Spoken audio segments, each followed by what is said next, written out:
Raiders Fan Appreciation Game. Family Fun Sunday at 4. Great seats at Rogers Place start at only $20 at oilkings.ca. Who's that working on the underground utilities over there? All-Star Construction, that's who. What about the street lighting? Yep, All-Star Construction. And the directional drilling, hydrovacking, neighborhood renewal, and telecommunication work? Yep. Since 2009, All-Star Construction has been doing all that and more, shaping and building Edmonton communities for land developers all around Edmonton.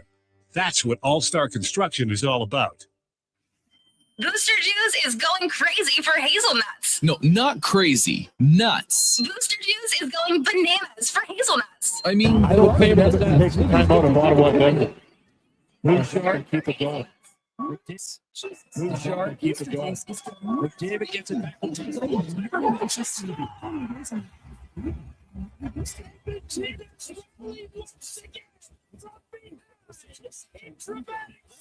1999. Hi, Mike here from Northgate Chevrolet Buick GMC. March Madness is Ballpark. Brilliant stuff. Stat seat. Another save. grand opening of our all-new trips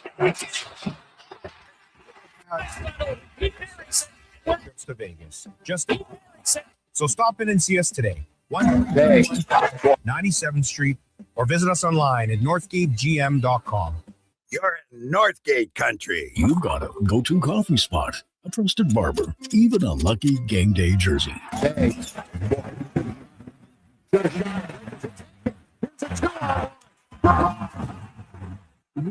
Crafting impeccable tailor-made suits and offering a wide variety of everyday styles. Pair that with personalized one-on-one fittings and the convenience of on-site tailoring. Mr. Dirk elevates your style game. Move short, keep it going. If David gets it back. Mr. Dirk. Tasting just so right. You can order Oodle Noodle at oodlenoodle.ca. Delivering you the news almost right away. Remember, you can order Oodle Noodle at oodlenoodle.ca. So stay on your couch all day and order oodlenoodle.ca. Oodle Noodle. For many families, the stress of divorce can throw your life out of balance. The loss of a relationship, ongoing conflict, mounting legal bills, and uncertainty about the future can feel overwhelming. Hi, I'm Corey Anderson with Fairway Divorce Solutions. At Fairway, our team helps you restore balance through mediation, negotiation, and a unique step-by-step process. With 2 offices in Edmonton dedicated to serving your needs, our goal is simple: to help you navigate a path back to peace and clarity. Visit us today at Fairway Divorce.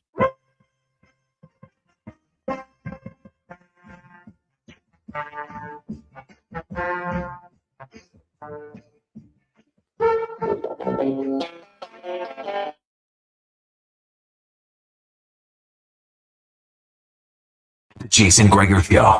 Stat seat. Another save.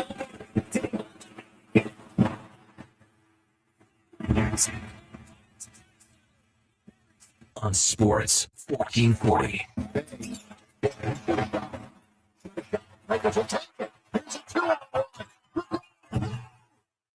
Presented by PlayAlberta.ca, Alberta's only regulated online gambling website. Move short, keep it going. If David gets it back. Once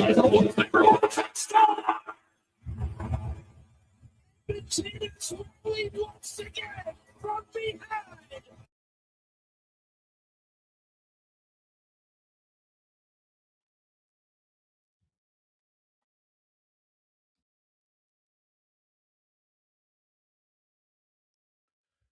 What a wonderful Wednesday afternoon. How are you? And welcome to the Jason Gregor Show on Sports 1440, sports1440.ca, YouTube, Facebook, X, Instagram, Twitch. Thanks for listening.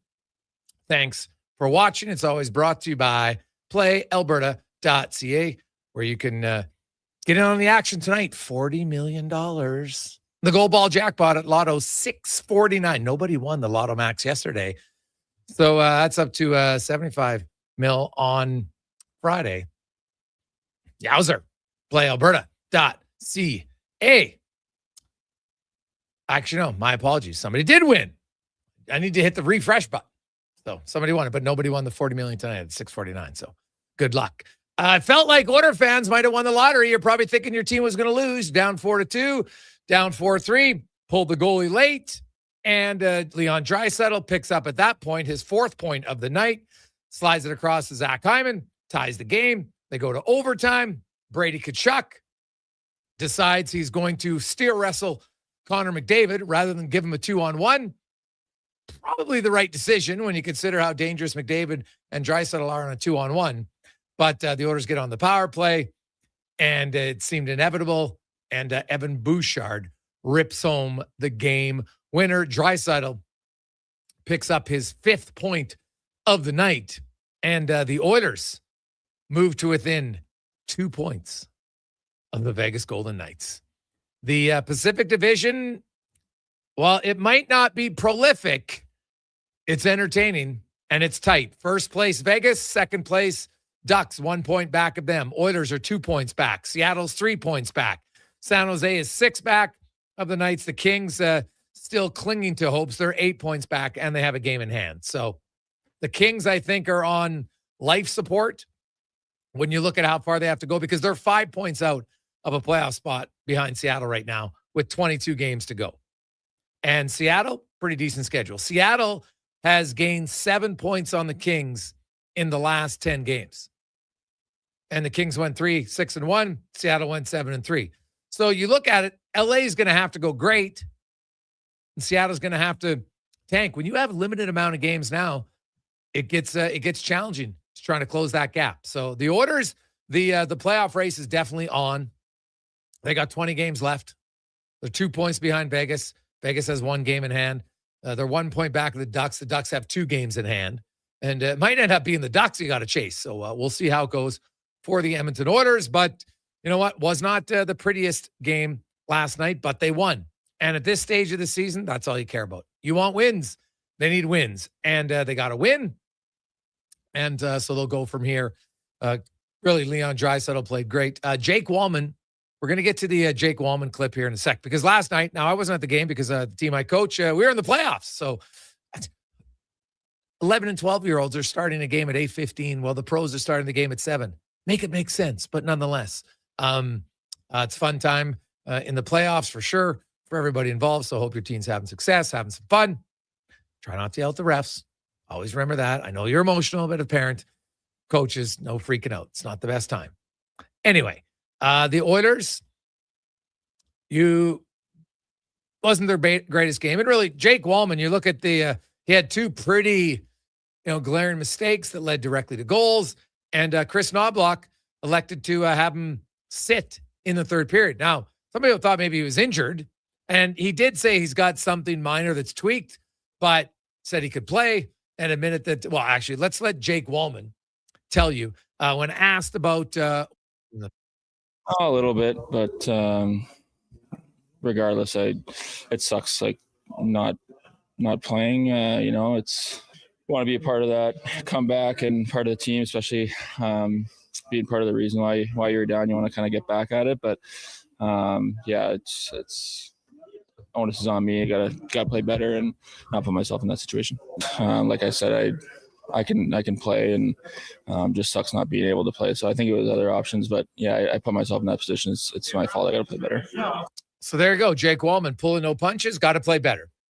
A little bit banged up, but that's not the reason he was sitting on the bench in the third period. So sometimes coach will send a message to say, hey, I want you to be better. And Jake Walman, to his credit, didn't shy away, said, hey, I got to be better.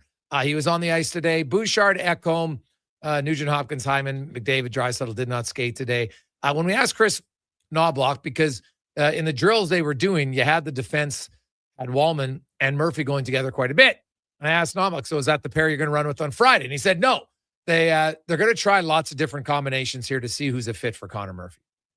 I still think when all the smoke settles, I won't be shocked if it's Murphy and Nurse. I won't be surprised by that at all. So we'll see where it goes from here. But Conor Murphy, he's going to join us on the show. I had a one-on-one with him. And man, I can tell you first impressions, I can see why the Edmonton Oilers and teammates love Conor Murphy. Like, from first impressions, I can see why they like him. Good sense of humor, well-spoken, knows his role. And so Conor Murphy's a defensive defenseman. So we talked about his career journey and coming to Edmonton.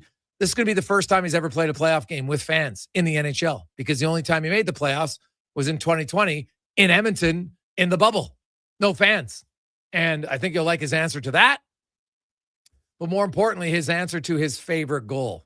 Thick answer. So Conor Murphy's coming up here in hour number 1. We got a loaded show for you today. Aaron Portzline will join us from Columbus. The Blue Jackets back-to-back wins, baby. They're still in the race, which some opposing teams might not like, because it probably means that Boone Jenner and Charlie Coyle and Mason Marchment aren't getting traded. Because I think the Blue Jackets are just going to try to stick with it and get in the playoffs. So we'll talk to Portzline about that. We got Yaremchuk, Ritch Winter, the business of sports. We got Speck. Adam Bingen will join us from Nashville. The Preds looks like they're selling. They already traded McCarron. They already traded Cole Smith. How many more guys could be moved in the next 47 hours? We shall see. We got Cam Tate and more.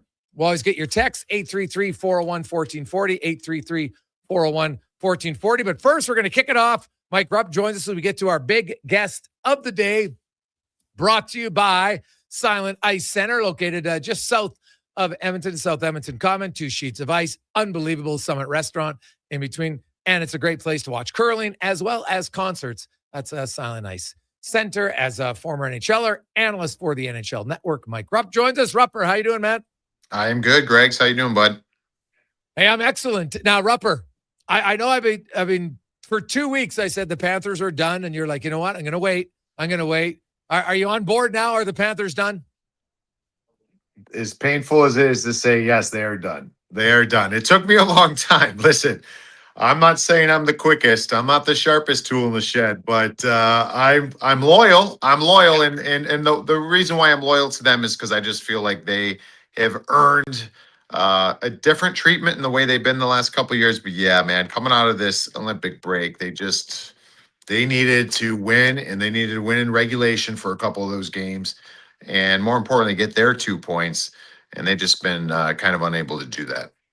So we know they're selling. The Toronto Maple Leafs are sitting out Oliver Ekman-Larsson. They're sitting out Bobby McMahon. They're sitting out Scott Laughton. So put them in the list of sellers as well. I think the Ottawa Senators, maybe last night, that might have been the final nail. They're 6 points out with 22 games to go. They might think there's a chance. I'm not sure how much of a chance there is. We'll see. But let's start with the Panthers. I think Greer is an obvious one to be moved. There's lots of rumblings about Sergei Bobrovsky. Do you think they move Sergei? I don't. I don't. I don't think that there is a kind of a backup plan. Like this is a team that I think is going to look at it internally this year. As we've played a ton of hockey, we've had a bunch of injuries, bad luck, no gas, whatever you want to say, and I think they want to get right back in the saddle next year. And you need to have a goalie and the right goalie, and Sergei Bobrovsky has been that, where I think Sergei Bobrovsky wants to be there more than anything. So it's just about finding that number. I think he'll end up signing like a 2-year deal or something on those on that wavelength. But who knows? At the end of the day, if you can improve things on your roster by making deals, then you do it. And that leads me to another guy. You mentioned AJ Greer. I love his game. I think he'd be very valuable for some other teams. So that's one that kind of jumps out to me. But Evan Rodriguez is one that is intriguing because I think he's super serviceable up and down your lineup, can play center, can play wing, lines 1 through 4.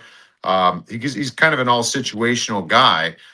And I think that there's going to be, it'll fetch a pretty good return. Like, I don't think the team wants to get rid of Evan Rodriguez. I don't think Evan Rodriguez wants to necessarily leave the Florida Panthers, but the business side of it and the way that things are out there as far as the market, like there could be quite a bit here once some other names potentially get moved or are not moved.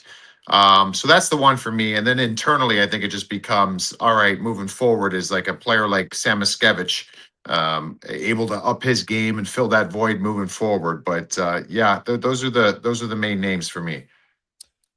What did you make of the Conor Murphy trade for Edmonton? I thought it was great. I thought it was great. I mean, I think that's will give them some nice flexibility. I mean, I was listening to you before I came on, and I agree. I think that's the way I think that I would love to see it. At least, I think you're going to try any in every pair that you can as far as finding the right chemistry. But if you can get it going with Darnell Nurse, get a new little bit more new blood and get a Murphy Nurse pair. Now you've killed two birds with one stone. You've gotten your guy that can play in these situations. He can defend, a right shot, and then get Darnell Nurse's game back up to where we know it can be. That's how you turn things around here defensively pretty quick. So I like it. I thought it was fantastic. I was kind of nervous that maybe some of the other right shot defensemen on the market, I was kind of hoping they weren't going to go after and get. So this is one that I certainly approve. Yeah, well, he fills a hole, right? He's a defense first. And the other thing, though, Rupper, and you would know this because you made a living standing in front of the net. He makes it hard for the opposition in front of the Oilers. He's a little bit nasty. Like he's got a little like. When I say nasty, like I don't think you think of him. I don't think of Murphy as being like a tough guy, but he has moments where he'll get in those those stick battles in front. He'll lay the cross checks out there. He'll give the whacks. Like he'll be nasty, and I think that's super valuable. So just for the fact of just being a difficult team to get to the net, and look at it from this standpoint.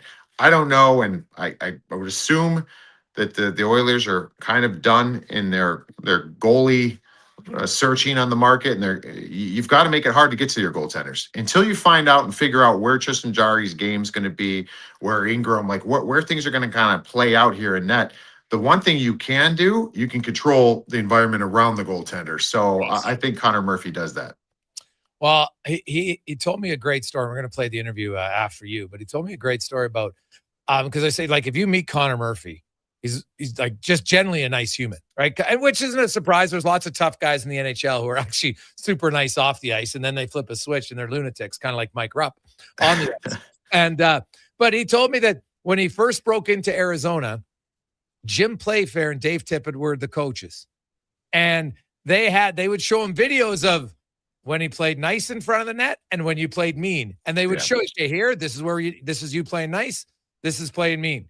And that's how he learned it from Jim Playfair, and just, to play mean at times in the game. And mean doesn't mean, dropping your gloves. Like dropping your gloves is courageous. And, sometimes you're just mad and whatever. And sometimes it's your role, but playing mean, Rupper, I think there's a difference, right? Like there's guys you played against that can be mean. And in a lot of cases, those guys are hard to play against. A guy who, well, he's going to fight the tough guys, but he's not going to touch me. I don't really worry about him, but the mean guy, I got to worry about.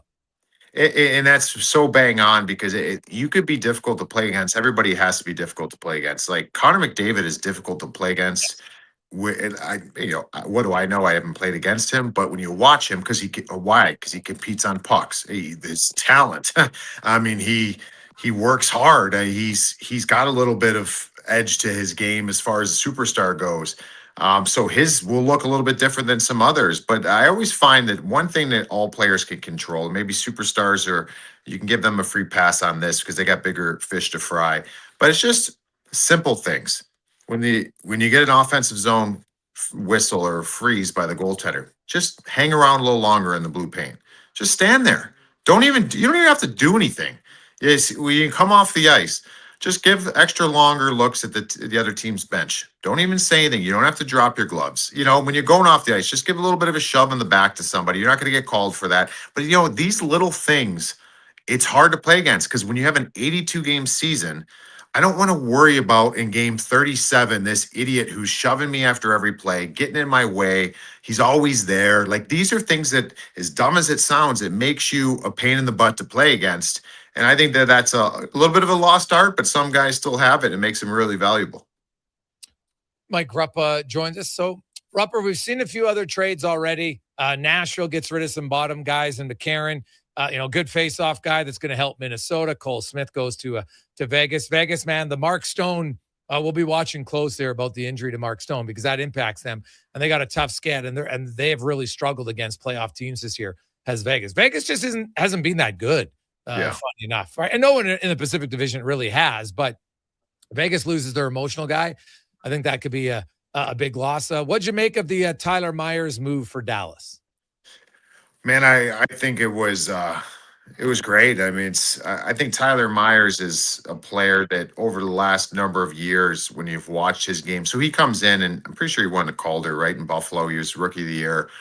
Maybe that set a unfair standard to where we thought his career was going to go. But I always find that in in the playoffs, I feel like he's one of those players that seems more valuable. Guys like him seem more valuable because they're big, because they're rangy. It's just a different game that time of year. So the Dallas Stars are super fun to watch offensively. I think they are a pretty good sound team defensively, and their goaltending over the last number of years. But certainly not going to hurt getting bigger and getting rangy and a guy that can move. And so yeah, I like Tyler Myers there. I'm still wondering if they're going to do anything up front or if they've got room to do that. But the Tyler Myers move, I think, certainly helps them. If you look at a team like the Sabres, Rupper, they had another big win. Like suddenly they're 2 points back at Tampa Bay. Tampa's lost 3 in a row. The Sabres have won 4 in a row. And now Tampa does have 2 games in hand. But the Sabres have been the best team in the NHL now since December 1st. Where do you come out on the balance of, well, I don't want to disrupt too much of what we got going here. It's good. Or I'm like, man, I really like what we have. How do I add? What do you think Kekalainen does? Because, we heard the Robert Thomas, like that'd be a pretty significant move. What do you make of the approach for Kekalainen and the Sabres? They're it's such an interesting spot because of the obvious, because they went from a team that we thought was just, fire everybody, get rid of everybody, to being this story here over the last 30 some games or whatever. And here's where I'm at with them. It's like when you're going this good for this long through this stretch, it's like, do you want to disrupt that?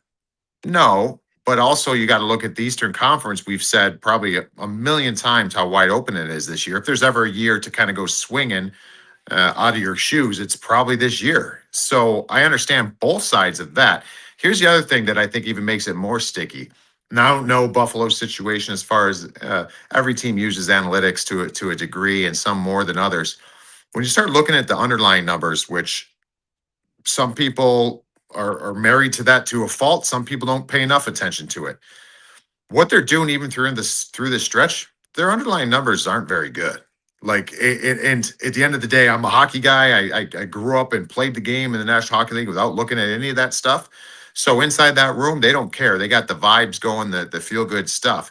But I kind of sit there and as a team that looks at things like this, do you take that into account too? Like this is a team that is getting tons of goaltending.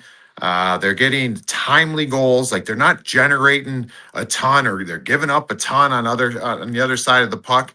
But at the end of the day, they're finding ways to win. All of this makes this very murky for me and the Buffalo Sabres. But at the end of the day, this is a franchise that hasn't won, hasn't been to the playoffs in a long time.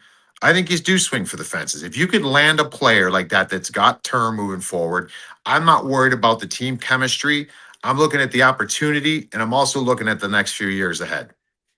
About the Montreal Canadiens, now they're 1 back of Detroit, 3 back of Buffalo in that race for home ice, but they're also only 4 points up, 5 points up on Columbus for a playoff spot, and they've been floundering a little bit here, not terribly, but. What do you make of them and the need for a goaltender? It's huge. It's huge because my biggest concerns with them is goaltending, and I hate always harping on this, but their best players are undersized. So, it's the goaltending is probably the bigger factor because I think this team plays with a ton of gumption. I love the way they have pushed back anytime they've dropped a few in a row or kind of feel like they're coming back down to earth. So I think there's a lot of character in that room. Goaltending's a huge one though, because you're going to, no matter who you are, what team you are, you're going to need a timely save in the playoffs, or more importantly, you can't have an untimely one to go in against. Like that is such a rally killer in the playoffs. So, the goalie market that's out there, and Vegas is a team that comes to mind as well. Like there's some teams that I think you have to do something. I think Montreal falls under that category. They have to do something before Friday's deadline. Yeah, I would agree wholeheartedly with you on that one. Last one, Rupper. in the West, and the Pacific Division is wide open. The Vegas Golden Knights, heck, they might be going after Jordan Binnington. It would not shock me at all when I see how they are. That's an organization that feels they can win every year. I don't think they like their goaltending. So give me your thoughts on Vegas and Anaheim. We know Edmonton's already made one move, and I think they'd like to make another. But Vegas, Anaheim, and actually the Utah and Seattle. You got 4 teams there, all battling. Utah obviously is only for a wild card spot. But what do you make of those 4 and the need to it? And is there a type of acquisition for Vegas, Anaheim, Utah, and Seattle each? Which one you like? So I think the big one for me is probably, like we just kind of mentioned, is it like a Jordan Binnington for Vegas. Vegas is a team that I think if you're sitting there and you're looking at that Pacific, and this is not to discredit anybody in the Pacific, and it's very hard to even say this because of the team in Edmonton, a team that you never bet against those guys there, just the big guys there in Edmonton. But I think if you're Vegas, you're sitting there and you're like, our one singular problem on our team is goaltending. Like if we got, and when they won, they had a great goalie environment that they needed just good goaltending, and that kind of welcomed in Aiden Hill.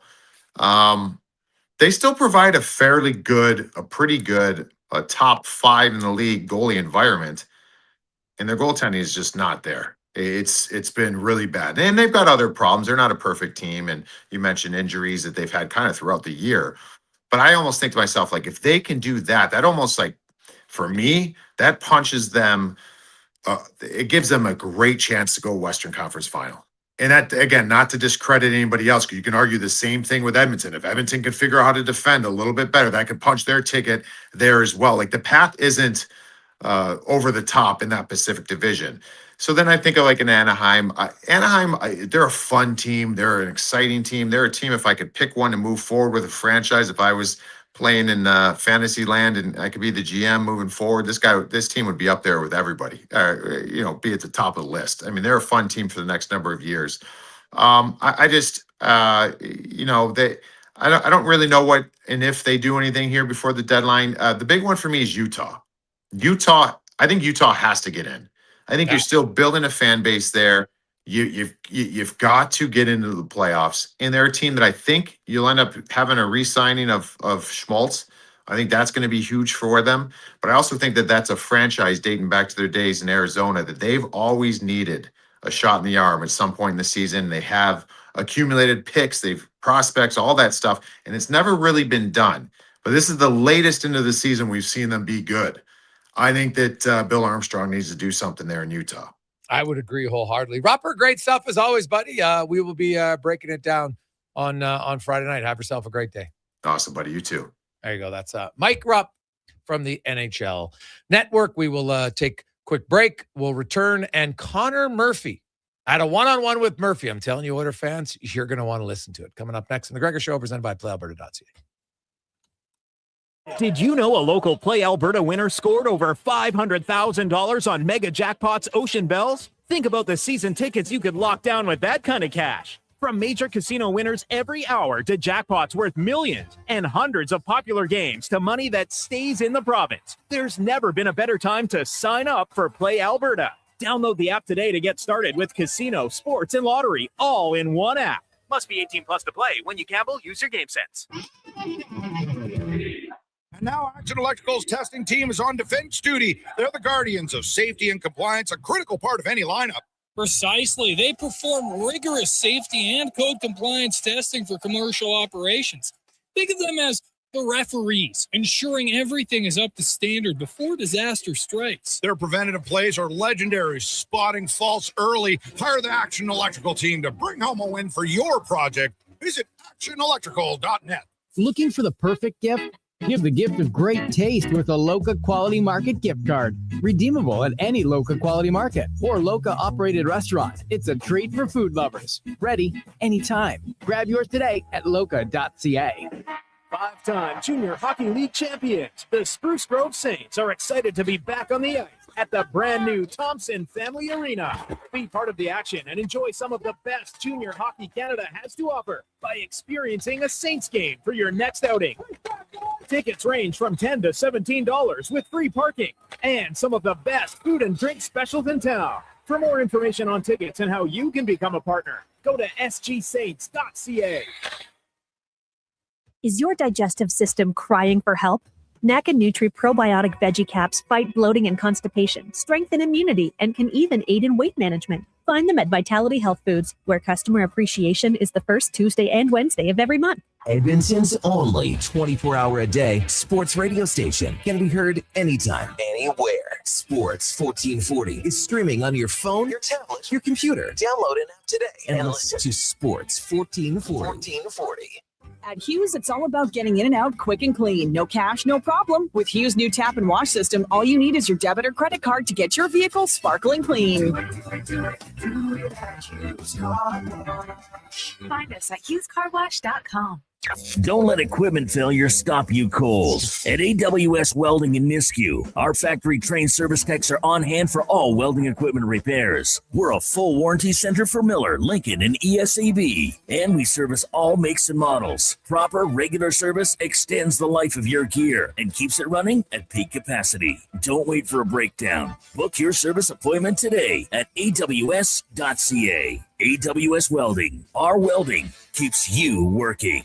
Exciting news from St. Albert Dodge. The all-new 2026 Jeep Gladiator Sport packages have arrived. They have a great selection and a bunch of colors to choose from. And if you've checked out the Sport, you know it comes in some fun colors. Rugged capability, practical off-road features, and you can get behind the wheel for as low as $49,900. That's right. Put yourself in a brand new Jeep Gladiator Sport for less than $50,000. What more can you ask for? Time to head up the trail and see how easy it is to do business at St. Albert Dodge. For over 60 years, the folks at Diablo Boots have been selling the best Canadian-made boots. Handcrafted in Winnipeg, Canada West makes the best quality cowboy, biker, and work boots for Diablo Boots with replaceable soles and heels. Why buy cheaper quality like Area, Justin, and Red Wing made in China when Canadian-made is better? Support Canada's workers and Diablo Boots for the best boots. So save on boots by Save On Foods. That's Diablo Boots, 3340 Gateway Boulevard on the east side of Save On Foods. Canada West and Diablo Boots, the two best names in the boots business.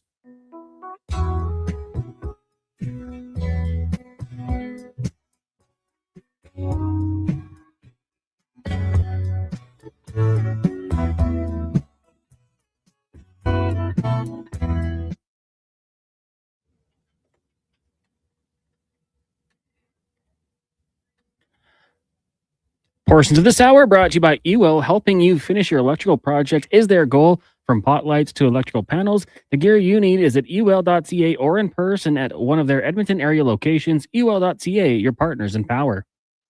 This is Sports 1440, where Edmonton talks sports. On YouTube, Facebook, and X. Here's Jason Gregor. Brought to you by PlayAlberta.ca.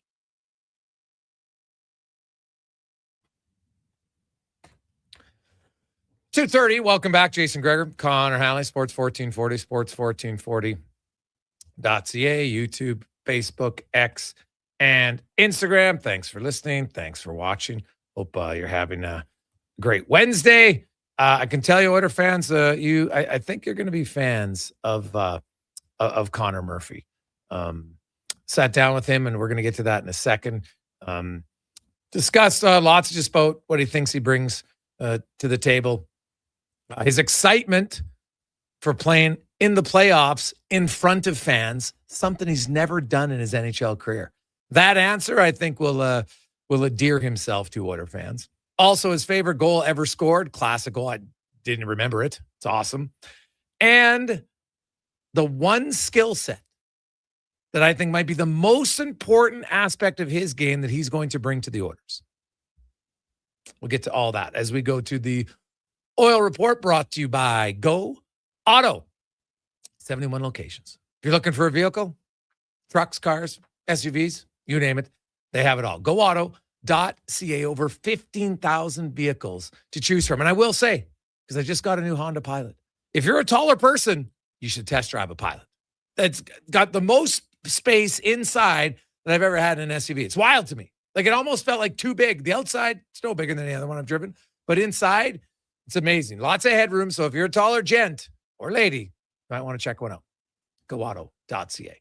And here's a conversation I had earlier today with Conor Murphy. Second time you've been traded, but in season, first time going to a playoff contender. Kind of walk me through the last few days for yourself. Yeah, I've been obviously a crazy mix of all emotions, and mainly excitement, a little bit of the nerves going into it, and obviously reminiscing on good times and amazing 9 years in Chicago. But honestly, it feels like time for a great change, and to be able to come here and have this new challenge, I'm really grateful for. And for Stan to give me that opportunity is amazing. And to get the call yesterday, me and my wife are full of excitement to come to such a great team and organization that you could see on the outside, and being inside for one day can already tell why it has that reputation. And I just want to get started and help however I can do for the team. I think a lot of people who follow know Conor Murphy, a hard worker, takes pride in defensive zone, will stand up for his teammates. And one of the elements of your game that this team maybe lacks a bit is real toughness in front of the net. I know that it's different. You can't Chris Pronger guys and cross-check them 10 times without getting a penalty, but you found a way to make it hard. How do you make it hard, and can that be infectious? It can. I think as a defenseman, that's where you take pride, mainly because a lot of the goals are scored around the net. There's a lot of talent and speed nowadays of guys taking rushes and taking one-timers cross ice, but majority of goals are still happening around the slot. So if you can really protect that, whether it's physically or with blocking or a good stick, that's really a key to defending.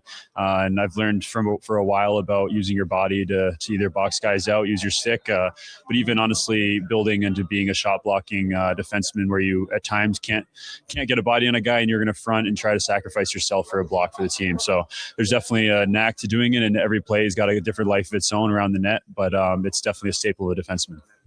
You've been very good on the best penalty killing unit in the NHL this year. You're going to come here, and the guys have talked about it. You're obviously going to fit in well.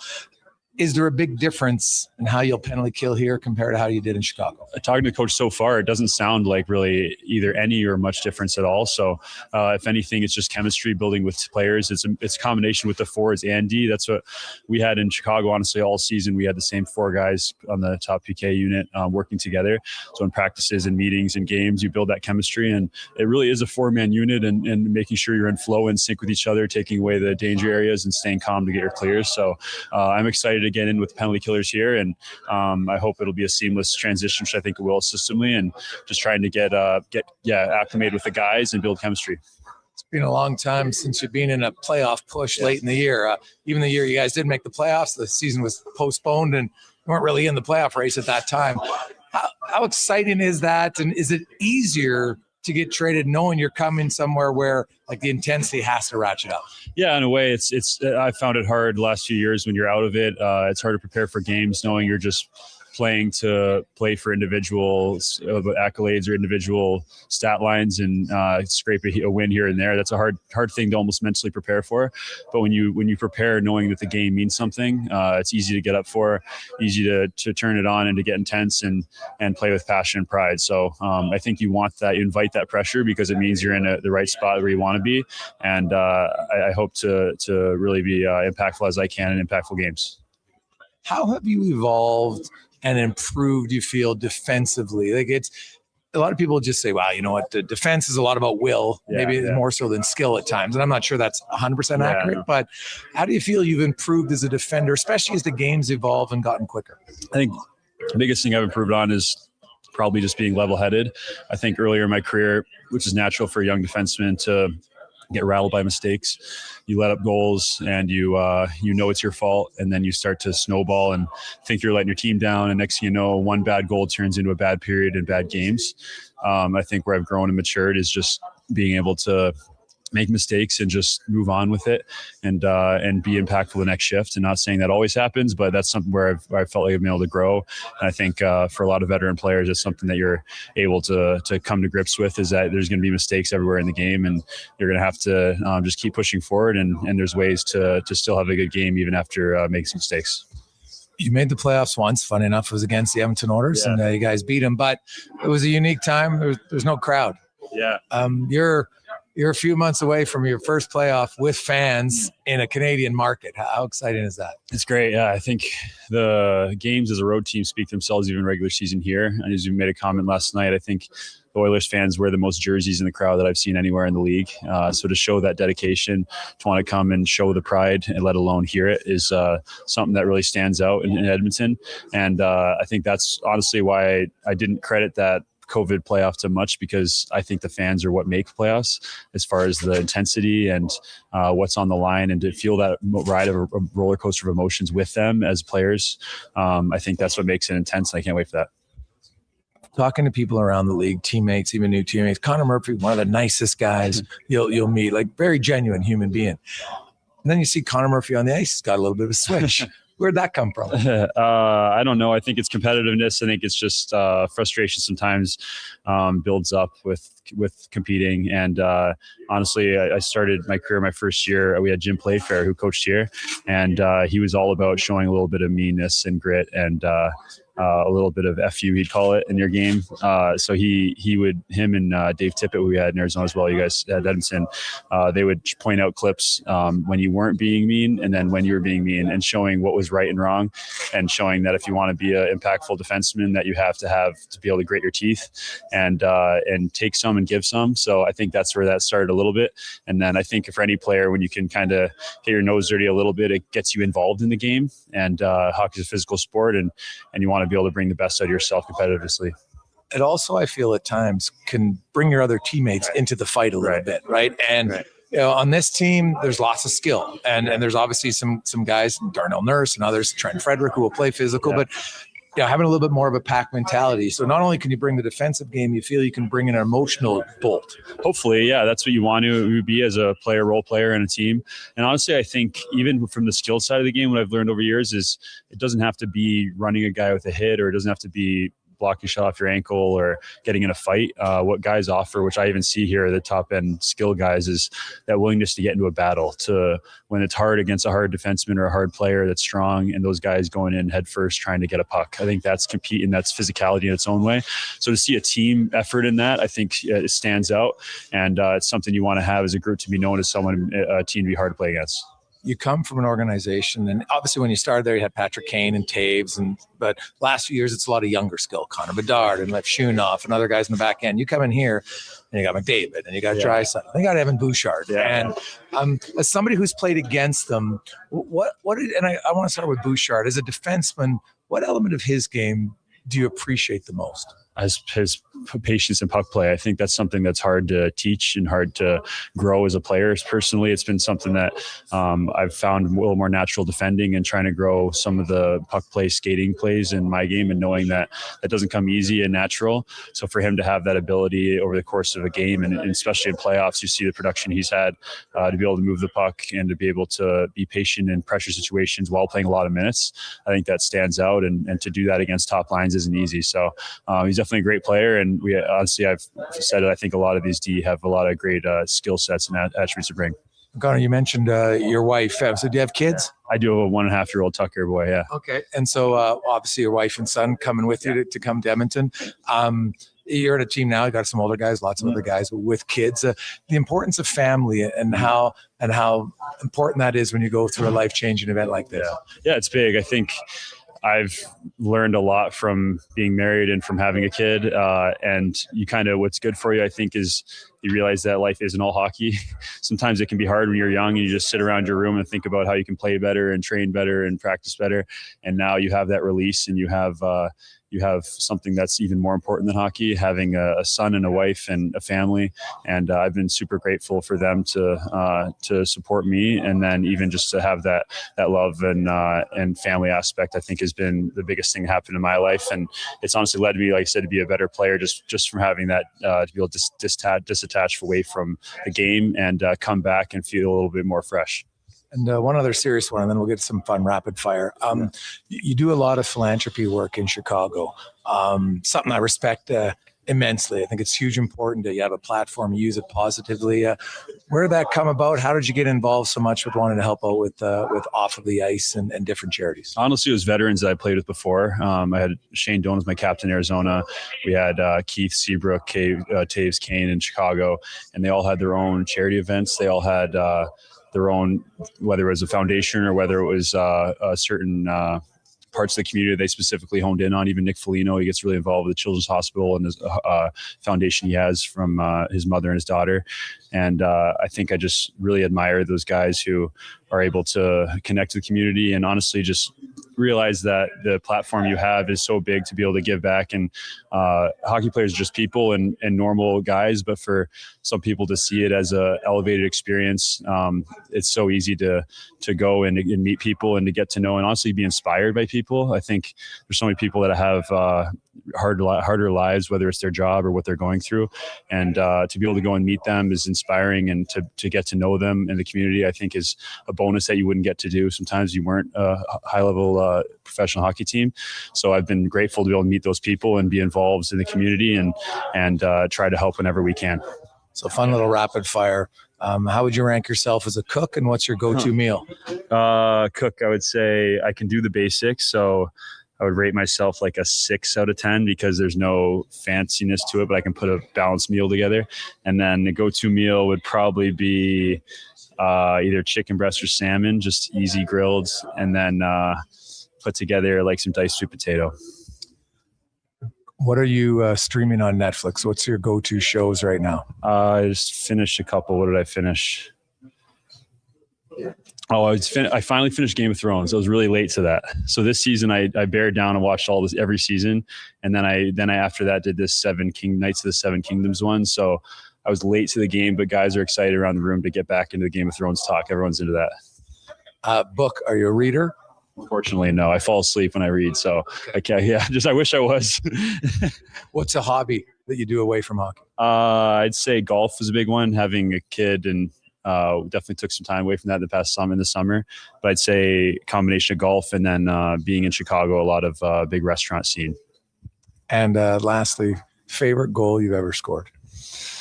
Favorite goal I've ever scored was either, I could probably say my first NHL goal. And then I was lucky to score the game-winning goal for the U18 World Championships for USA. I always had the gold medal game-winning overtime goal. So that was something that helped me honestly get drafted. So that was a big moment to have as a youth player to kind of come up and give yourself some confidence. Talked to Conor about that goal afterwards, and man, he still remembered it exactly. So you're U18, you're 17 years of age. They got a 4-on-3 on overtime. Took a shot, was blocked, took another shot, went in. And he was joking about, oh, man, I just did a crazy celebration. I'm pulling on the jersey. And he laughed. He goes, it was terrible. I'm like, man, you're 17. How could you not celebrate like that? And he kind of laughed. He goes, yeah, you're probably right. Like, you just talk about in that moment what you feel like as a hockey player. It's something, from a goal scoring standpoint, he's never scored about. But he did joke that this year, even in Chicago, because he's not a huge goal scorer, he scored a big goal for them. And the team like dogpiled on him. He thought it was hilarious. So you listen to him, and he's very upbeat. He's very smiling, very personal guy. Has a little bit of a mean factor on the ice. I love what he does away from the game. I think it's hugely important to use your platform. And I loved how he said, he goes, man, I'm better because I got to meet all those people in the children's hospital and stuff. And so you look at it just from a human element side. I think having better humans on your team is never a bad thing.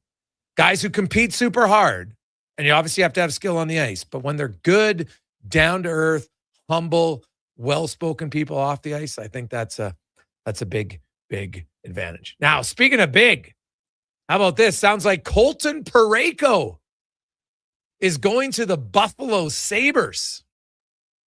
Rada Murtka and a first-round pick are part of it. Not sure who else is going to be involved, but this is I know there's lots of people online who think Parayko isn't good, and I don't understand it. I'm like, I think some people, you can show that you over analyze your analytics if that's the conclusion you come to. Colton Parayko is going to help that team a lot. First of all, they don't have many right shots. You got Rasmus Dahlin left shot, Owen Power left shot, Bowen Byram left shot, Mattias Samuelsson left shot. The only real right shot they have is Michael Kessering, right? So, and it does matter, right? You can have the odd guy, but when you have, it helps in certain areas. And Parayko's huge, right? Kills penalties. He just played 18 minutes a night in the gold medal game at the Olympics. You don't think he's good? Like, I think people are delusional on that one. I think that's a hell of a trade. I'm curious what the full deal is going to be.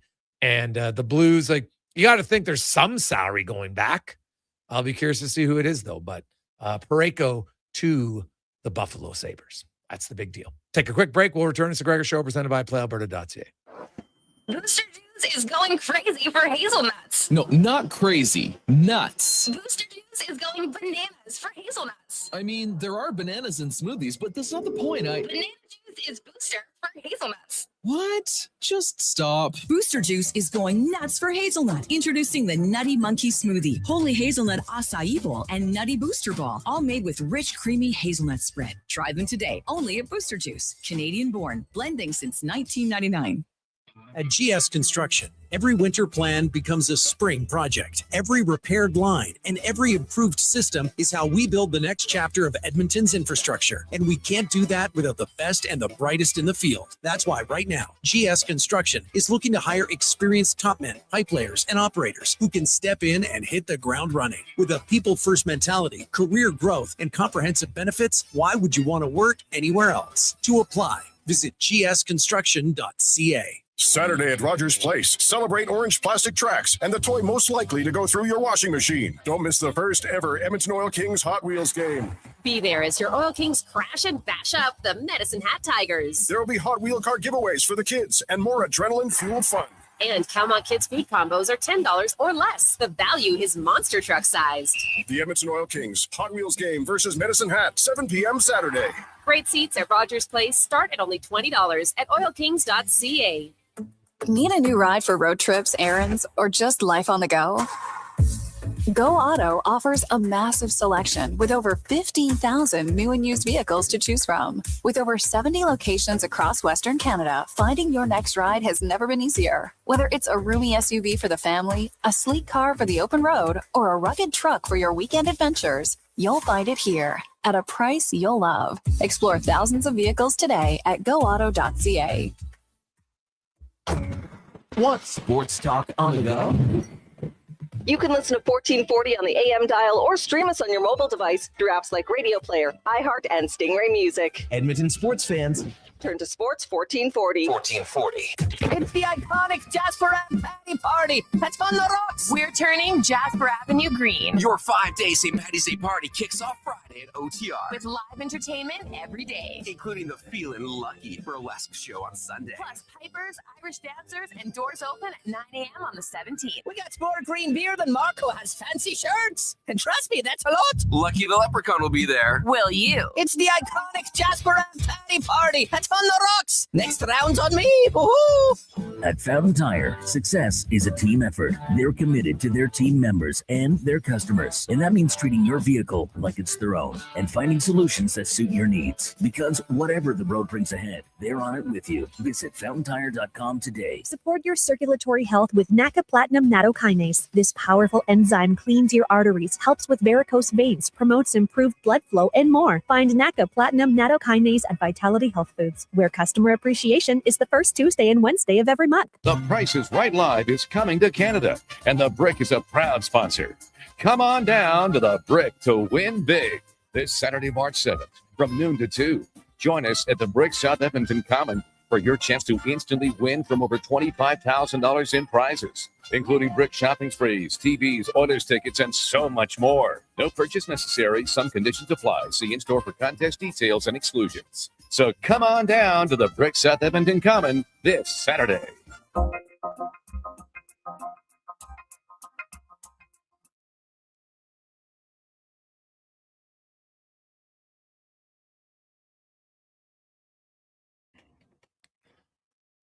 Portions of this hour brought to you by Sherbrooke Liquor, the best place for wine, cocktails, and beers from all over the world. Also a variety of excellent non-alcoholic options. See more at SherbrookeLiquor.com. This is Sports 1440, where Edmonton talks sports. On YouTube, Facebook, and X. Here's Jason Gregor. Brought to you by PlayAlberta.ca.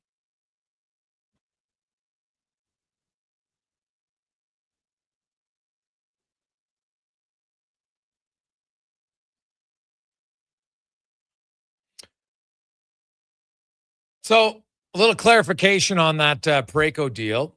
Sounds like Parayko has yet to sign off on the if he's going to make it or not, but odds are they think he does say yes. Obviously, they probably would have presented something to him in advance, but he has a full no movement clause, and so would have to agree to waive to it. But it sounds like the trade is pretty much there. Radim Murtka, a first rounder, are going to be some key parts of it, and They're waiting. They're probably not going to name the other player until they know if Parayko agrees to it or not. So obviously somebody from the Sabres lineup is going to go. So it looks like Colton Parayko, the pride of St. Albert, who I remember when he won the Stanley Cup, he had his party at the Glendale. And, there's just a few random guys that, we're playing golf, some members there, and he was having his celebration. Parayko's such a good guy that, a few of his buddies knew some of these guys, like friends of a friend. And he's like, just come on in. And so they're in there, having fun, getting to see the cup. He's just that good of a dude. So I've always, I think Parayko is one of those ones where sometimes I think it's undervalued because people just look at analytics and don't necessarily watch everything. Analytics are a great thing. But if you're only going to evaluate on that and you never watch him play, I think you're missing something. So, or at least say, I'm only basing it on the analytics, which is fine if that's what you want to do. But just like the eye test might not tell you everything, analytics don't tell you everything. You need to look at some other things. Now, let's get to our stats of the day, brought to you by All-Star Construction. Founded in 2009, they become the largest contractor in their space at the land development, power, gas installation. They also do telecommunication and street lighting. That's All-Star Construction. And I think it's important to look at the stats today of the playoff race in the Pacific Division. I'm sure many of you have looked at the standings. Maybe you haven't, but it's tight. The Vegas Golden Knights lead with 70 points. Anaheim has 68. Anaheim has 69. Edmonton has 68. Seattle has 67. Those are the top four. Then the Sharks have 64. But the Sharks have 1 game in hand on Seattle, and Anaheim 2 games in hand on the Golden Knights, and 3 games in hand on the Oilers. So they're not out of it. But I'll get to why it's a little bit of a long shot. The LA Kings are on life support. They are 5 points behind Seattle for the second wild card spot, 4th place in the Pacific Division. And they have no games in hand. And they've been floundering.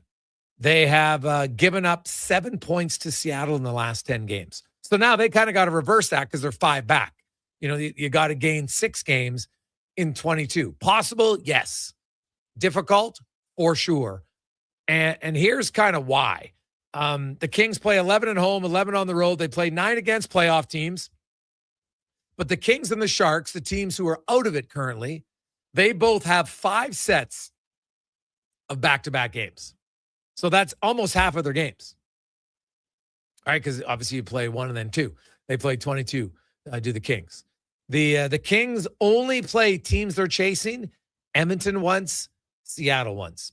Not great if you're the Kings. The Sharks, they play the Ducks once and the Oilers twice. The Oilers actually have the most games remaining of these teams in the division. They play Vegas 3 times. They play the Sharks twice. They play Anaheim, Seattle, and LA once. And Edmonton has dominated the Pacific Division for quite some time. So I would argue that Edmonton controls their destiny maybe more than anybody else in the division. You look at the remaining Vegas 21 games. They have 12 at home, 9 on the road, 13 against playoff teams. Anaheim has 22 games left, 11 at home, 11 on the road, and 7 against playoff teams. They also have those games against the Sharks, who I know they're not a playoff team, but they're right on the cusp. The Oilers have 20 games left, 12 at home, 8 on the road, and 4 of those road games come up after this home game against Carolina. So you think about that. After that, the Oilers will have 11 home games and 4 road games in their final 15. So if the Oilers can find a way to go at least 2-2 on the road trip next season, they set themselves up very well if they can take advantage of it. They have 12 games against playoff teams, and they play the Kings and they play the Sharks twice. So they got a lot of games about that. All right. So and then Seattle, 22 games, 12 at home, 10 on the road, 9 against playoff teams. So the Oilers do have more against playoff teams except Vegas, but because them and Vegas play each other 3 times, that's maybe a little skewed in how you look at it, but that's how it is. So I look at the Oilers' remaining schedule. It's pretty solid. More home games than road games, especially after next week. Like next week is probably the week where you look and say, hey, get 2-2. If they could go 2-1-1 on that road trip, they would be I think they'd be really happy overall on that. So some other numbers to look at for the Oilers. I mentioned who they play, right? They don't have back-to-backs. The Oilers only have 2 back-to-backs. One is next week, and then the other one comes in April where they have 2 days off. Then they play back-to-back against Utah and San Jose, and then they have 2 more days off. So, yeah, it's two games back-to-back, but it's really in the middle of 2 games in 6 days. So it's actually a very favorable schedule for the Edmonton Oilers. Cons, you're yammering in my ear. What is it? Yeah, Elliot Friedman reporting Utah, Calgary closing on a deal for Mackenzie Weegar, just awaiting his approval. Ooh, okay. All right. Well, there you go. So 2 big defensemen being moved out. So we'll see where it goes. But Weegar to Utah, that does impact the Oilers in a way, because the Oilers, I still think they'll probably finish top 3. But if they don't, then they're in a wild card battle against Utah. So that's how it comes out with Utah. So Mackenzie Weegar, we knew that Utah was going to take a swing. This is not a big surprise to me. So those are some of the other numbers. You look at Parayko and Weegar. Parayko going to Buffalo. Weegar's going to go to Utah. Got some teams wheeling and dealing, man. Some wheeling and dealing. And and those are 2 fan bases. I know Ottawa is very much raw comparatively. Ottawa's been in the league only a few years. But you want to get your fans into that excitement, nervousness of playoff hockey. And the Buffalo Sabres, they just want to reintroduce it to their fans, having been out of it for the last 14 years. Like, I keep telling you, man, the one playoff game I'd want to go to is in Buffalo. Like, I would literally consider, depending on when that game is, take a red eye the night before, get there, get into Buffalo, watch that game, or maybe even take the red eye back home.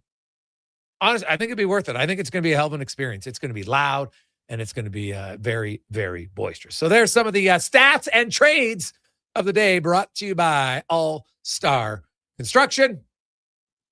When we return, we will hear from Aaron Portzline. What about the Blue Jackets? Third line center order fans? Boone Jenner? What about a Charlie Coyle, Trent Frederick reunion? They're really good together in Boston. But are the Blue Jackets even going to trade anybody? They're still in it. They just won their last 2. And they got Florida, who's in sell mode tomorrow night.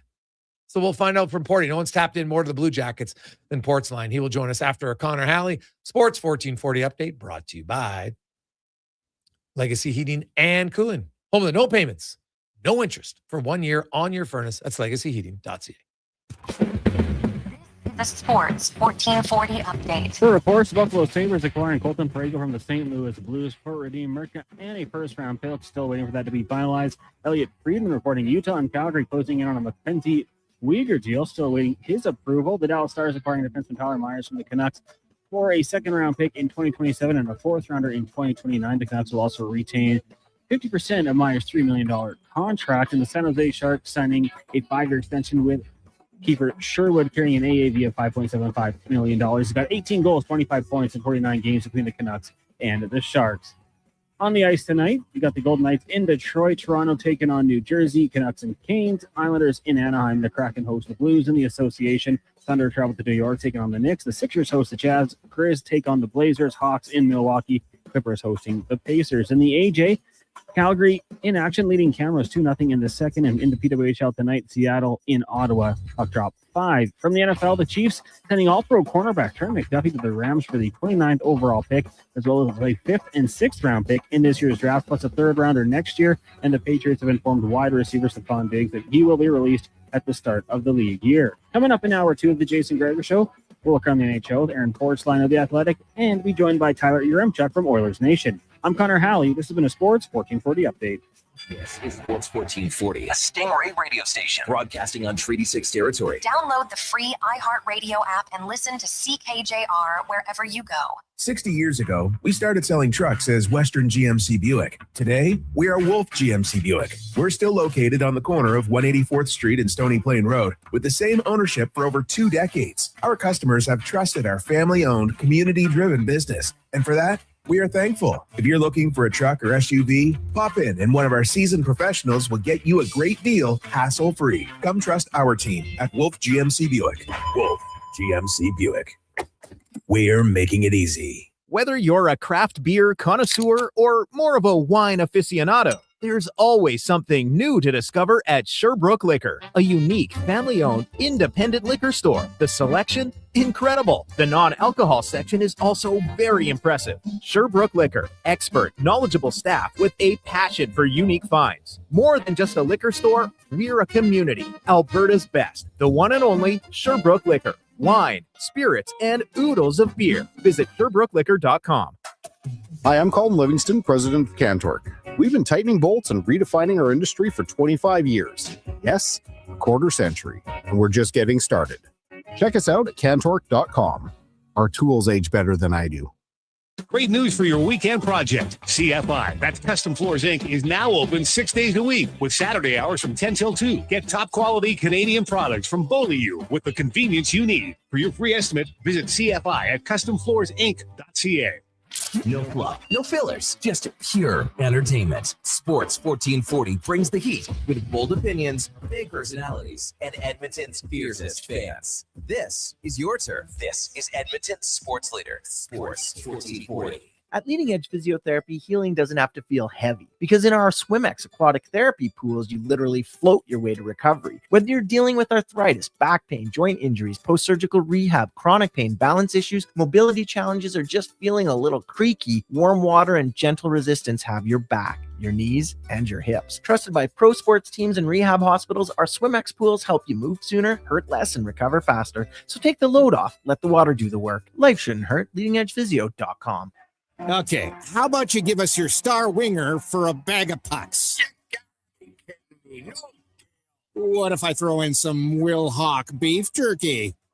Afternoon. Hawk beef jerky on their side. Day Alberta teams afternoon. How definitely have are a you? unfair advantage this trade deadline. Pick up some today and use it for trade leverage in your fantasy league. No way, man. It's way too good. Will Hawk beef jerky, only available in Leduc. Get yours today because you don't win trades with salad. Are you looking for an affordable business, group, or team outing this season?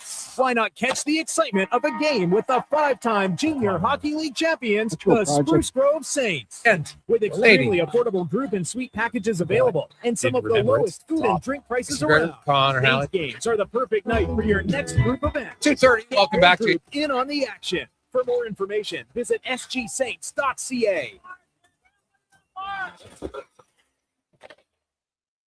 Missionerelle and Auctioneering's next Calgary, Edmonton, Winnipeg public unreserved heavy truck auction is next Thursday at 9 a.m. with tandem and single axle trucks, including tractors, decks, dumps, man lifts, plows, vacs, pickers, refuse on and that, trucks, Freco plus more. deal. Info at maauctions.com.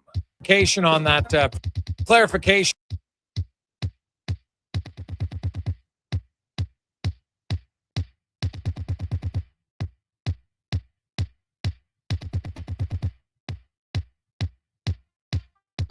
For 1 year on your furnace. That's legacyheating.ca.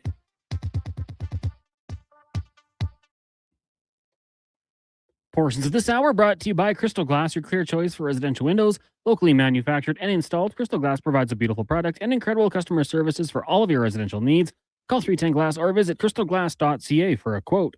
The Jason Gregor Show, the best of Edmonton sports talk and beyond. This is Sports 1440. Presented by PlayAlberta.ca, Alberta's only regulated online gambling website.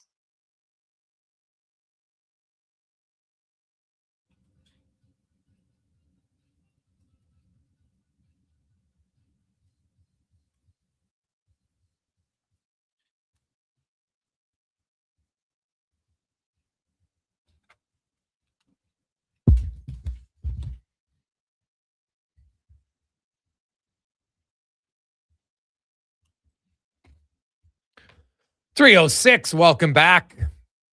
Jason Gregor, Connor Halley, Sports 1440, sports1440.ca, YouTube, Facebook, X, Instagram. Thanks for listening. Thanks for watching. You can always get involved in the show, 833-401-1440, 833-401-1440.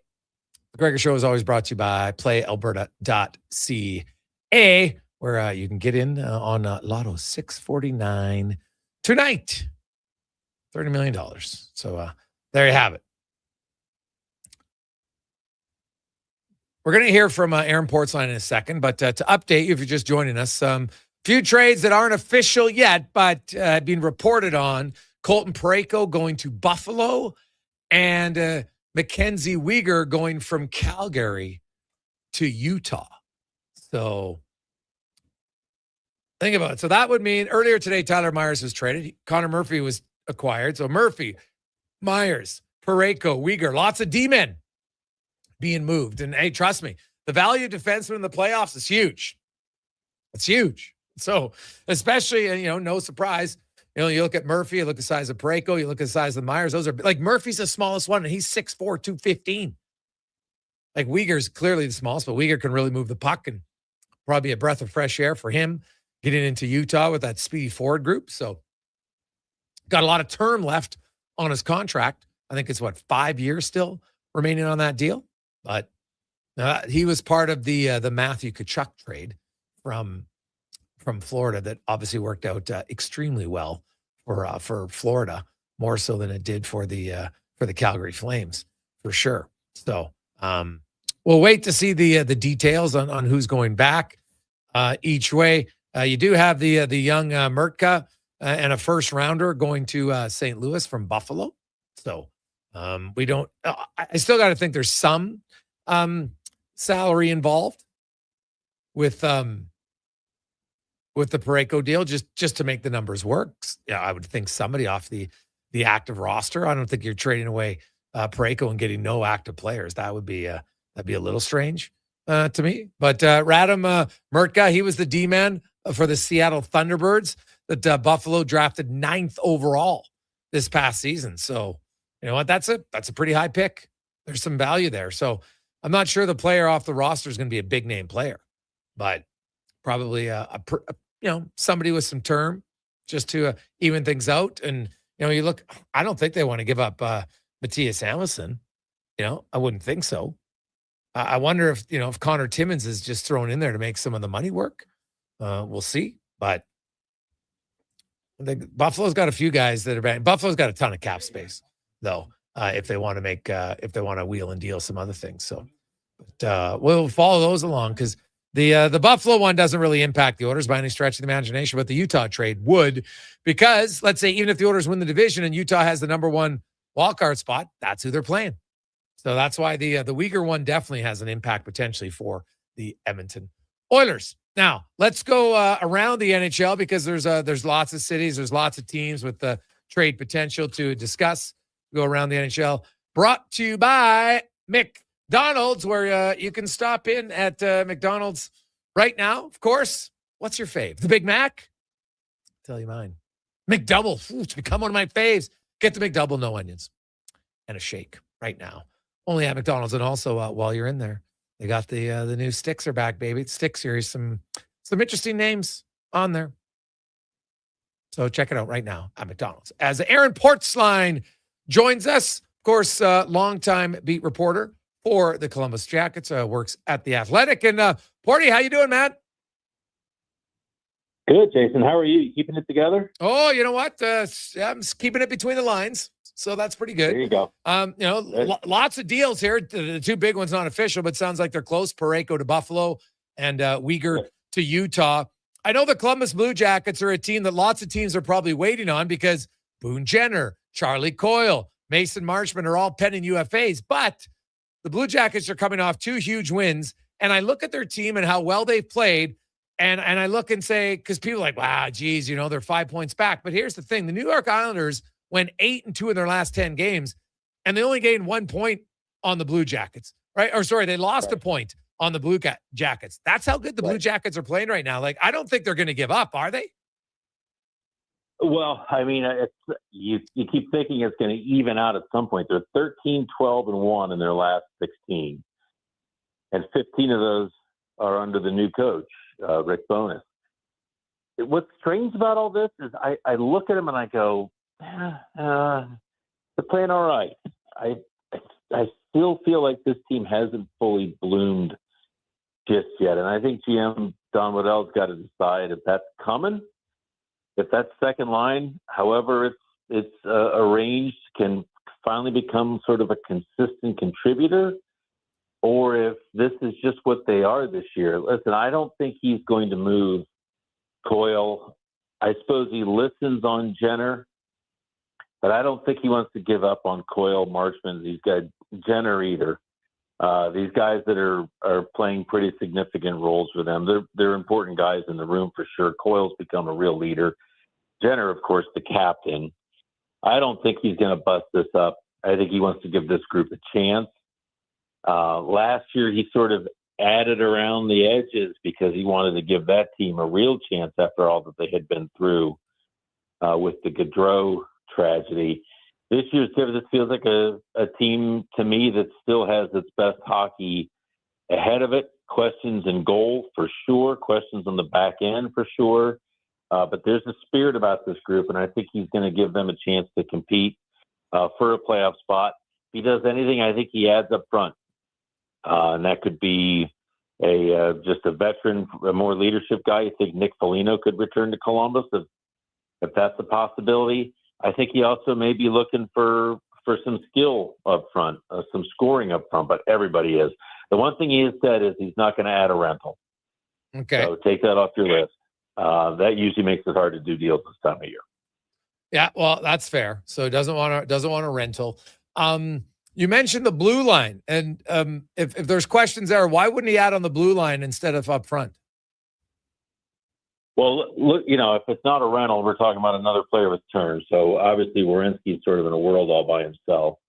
They really like Denton Matejchuk, whose first full NHL season. A lot of growth still there, but they've got some long-term deals committed to Provorov, to Severson, like many, many years. Yeah. So I think they feel it's a little bit locked in there.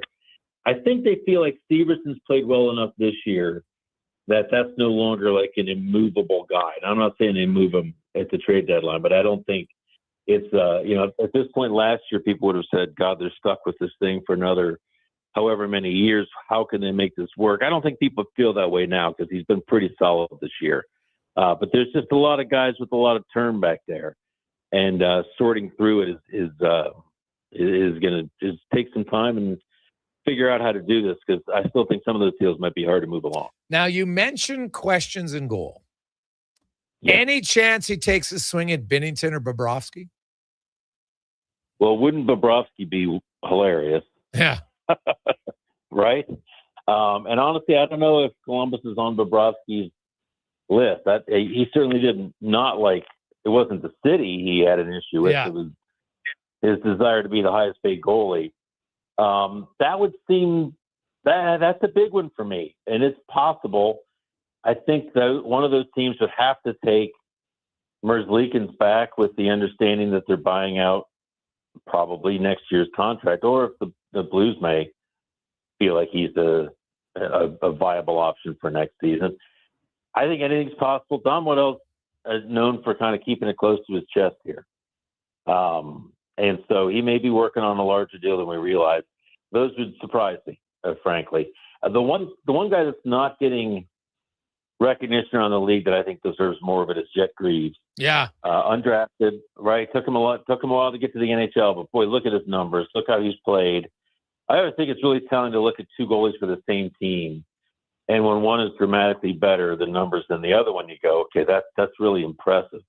And Greaves has been quietly one of the NHL, certainly in the top half of goalies this year in the league, which is pretty good for his first full NHL season.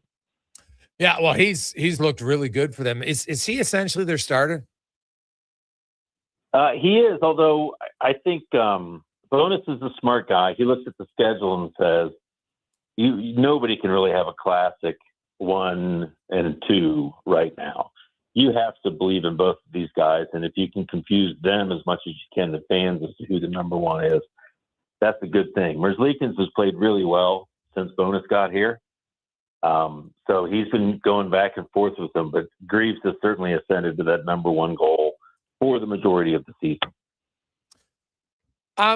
You look at Columbus, and I haven't dug deep into their schedule, Porty. I'm sure you probably have. Because I look, and I do think schedule matters as I'm pulling it up as you and I are talking right now. And I know this week was big, and they won 2 games against non-playoff teams, and they got Florida. Outside of Tampa Bay and Carolina, like they don't play any of the top teams over their next 10 games. Utah's a formidable team, and they just added Uyghur, so that'll make them better. But they got Florida this Thursday and next Thursday. And, Florida, veteran team kind of playing out the string. I'll be very curious kind of what their effort level is down the stretch. Like the Blue Jackets here, they have that game against the Islanders and the Habs. Like if they can stay close that week of the 22nd of March, in a weird way, could become their playoff, because I know their month of April, they got a lot of tough games. Yeah. And you look at, they're 3 points back of Boston right now, with 2 games left against the Bruins, right? So those add up to, those look to be big matchups too. Both in Nationwide, March 29th, April 12th. I'm writing a piece for tomorrow, and I'm hoping to figure this out. But which of those teams for them is the team that is most likely to be caught or most available to be caught? Because they are 3 points back of Boston, but they're also 5 points back of the Islanders and Pittsburgh and Montreal. So this 13-2-1, sometimes it's weird. You don't see, if you're just looking at the team in front of you, the team that you're chasing, you sometimes don't see the closure that you'll look. But you look up and the teams just above them have sort of pulled in here too. Pittsburgh's been red hot here for quite a while now too. So Columbus has kept pace. Some people wondered, myself included, if management didn't pull the trigger on Dean Evison too early this season. It turns out they may not have done it early enough, but the Blue Jackets are right there in the thick of things, and I think they're heading into this trade deadline thinking about kind of keeping the band together rather than adding a new lead singer. Yeah. Okay. What about, like you mentioned Boston, and I look at that division. Where do you come out of the Penguins and the Islanders? Like the Penguins, they cut a real tough stretch now, and there's no Sidney Crosby. Are they catchable? Yeah. I think they are catchable, but I think I was one of the few guys too at the beginning of the season that was just not buying all of this lottery stuff with the Penguins. Like, come on, like look at that team. Any team that starts with Crosby, Malkin, you go, I have a hard time believing that team's this. The other thing from the Blue Jackets perspective, and this may be frustrating for them, one of the guys that's really pushed them here lately is Igor Chinnikov, who just could not find a spot here under Dean Evison. I think maybe the Blue Jackets wish they'd waited a week or two to make that trade until after they hired the new coach, and maybe they wouldn't have made the trade then. But Chinnikov's been a real boost to them. He's given them a second line. This team, the Penguins, have played in the past pretty good without Crosby. They rally the troops pretty good there. And that's a character team. I think any team with Crosby on it as the captain is going to be that. So I hate to bank against them. I look at the Islanders and I think, and not that any of this is not deserved by them, but you wonder if when the luck is, and it's not even the luck, I hate to even say it that way, but they've had so many overtime successes, so many comebacks, including against the Blue Jackets. You just wonder if the magic is going to fizzle at some point. Where's Montreal at in this? I think they're more catchable than people realize. And the Bruins, again, 3 points up. They had a hell of a game. Columbus and Boston did in Boston coming out of the break. Those next 2 games against them here between the end of the season could be absolutely monumental and a rematch of that 2019 second round series. Yeah. So lastly, you mentioned forwards up front for the Blue Jackets, so maybe kind of a quieter deadline. How important is it for that organization just to get in the playoffs? Well, I think it's huge, Jason. I really do. And I hear people say, well, they're not a cup contender, sell. I think getting into the playoffs is an educational process for young players. I think the bigger issue here too is they've got to figure out what they have or don't have in Kent Johnson, Dmitry Voronkov, Cole Sillinger, these young guys. Sillinger plays a really key role for them. His game isn't just judged by goals and points. I get it. But Voronkov's had a very consistent start to his career in that he tends to run out of gas towards the end of every season. and they've worked with that. They've tried to get it going. They're trying to avoid it again this time, but he's back on the fourth line. That's not ideal for him.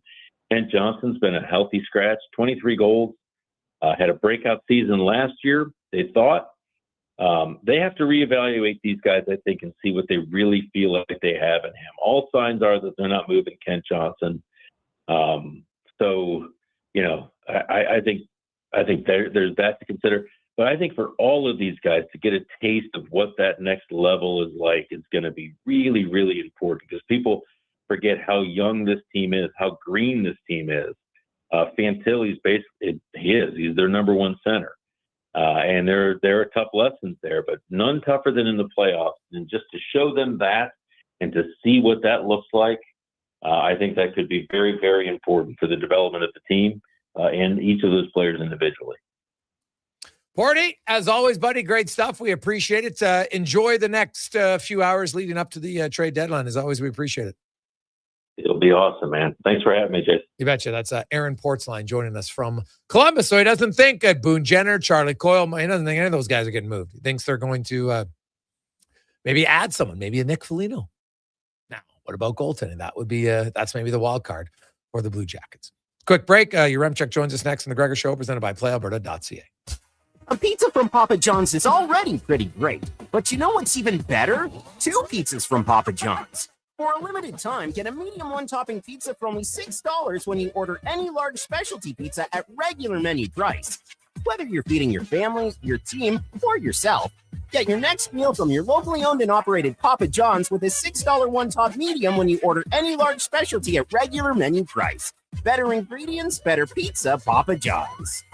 Hey, Edmonton, did you know a local Play Alberta winner scored over $500,000 on Mega Jackpots Ocean Bells? Think about the season tickets you could lock down with that kind of cash. From major casino winners every hour to jackpots worth millions and hundreds of popular games to money that stays in the province, there's never been a better time to sign up for Play Alberta. Download the app today to get started with casino, sports, and lottery all in one app. Must be 18 plus to play. When you gamble, use your game sense. Come for Canada's largest trade shows, the biggest names in entertainment, exhilarating sporting events, and more. And stay for the experience at the Edmonton Expo Centre. Looking for the perfect place to host your next big event? From trade shows to galas, meetings, and concerts, the Edmonton Expo Centre has the space, event expertise, and service to make your next event unforgettable. With over 522,000 square feet of flexible event space, in-house catering, and operational expertise, they bring your biggest vision to life. Learn more at EdmontonExpoCenter.com today. Hey, sports fans, we've got a clear choice for you. At Crystal Glass, we provide customers with the perfect glass for any job. From home to auto and even commercial, installation or repairs, we're your team. Call 310 Glass or visit crystalglass.ca. Crystal Glass. Is your digestive system crying for help?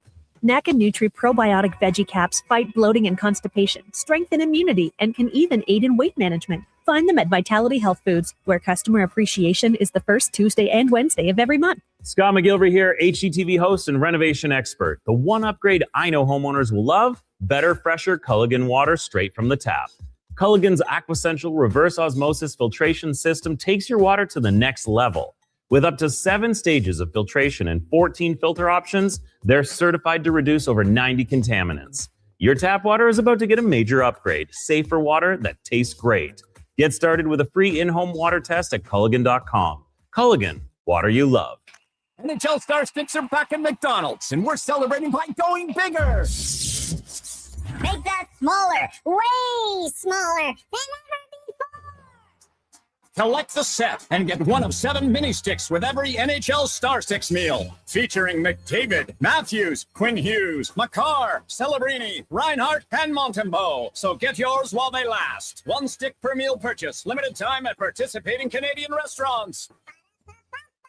Jan, I'm getting expressions and images to frame my hockey card collection in the man cave. Perfect. I'll come with you and bring our wedding photos. For sports memorabilia and family treasures, think Expressions and Images, your local custom framer since 91. You name it, we frame it. You matter. Your mental health matters, and you're braver than you think. Not Alone is an organization focused on creating a space of acceptance and support through tough, meaningful conversation. Use code 1440 for 15% off at notaloneco.com. It's okay to not be okay.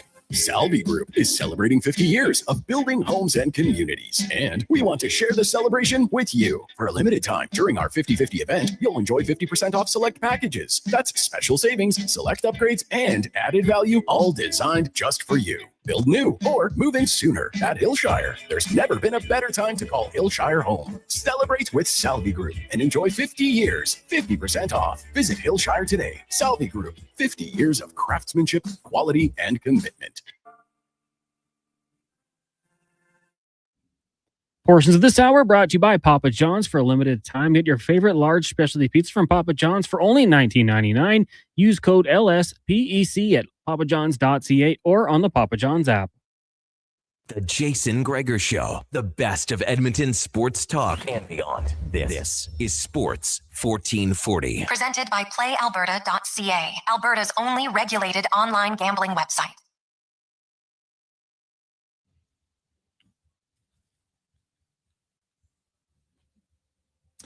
$327 as we return on a busy Wednesday leading up to a trade deadline. Of course, this Friday will be loads of fun. Lots of talk, some big trades today, though. Parayko, it was reported earlier. I haven't seen anything official, but they usually those guys don't report if they don't think it's that close. But Parayko going to Buffalo, Mackenzie Weegar going to Utah. Very interesting. Very interesting. If you missed it earlier, Tyler Myers is headed to Dallas for a second and a fourth round pick. Parayko had Radim Murtka, who was the defenseman for Seattle Thunderbirds, taken 9th overall last year, as well as a future first and probably something else just to make the money work. Parayko has a $6.5 million cap hit. And Weegar, no names have been mentioned on what's going back there. Utah does have a boatload of young players that they can move. I know they have a Ginla. Now, here's my only thing on that. If I'm Jerome Iginla and I'm working for the Calgary Flames, do I want my son in the organization? Is that really the best thing? I would have some reservations. There's a pretty big shadow to have to try to play out of. A, just to play anywhere in the NHL, but B, to play in the city where your dad starred, one of the greatest players I've ever had. I don't know if I'd want to put my son in that situation if I was him, but we'll see.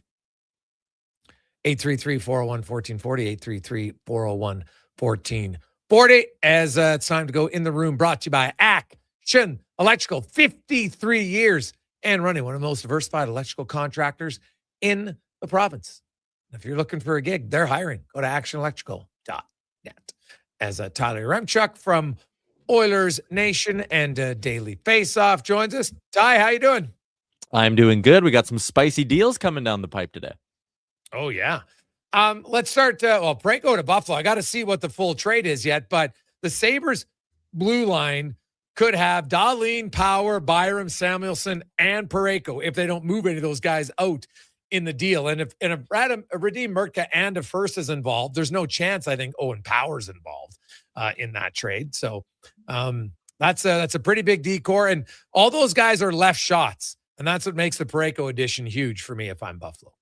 Yeah, you can see why it makes a ton of sense for Buffalo. I'll give St. Louis a lot of credit, though. If the return is Murtka, who, again, we're talking about a top 10 pick here, Murtka and a first. I know sometimes a first-round pick can just be a mystery box or whatever, but still, for a St. Louis team who's trying to retool and rebuild here, to get 2 premium assets for a defenseman who's in his 30s, who, listen, I really like Colton Parayko.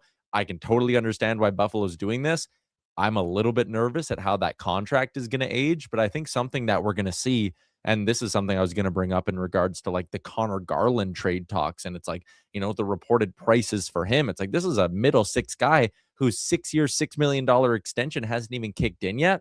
I think a lot of teams are looking at some of these contracts in the $6 to $7 million range and being like, we know it's not a flat cap world anymore. We know the cap is going to keep shooting up. So we don't mind if a contract that's $6 million right now, maybe it might not age well, but in 3-4 years, cap will keep shooting up. Who cares? So I think what we're seeing is teams not afraid to take on contracts that I think 2-3 years ago, they would have been more hesitant to take on. It's true. Now let's get to the orders last night. And Jake Walman got sat down for the third period. And Walman said, hey, you know what, man? It's frustrating. You'd like to be on the ice, especially when you were a reason they were down. He admitted he didn't play well. It was directly a result of 2 goals against. And so he gets a seat in the third period. And I will say, because I've been pretty hard on him for a while, Darnell Nurse had a really good game last night. Yeah, I thought Darnell Nurse had a solid game. The Walman thing, I mean, he's just a shell of the player that the Oilers had during the Stanley Cup playoffs last year. Like, I don't know if the injury has really dogged him that much or put him that far behind the 8 ball, but the fact that he's just been so bad, it's mind-blowing, and it totally changes the complexion of this blue line. You know, I had someone today who commented on my show and said, you know, it's kind of ridiculous that a guy like Jake Walman feels the effects of his bad play and has to take a seat, and there's this level of accountability with him, and people go, oh, why don't they show that same accountability when Darnell Nurse plays poorly and all that, which I guess maybe I understand, but I also think there's a little bit of an element here, like, you know, you're married to Darnell Nurse for the rest of this season and probably beyond. That's me saying if there is going to be a move, it's going to be in the summer. You kind of want these guys to play out of their slumps a little bit, which is what made the Walman move yesterday surprising, but deserved nonetheless. Like, again, this isn't a 1-game struggle for Walman. This wasn't 2 bad periods. It was 2 bad periods on top of a game on Saturday against San Jose when he was brutal as well. And it's been weeks of subpar play. So maybe the coaching staff just knows that, you know, he'll respond better to being sat down like that than maybe a Darnell Nurse would. So they made that decision. And yeah, I think I saw he was paired with Murphy, right? So it doesn't seem like they're going to bury him on the third pairing for the next 3 games. Like, they're going to give him a chance to play out of this now. Yeah, well, it's interesting in regards to Nurse, because a lot of people say, oh, you know what, Nurse is dragging down Walman. And I think a lot of people are overlooking. Well, Walman, there's no doubt in my mind he's still nicked up. Because he even said, he goes, yeah, am I dealing with something small? Sure. But I'm capable of playing, and I got to play better. And I think it's a little bit of a wake-up call here from the coach to say, hey, man, like, you gotta get focused here. Guys will play a little bit nicked up. If you're good enough to play, then play. And if you're not good enough to play, then don't play. And, you know, they'll kind of go from there. But it's kind of like why yesterday I saw these people, oh, Darnell Nurse is getting traded. Darnell Nurse is not getting traded before the trade deadline, people. He has a full new movement clause. And he has his 3rd son who's less than a week old. You think he's moving? Like, you can't overlook the human element of the world. And when you control your destiny, you're not disrupting your family or your wife when she's recovering from birth 4 days later. It's not happening. No, I'm with you 100%. It's not happening before this deadline. And I know not this summer, but next summer, his no move or his no trade turns into a 10-team no trade list. I'll say that maybe there's an opportunity this summer again. Like, if St. Louis is able to offload Colton Parayko, much better defenseman. This is not a linear comparison, but like, that's a contract that I kind of thought 12 to 18 months ago. I was like, ooh, they might have a tough time getting out of that. The fact they've been able to get a bunch of value for it in Merchka and a first is like, okay, maybe this summer there would be a team with a bunch of cap space who goes, yeah, like, we'll take a shot on Darnell Nurse, or we'll do some sort of a swap where you take back a maybe not quite as bad contract and give us an asset, whatever it is. I think this summer, maybe there's room or a space to go to Darnell Nurse and say, hey, a year from now, your trade list opens up to 10 teams. Do you just want to get ahead of it now? Do you want to give us 2-3 teams this summer that you would waive to? And maybe we can just, again, try to split up earlier than this trade list kicks in. So this summer, we can have the conversation, but I'm with you. All the Nurse stuff right now feels very premature. Yeah, it's simply not happening. What do you think the Oilers, if any, acquire between now and Friday? I think at the bare minimum, they're going to acquire a centerman. And then we'll see if maybe they get out of the Mangiapane money in full, then maybe there's room to go nibble on a winger somewhere. I sent out the tweet and I got a mixed reaction from Oilers fans, but the Leafs are sitting both Bobby McMann and Scott Laughton tonight for roster related reasons. 2 guys who we presume are going to be sold off, both bottom 6 centers. I'll be honest, I think I like Scott Laughton more than I like Nicholas Roy. He skates a little bit better. He's got a little bit more offense to his game. I know there's the right shot thing that everyone loves with Roy, but I don't know. I think I like Laughton as just a pure player more than Nicholas Roy.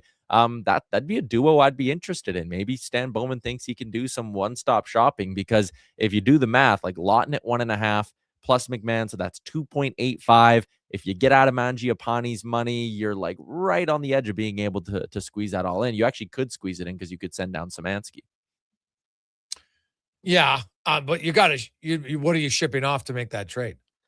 Yeah, I mean, like, again, someone, maybe it's not even the Leafs, someone has to take Mangiapane, and then the fact you're getting, one of the more premium rentals on the market in Bobby McMahon and another good piece in Lawton, probably a first-round pick involved, and then something else on top of it, I'd imagine.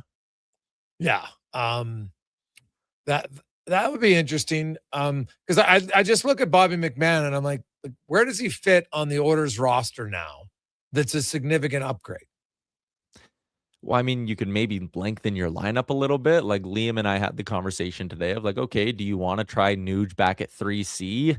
And again, Adam Henrique's here, so maybe you don't need this much center depth. But what if McMahon was a fit up with McDavid and Hyman, and then you had a second line that's Draisaitl, Podkolzin, and Roslovic, and then a third line that's centered by Ryan Nugent-Hopkins, and a fourth line that's centered by Scott Lawton? Like, you're starting to build a pretty good center core there, and you have more versatile pieces. Like Lawton's spent time this year on the wing. I like McMahon just because he's an even strength scorer. He's a guy who's produced a lot at 5-on-5. I think if you go back to the beginning of last season, he would be 4th on the Oilers in 5-on-5 goals in that time period. So I like 5-on-5 producers. I like guys who play with speed and bring a bit of size, especially come playoff time. Like, I think McMahon could have the similar impact that a Podkolzin has on this lineup. And again, if it shifts everyone down a few spots in your lineup and you can start to build a bottom six that, I mean, listen, right now the Oilers would love a bottom six that can consistently break even. But what if you could build a bottom six just by pushing guys down a rung that actually outscores the other team and is actually a net positive for you? Like, that might be what they need to go on another run this year.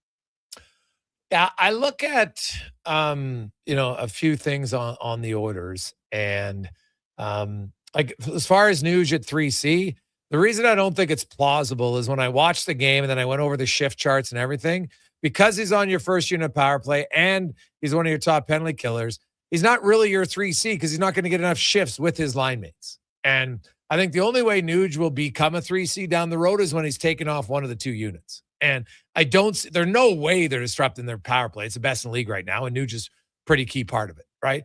And so I guess they could take him off to penalty kill.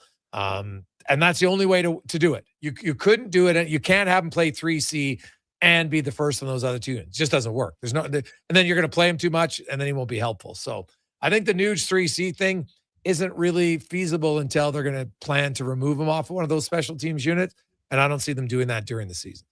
Yeah, and again, with McMahon, like maybe there's a scenario where they look at him and go, hey, he's a guy who scores a lot at 5-on-5.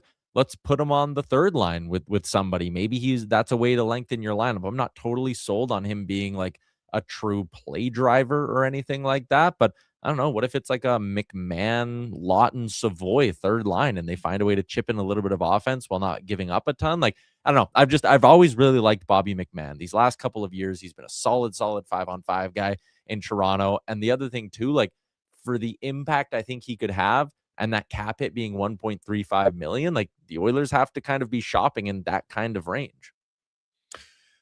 Yeah, we'll see. We've heard that they want to take big swings. I probably don't doubt that they do. They're in the win now mode, and you know what? That they've improved their organizational depth with some players. That like a guy like Szymanski that's found money, man. That's better than a second round draft pick, because a second round draft pick isn't in the NHL. You hope he becomes the NHL. Szymanski is.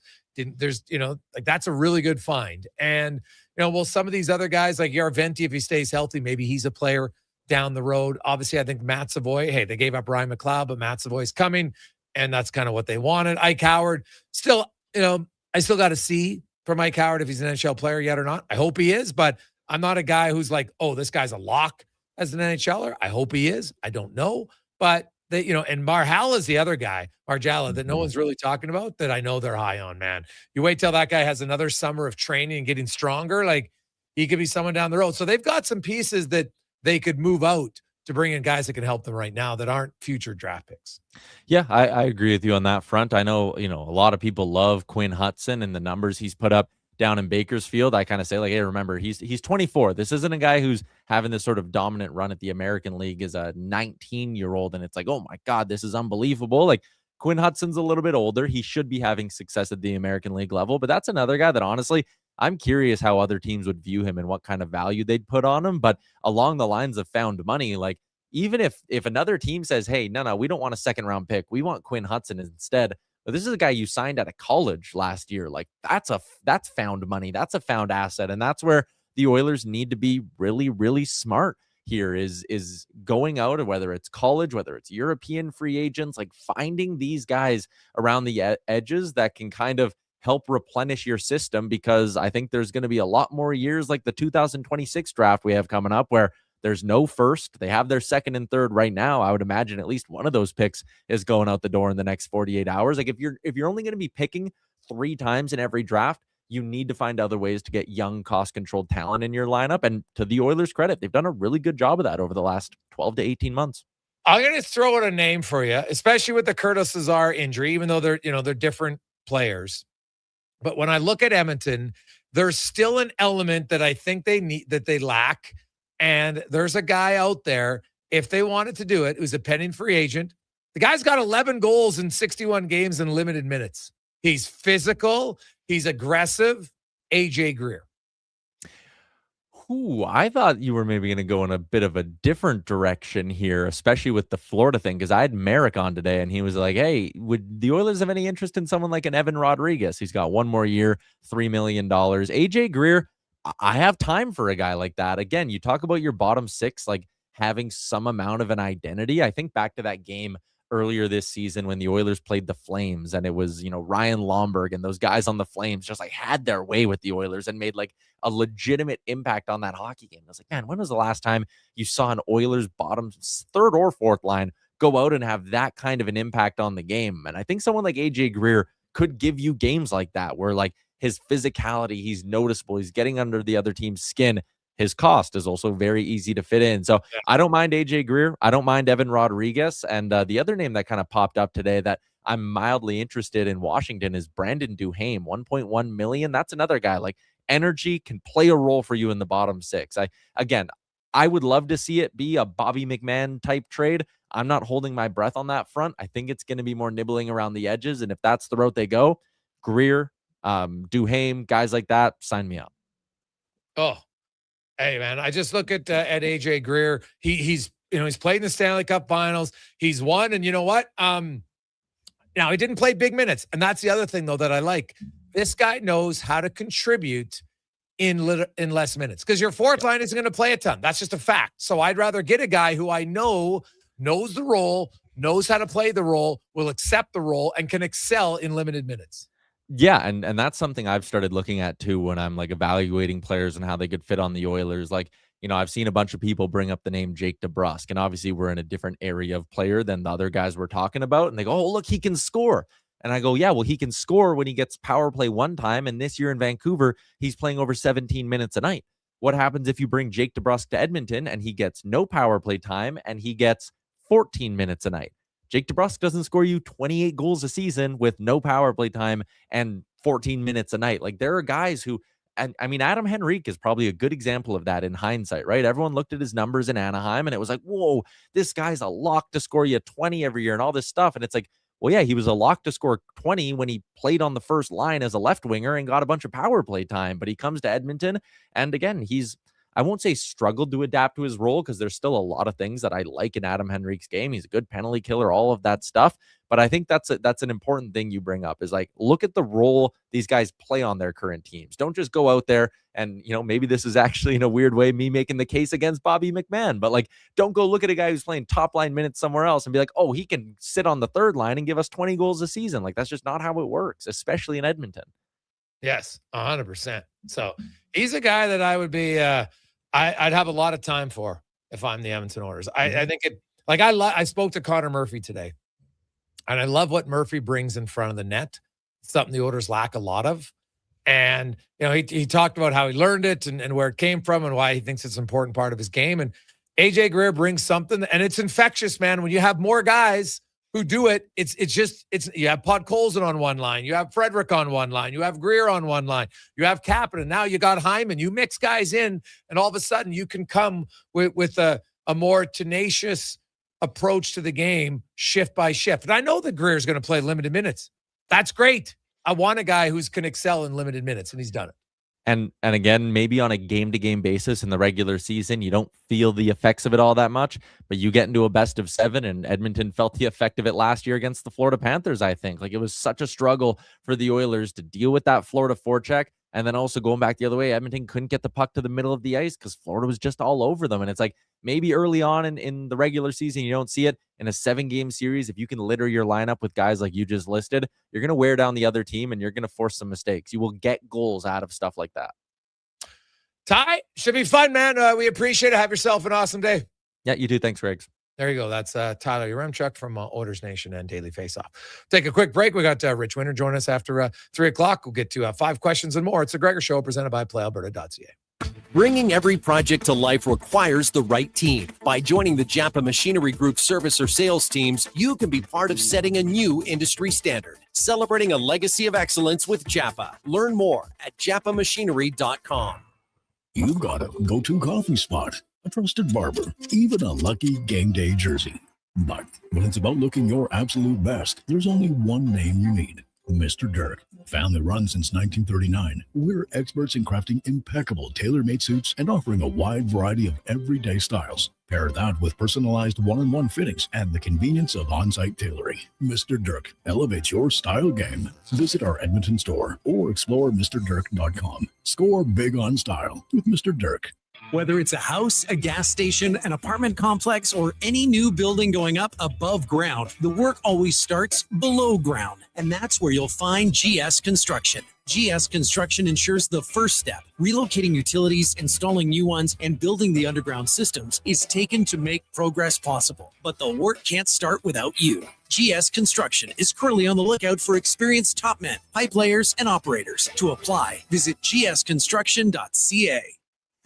Booster Juice is going crazy for hazelnuts. No, not crazy. Nuts. Booster Juice is going bananas for hazelnuts. I mean, there are bananas in smoothies, but that's not the point. Banana juice is booster for hazelnuts. What? Just stop. Booster Juice is going nuts for hazelnut. Introducing the Nutty Monkey Smoothie, Holy Hazelnut Acai Bowl, and Nutty Booster Ball, all made with rich, creamy hazelnut spread. Try them today, only at Booster Juice. Canadian born, blending since 1999. Support your circulatory health with NACA Platinum Nattokinase. This powerful enzyme cleans your arteries, helps with varicose veins, promotes improved blood flow, and more. Find NACA Platinum Nattokinase at Vitality Health Foods, where customer appreciation is the first Tuesday and Wednesday of every month. A Saskatchewan boy who grew up loving and playing sports. At least we think he grew up. Listen to Kevin Carius weekday mornings from 7 to 11 on Edmonton's home for sports, Sports 1440. Hi, Mike here from Northgate Chevrolet Buick GMC. March Madness is finally here. If you've been waiting to get into a new or used vehicle, now is the time. This is a mega sale, plus the grand opening of our all-new Autoplex, a massive indoor showroom. No iPads, no patio sets, no trips to Vegas. Just a good deal. So stop in and see us today, 13215 97th Street, or visit us online at northgategm.com.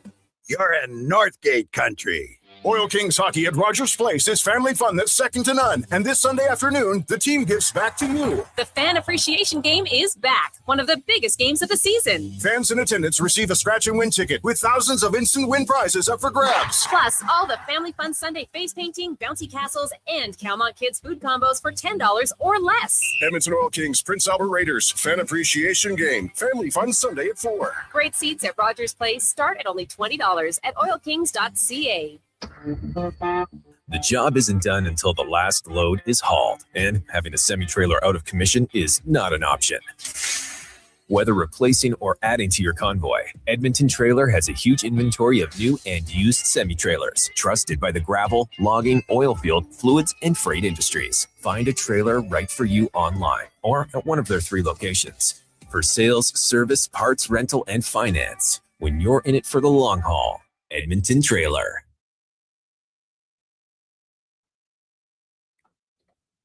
Portions of this hour brought to you by CanTorque, made in Canada, made for Canada, where extreme isn't theoretical. Find your solution at CanTorque.com. This is Sports 1440, where Edmonton talks sports. On YouTube, Facebook, and X. Here's Jason Gregor. Brought to you by PlayAlberta.ca.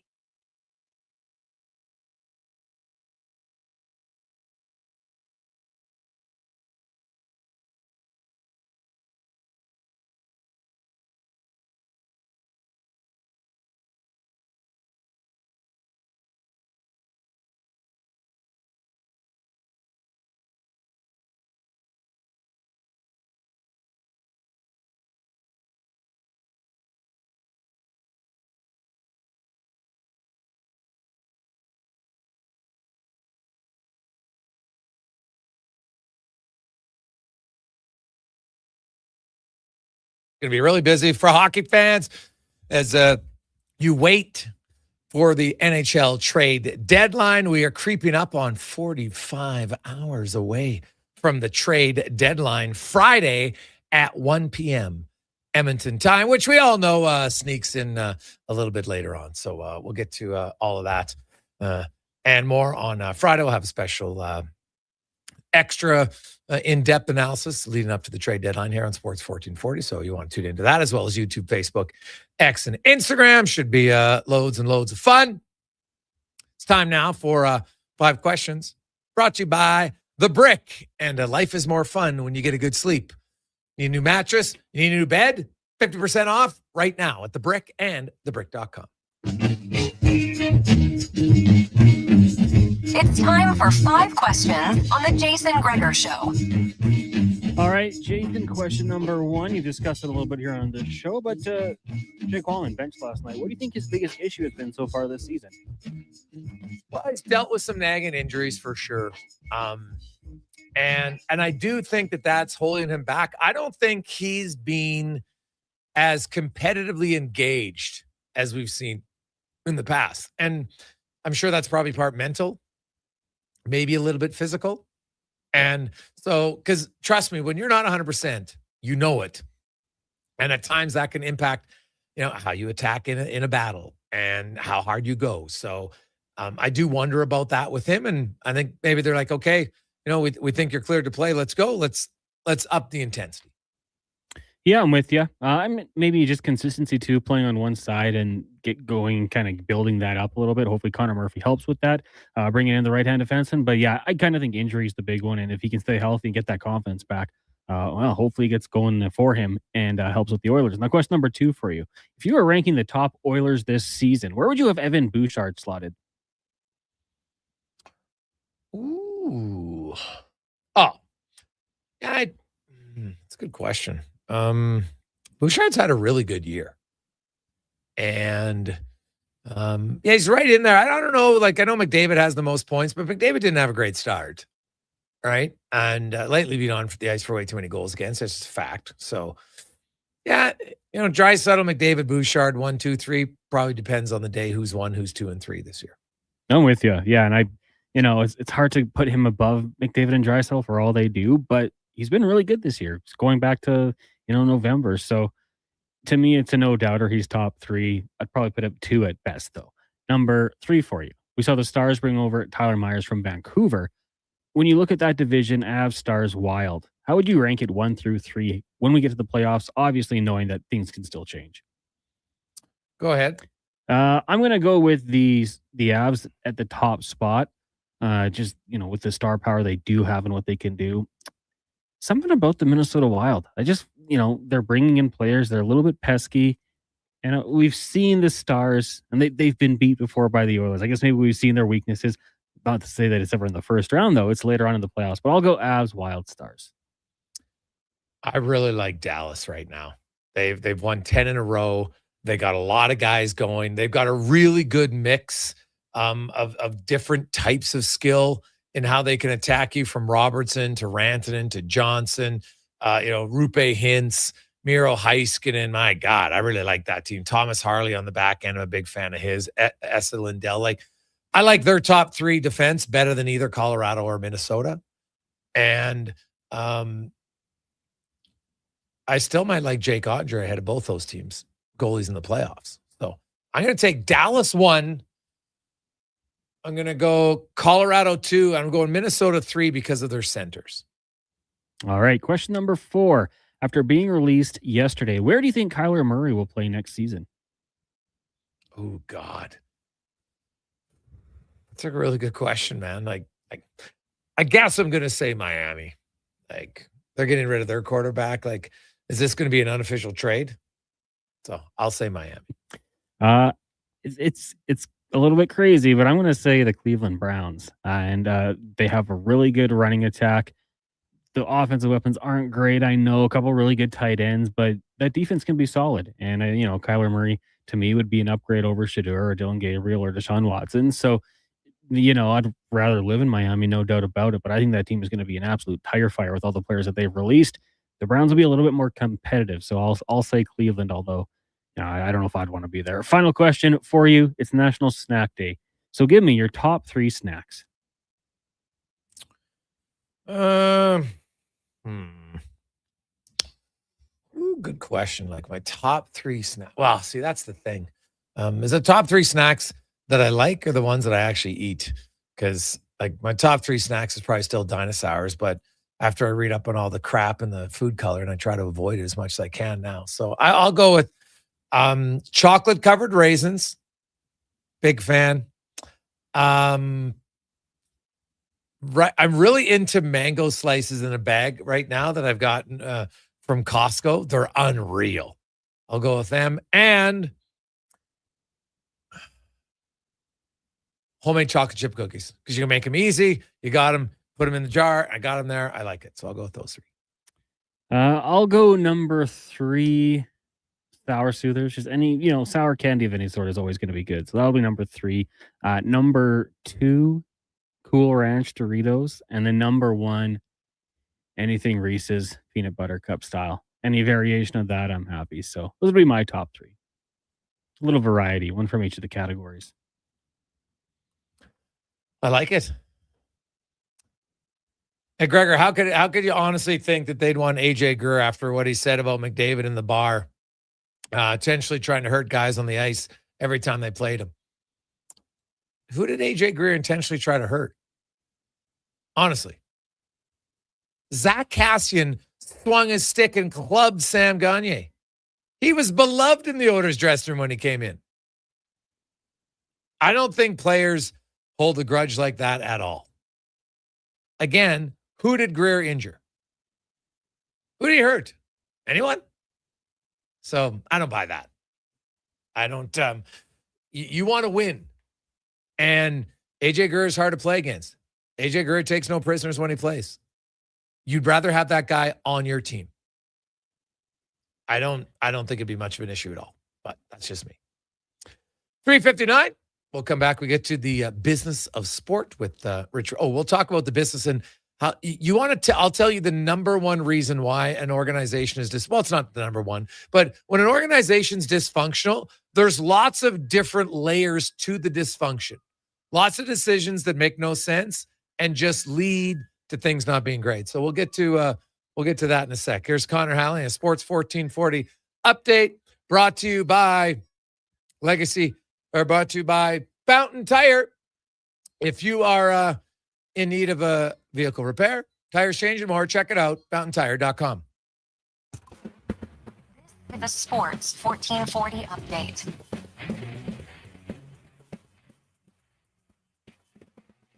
Per reports, the Buffalo Sabres acquiring Colton Parayko from the St. Louis Blues for defenseman Radim Murka and a first-round pick. Still waiting on that to be finalized. And Elliot Friedman reporting Utah Calgary closing on a deal to send Mackenzie Weegar to the Mammoth pending his approval. The Dallas Stars will acquire defenseman Tyler Myers from the Canucks for a second-round pick in 2027 and a fourth-rounder in 2029. The Canucks also retaining half of Myers' salary, and the San Jose Sharks reaching a 5-year contract extension with Kiefer Sherwood, carrying an AAV of $5.75 million. On the ice tonight, a bit of a lighter one. You got the Red Wings and the Knights, Maple Leafs in Jersey, Canucks taking on the Canes, Islanders meet the Ducks, and the Kraken hosting the St. Louis Blues in the association. Starting at 5, Knicks host the Thunder, Hornets in Boston, Sixers taking on the Jazz, Trailblazers meet the Grizz. You got the Bucks and the Hawks and the Pacers taking on the Clippers.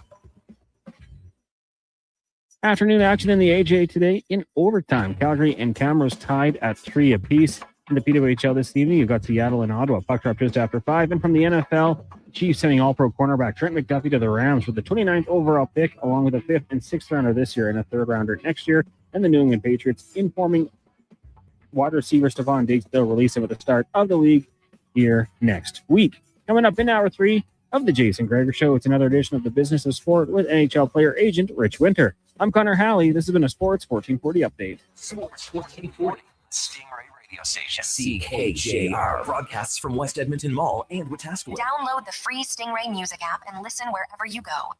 Japa Machinery Group knows that XCMG may not roll off the tongue, but Japa's team will help keep your construction jobs rolling on time and on budget with heavy equipment sales and rentals. Visit japamachinery.com to find out more. You've got a go-to coffee spot, a a trusted barber, even a lucky game day jersey. But when it's about looking your absolute best, there's only one name you need, Mr. Dirk. Family run since 1939, we're experts in crafting impeccable tailor-made suits and offering a wide variety of everyday styles. Pair that with personalized one-on-one fittings and the convenience of on-site tailoring. Mr. Dirk elevates your style game. Visit our Edmonton store or explore MrDirk.com. Score big on style with Mr. Dirk. Day or night, tasting just so right.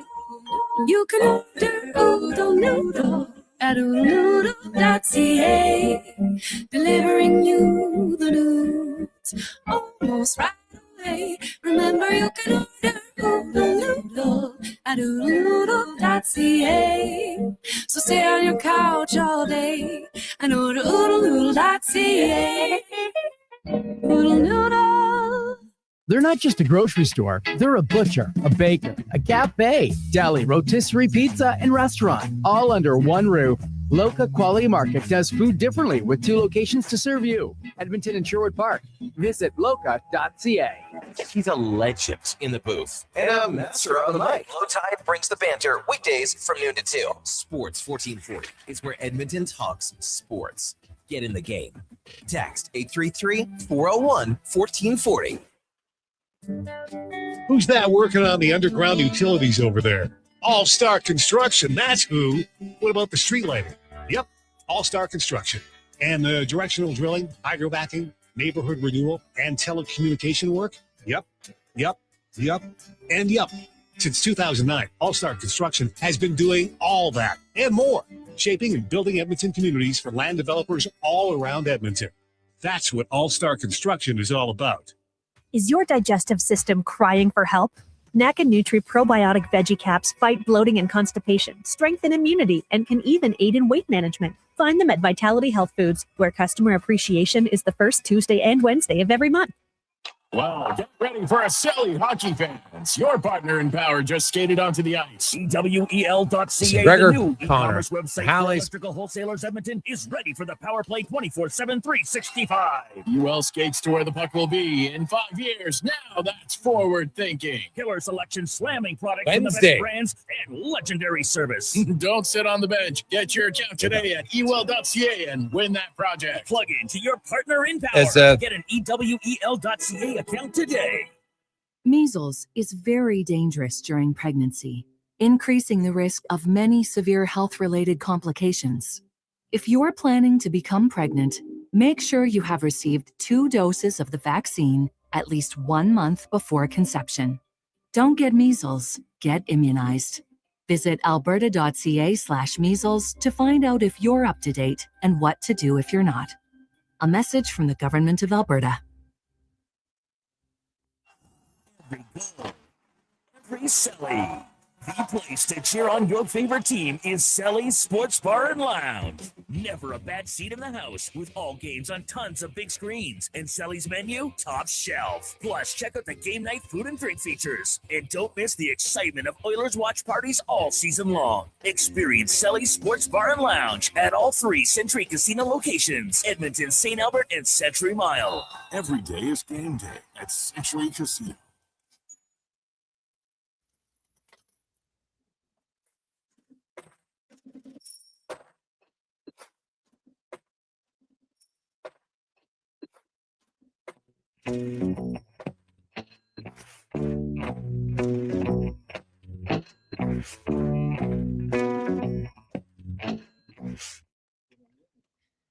Portions of this hour brought to you by Leading Edge Physio, from weekend warriors to professional athletes, kids playing soccer to grandparents in the garden, rotator cuff tears and tendonitis to post-surgical knees and hips. We fix your body. Life shouldn't hurt. LeadingEdgePhysio.com. This is Sports 1440, where Edmonton talks sports. On YouTube, Facebook, and X. Here's Jason Gregor. Brought to you by PlayAlberta.ca.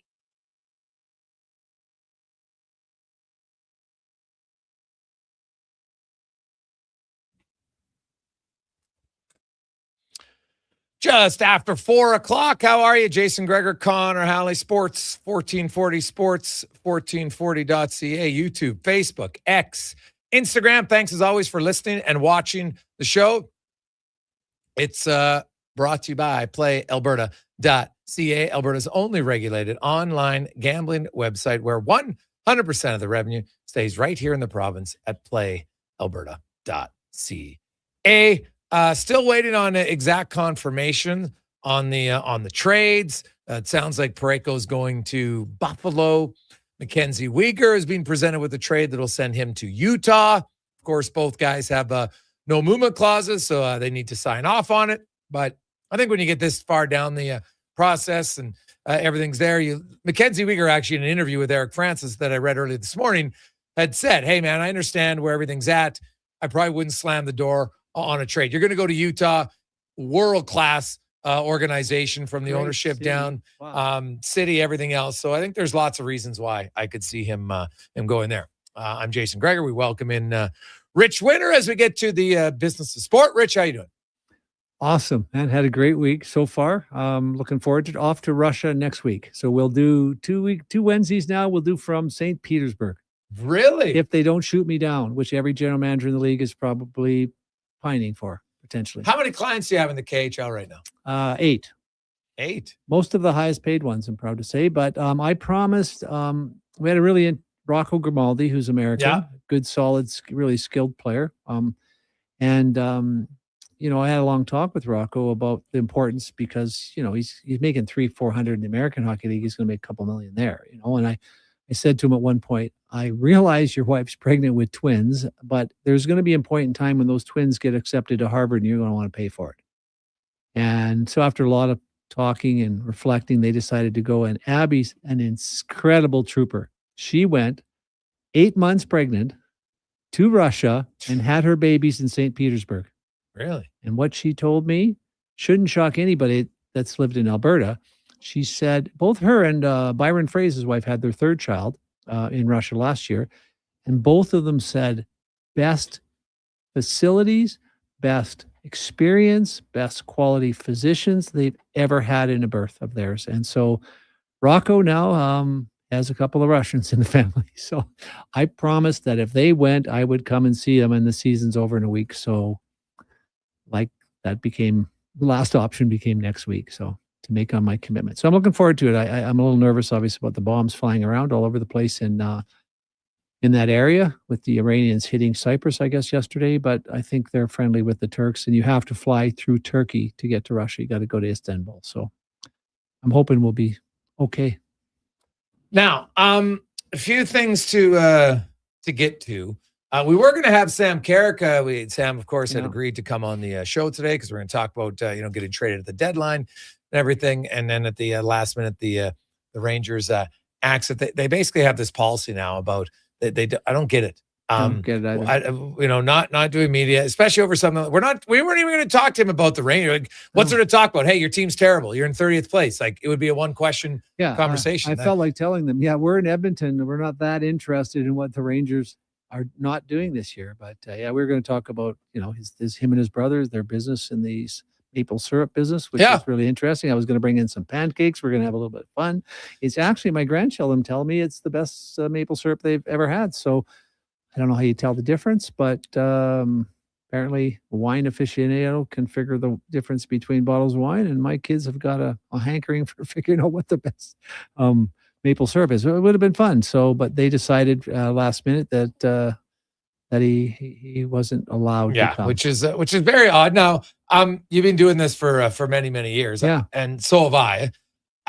There's only one organization that's ever done that. I've never seen the it Rangers. anywhere. And to me, like when I look at dysfunctional organizations, this is a small part of it, but all the little pieces add up. When you have to fill out a puzzle, it isn't just one piece. Wouldn't be called a puzzle, right? You need a lot of different ones. And to worry about stuff like that illustrates to me that you've got your focus in the wrong direction. Oh yeah, it just seems like you don't trust your players. I would feel like I just feel uncomfortable. And I know Sam is a great team guy, so he just was quite willing to accede to their request. I'm sure he'll come on at another time.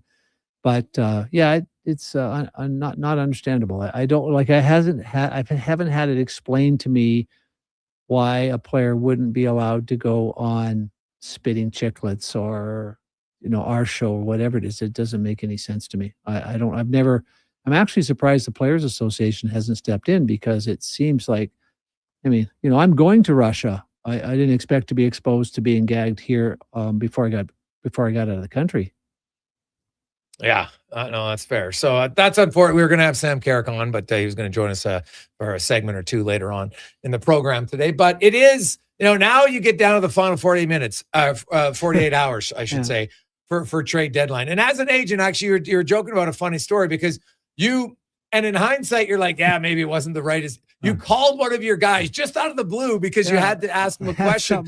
And he answers the phone like, dude, you can't just be calling me on the week of trade deadline without sending me a text. This is not about a trade. Pick up the phone. Well, I'm not like, because it shows, I think, for people that's how on edge some of the players are. Oh yeah. Like it's Adam Ernie. So and Adam won't mind me telling the story. I mean, Adam's gone through a tough time. I mean, 4 years ago, he's the leading scorer in the Detroit Red Wings, making $2.5 million plus.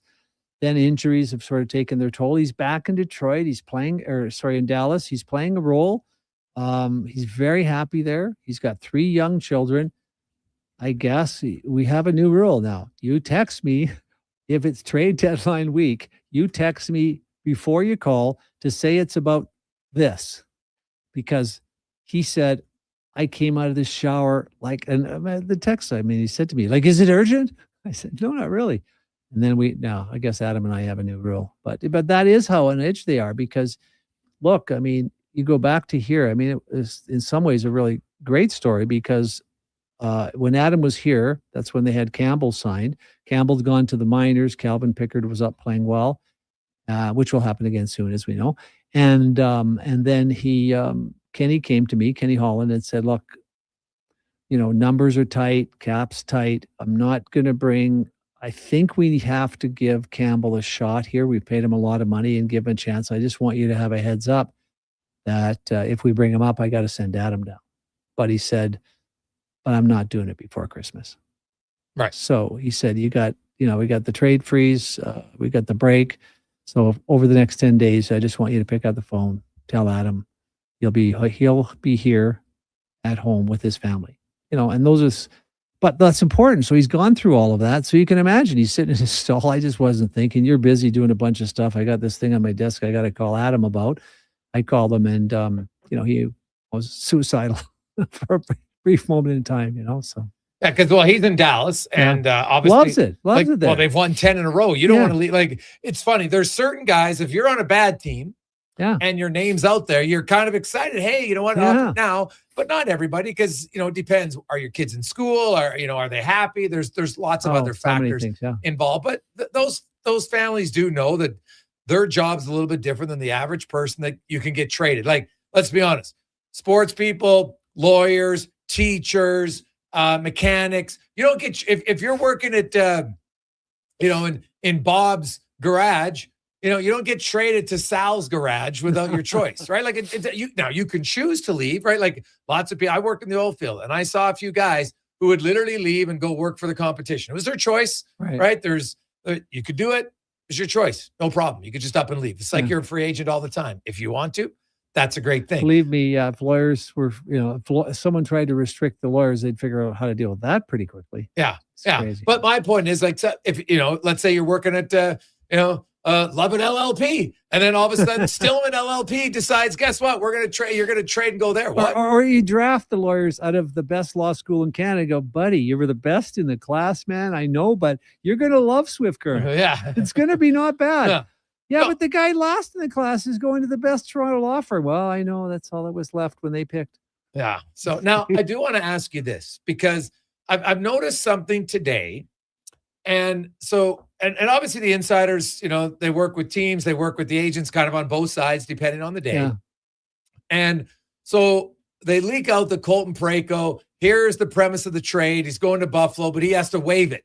Yeah. So now it's out there, right? Fans of both teams see it. Yeah. They go. Right. Everybody your teammates see it. Everybody sees it. And it's like, well, the players wait on it. Like, I probably wouldn't want that leaked out. Well, and who leaked it out? I mean, did one of the teams leak it out? Because if the team really wants a trade to happen, right? I could see them being the ones to do it, and vice versa. It could be either team, because maybe the player. We don't know. I mean, Colton was represented by the firm that I started and sold to Jerry, but yeah, maybe St. Louis leaked it because he's waffling on the, saying yay to the trade request because he's got kids in school. Don't know his situation today. Or it was, I don't get it. Like, these guys are now, no one's in the news business anymore. Like qualitatively, it's all seemed to be like, if they get the trade details 15 seconds before the other guy, that's somehow incredible. Like, I don't get it. I'd like to know more. I just think reporting in sports has just become, for the most part, pretty useless, certainly in the short term. But I don't understand it. Like, I can tell you that if you watch July 1st and 3 or 4 of our clients sign, you will never hear about it before the team announces it. With exceptions, because quite often the people at the NHL offices, kind of loose lips there. So I'm sure, Gregor and some of them, the rest of them have access to their cell numbers and stay in touch that way. I just don't get, like, why are we finding out 30 seconds earlier? Like, who cares? Yeah. Hey, guys, teachers and mechanics don't make millions. Okay, but Daryl, here's the thing. I know people say that, but let's say you make $1 million and let's say you make 50 grand. And if all of a sudden you have to move by no choice of your own or quit your job, and you got to live in another city, and your kids are like, Dad, can you give me a hug goodnight? Well, no, I'm in another city. How much money, or what are you going to do? Are you going to send a virtual hug? Like, we have to be realistic here. Money doesn't solve everything. It's nice, don't get me wrong, but it doesn't solve everything. It doesn't take away, it doesn't make you less human because you have more money. It doesn't make you less human if you have less money either. My point is, it's difficult, and if it's a sudden change. So all I'm saying is, I don't love the fact, from a player standpoint, that there's leaks out that now it's up to the player to accept the trade.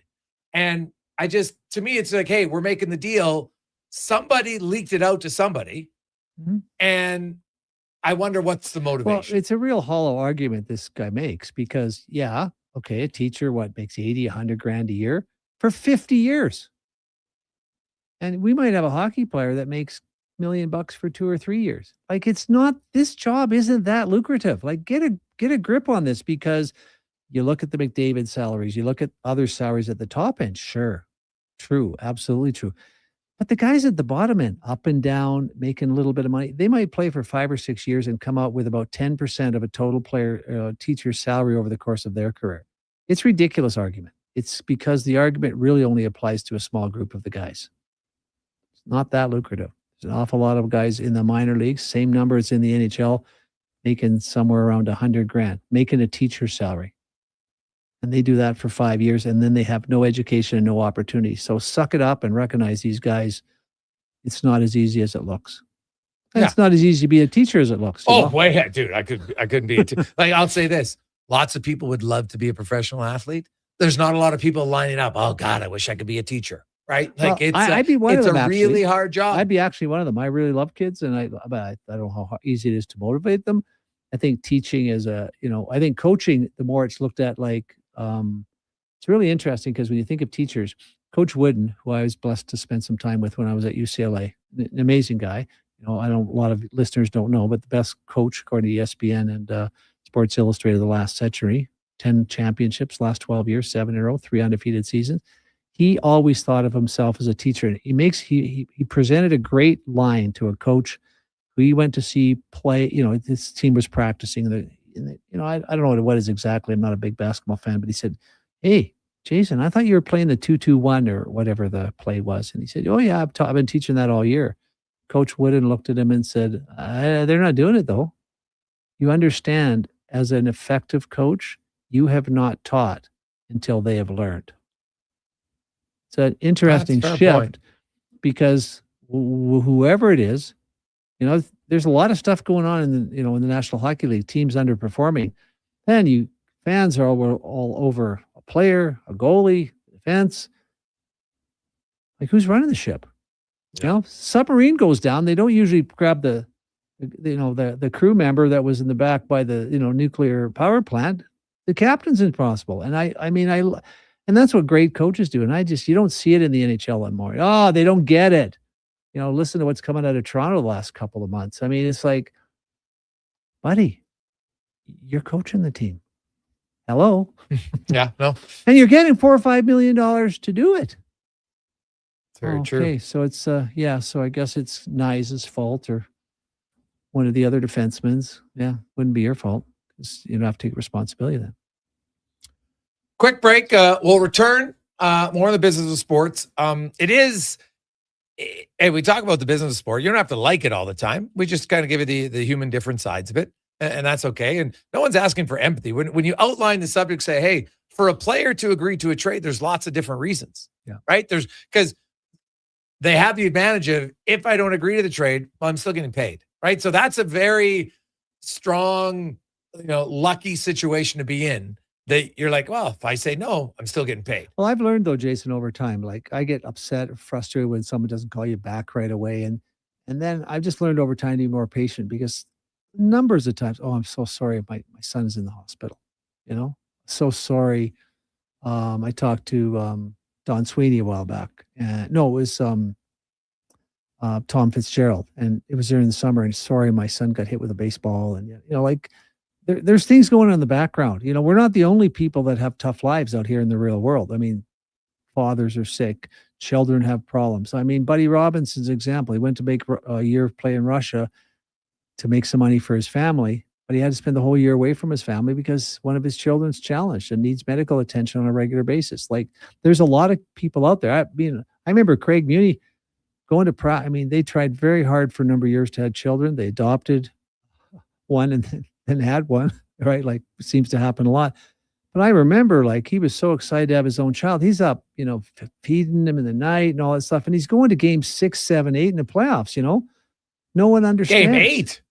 That was a crazy game. 7, that was good. That was that was one he dreamt about, apparently. But he's going to work with lots of challenges. Or when Tam Talbot had twins, maybe he probably had a few bad games around there, but no one's talking about that. And I think we should more often because sometimes there's real world problems that giving a guy a justifiable excuse. How about this one? This is the worst ever.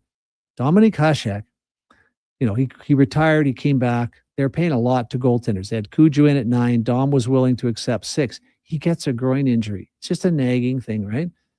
And they think he's faking it. Like the reporters say, come on, he should be ready. He came back. He should be this. He should be that.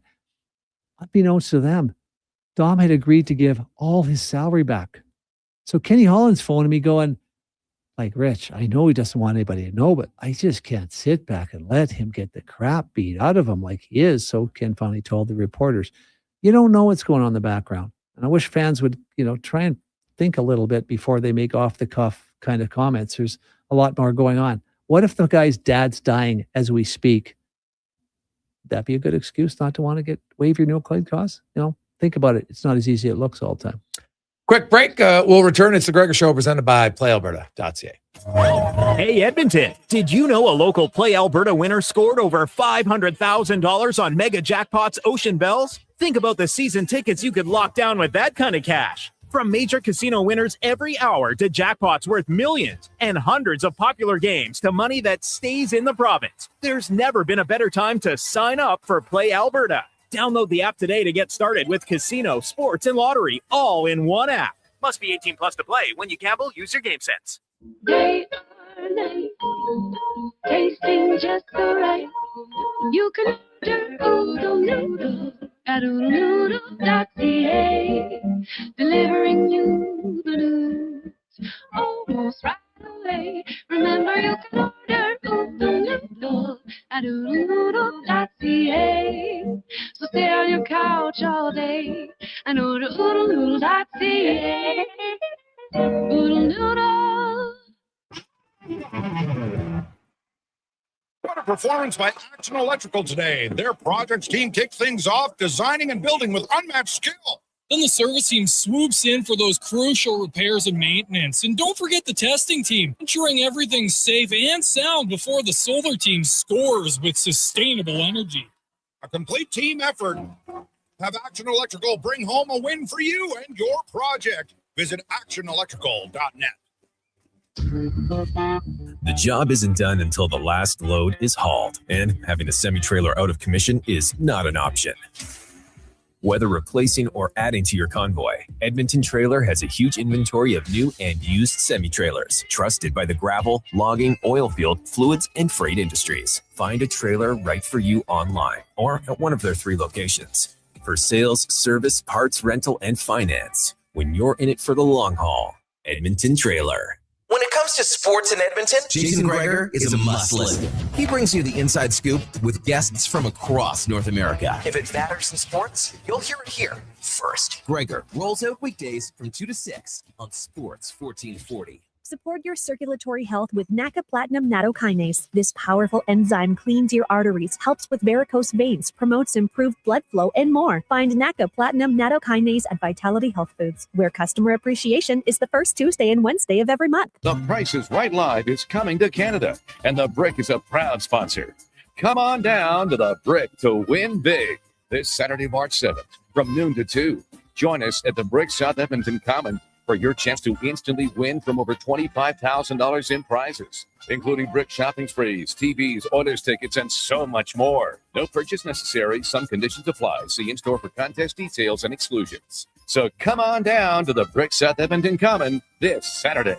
Missioner Allen Auctioneering's next Calgary, Edmonton, Winnipeg public unreserved heavy truck auction is next Thursday at 9 a.m. with tandem and single axle trucks, including a special dispersal of 3 unused 2024 Kenworth T880 tandem cab and chassis trucks. Info at maauctions.com. Salvi Group is celebrating 50 years of building homes and communities, and we want to share the celebration with you. For a limited time during our 50/50 event, you'll enjoy 50% off select packages. That's special savings, select upgrades, and added value, all designed just for you. Build new or move in sooner at Hillshire. There's never been a better time to call Hillshire home. Celebrate with Salvi Group and enjoy 50 years, 50% off. Visit Hillshire today. Salvi Group, 50 years of craftsmanship, quality, and commitment. Missioner Allen Auctioneering's Calgary, Edmonton, Winnipeg public unreserved equipment auction is next Friday at 9 a.m. featuring backhoes, dozers, digger derrick, forklifts, man lifts, wheel loaders, skid steers, telehandlers, turf mowers, plus commercial trailers and more. Info at maauctions.com.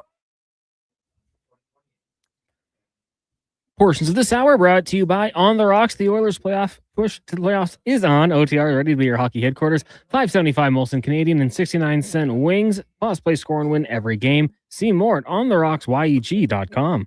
The Jason Gregor Show, the best of Edmonton sports talk and beyond. This is Sports 1440. Presented by PlayAlberta.ca, Alberta's only regulated online gambling website.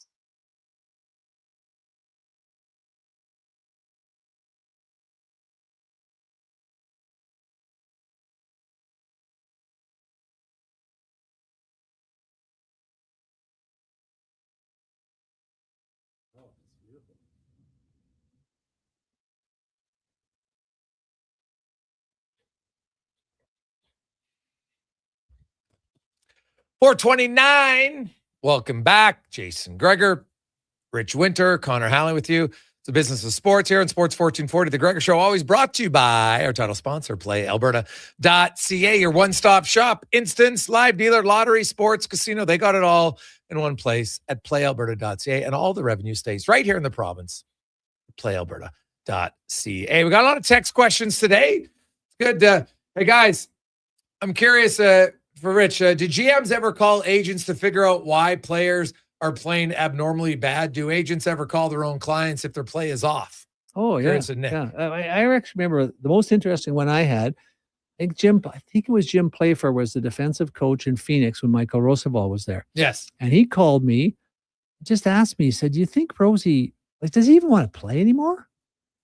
I'm like Rosie's a pretty competitive guy. I asked him what was going on. He just seems like a lethargic and he's not that energized, but he's a pretty understated guy, right? He doesn't say a lot. So I phoned Rosie and what's going on? You know anything that's going on? I said, no, and he couldn't figure it out. So it was interesting. So we talked about it.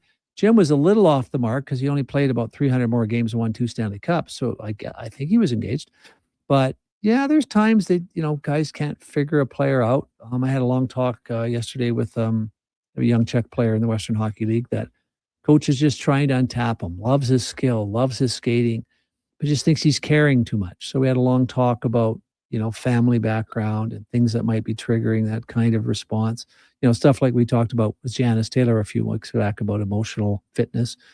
Yeah, it's not unusual. But I had an interest. I talk to him a lot. In our organization, we do a lot of goal setting, and we have a lot of behavioral science tools that we use. And I joked the other day with a guy, like I had 6 guys in the minors this year when we started.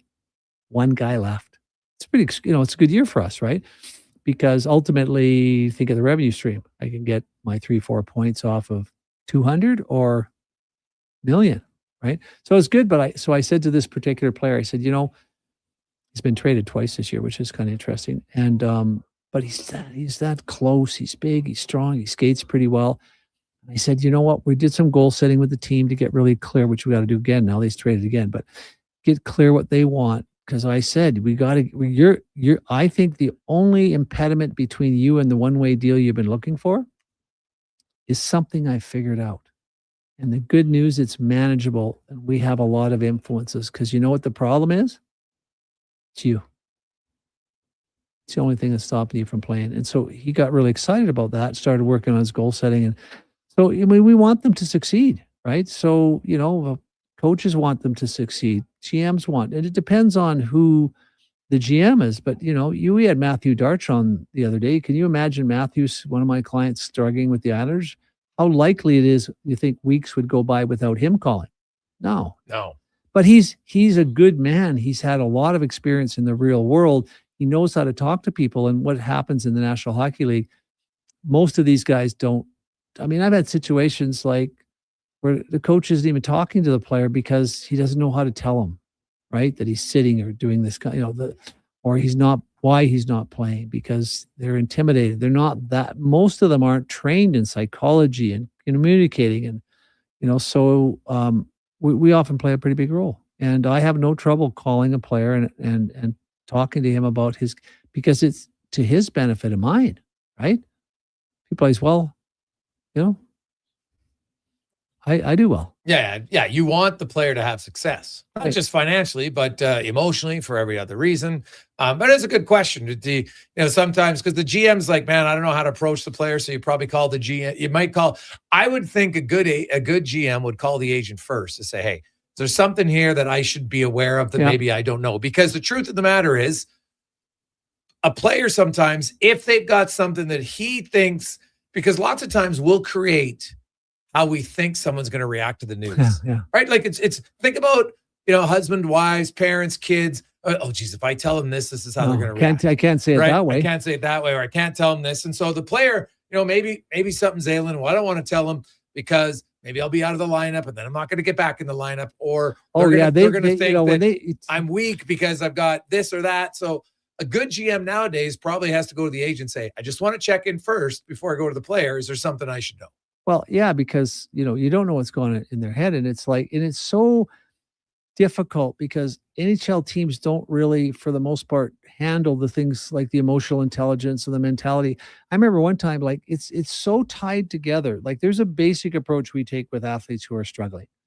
I phoned them up. I remember Thomas Faucone years ago. I believe he was 0-8 at the time, coming right out of the season. Played pretty well. Just, team wasn't scoring. So I said to him, Thomas, where are you? So I'm just lying in bed at the hotel. Why? So why don't you do me a favor? I said, so, okay, just trust me on this. I said, so I want you to get out of bed, stand up, put your feet shoulder width apart. Then I want you to look at the ceiling and smile, a big a smile as you can. I said, how do you feel now? Well, a little better. And the point of that was to try and explain the body and mind connection. And so what we get players to do when they first struggle is do the things away from the rink that you do when you're playing well. Because you say, oh, I got to go to bed early because, I haven't been playing well. Reminder, in slump, right? Well, I'm not going to have a glass of wine with dinner. I'm in a slump. Hey, maybe we should try my favorite meal because I got a hat trick that time. Oh yeah, you're in a slump. So you should probably try that. So what I said so go out to a late movie, have 3 glasses of wine because you do that. And at least that's the start for you to subtly change the way you're feeling. Because my feeling is that NHL players are like old locomotives. Mm-hmm. They can't go from 0 to 100 instantly. So if you walk around all day in a funk, how's it going, Jason? Oh, it's horrible, man. I don't know. It's just been, you do that all day. You can't shake that and play at the level that they're playing at. Right. So, yeah, we spend a lot of time with, players talking about those kinds of things because it's really important. Like, and their mentality, like the GM might not know. He doesn't know. GM's up in the office. He's around a little bit at practice, doesn't see him much, doesn't know. You ask the players, they know, but they don't seem to focus on it. They just don't seem to understand the value of the fuel that fires the engine, which is the emotions and the mental approach to the game. I look at players like Connor McDavid, and he's got to put so much pressure on himself that it's just got to be tough. How do you release that? Because like Janice was told me that Connor probably has an extra 20-30% in him. If he could just, it's understandable. Everybody in the world is saying if he doesn't win a cup, he's not in that group. Yeah. Wow. And it's got lots of time for that. But it's still hard. When you're an athlete, your long-term view is not like ours. He doesn't have lots of time. He doesn't think. Yeah. A long-term view for a hockey player is Tuesday. Well, the elite player is a little bit different. Yeah, I don't agree with you. I think elite players are a little bit different because they don't have the ups and downs, so they can let it slide. Wayne Gretzky doesn't get any points one night. He's not figuring he's washed up when he's in his prime. But, but Connor is like, it looks to me like Connor's the guy trying to make the lineup. There's a lot more pressure when you're in the press box, and there's a lot more pressure, very unique pressure on a guy like Connor McDavid because it's about the cup. It's about winning the cup. And you carry that because it's not easy to win. I don't disagree with that. And that's why I've always felt like I think it's important if I'm building the Oilers organization, I'm looking for lots of factors because you can't win the cup in the regular season. You can get into a playoff position. Yeah. That's all so you can give yourself, hey, we could be one of 16 teams in the hunt. Yeah. And now we know that out of those 16, there's probably 8 maybe who have a realistic shot to win. Now some though, every year not every year, but lots of years we have upsets. Hey, Florida went from the 8th seed, that the 17th most points in the regular season, went all the way to the cup final a few years ago. And some wonder if Kachuk and others weren't hurt, maybe they would have won. So you never know once you get in what can happen. But it is a lot of pressure. And you would need to find ways during the season to turn down the knob a little bit on the pressure. I got to have some funny guys in the room. Yeah. Right. I would have to have some agitators in the room where if anybody tries to, take a bite out of McDavid, he knows. Like, I love what Podkolzin did last night. Yeah, I get that, it's pretty clean hit on Matthias Ekholm. But guess what? If you don't do anything at certain times, other teams look and say, we can take advantage of it, right? So I love what Podkolzin did. And he didn't go after a super heavyweight, right? Like, I'm not doing that against Olivier or because then you might get hurt. But the odds of really getting hurt in that fight last night are pretty low. Minimal. And, and I think those little small things work out. But I would make sure when I know that I've got a superstar who he puts way more pressure on himself than anyone else. Oh, yeah. There's no question about that. Yeah. But he also puts in way more work than most other people. There's a reason why he's so great at his job. Oh, absolutely. He's so his committed. Focus and commitment it's amazing, reproach. Right? But I think you'd have to look and say, Connor does put a lot of focus and emphasis on himself and wanting to win. And so that's all he's wired for. And that's great.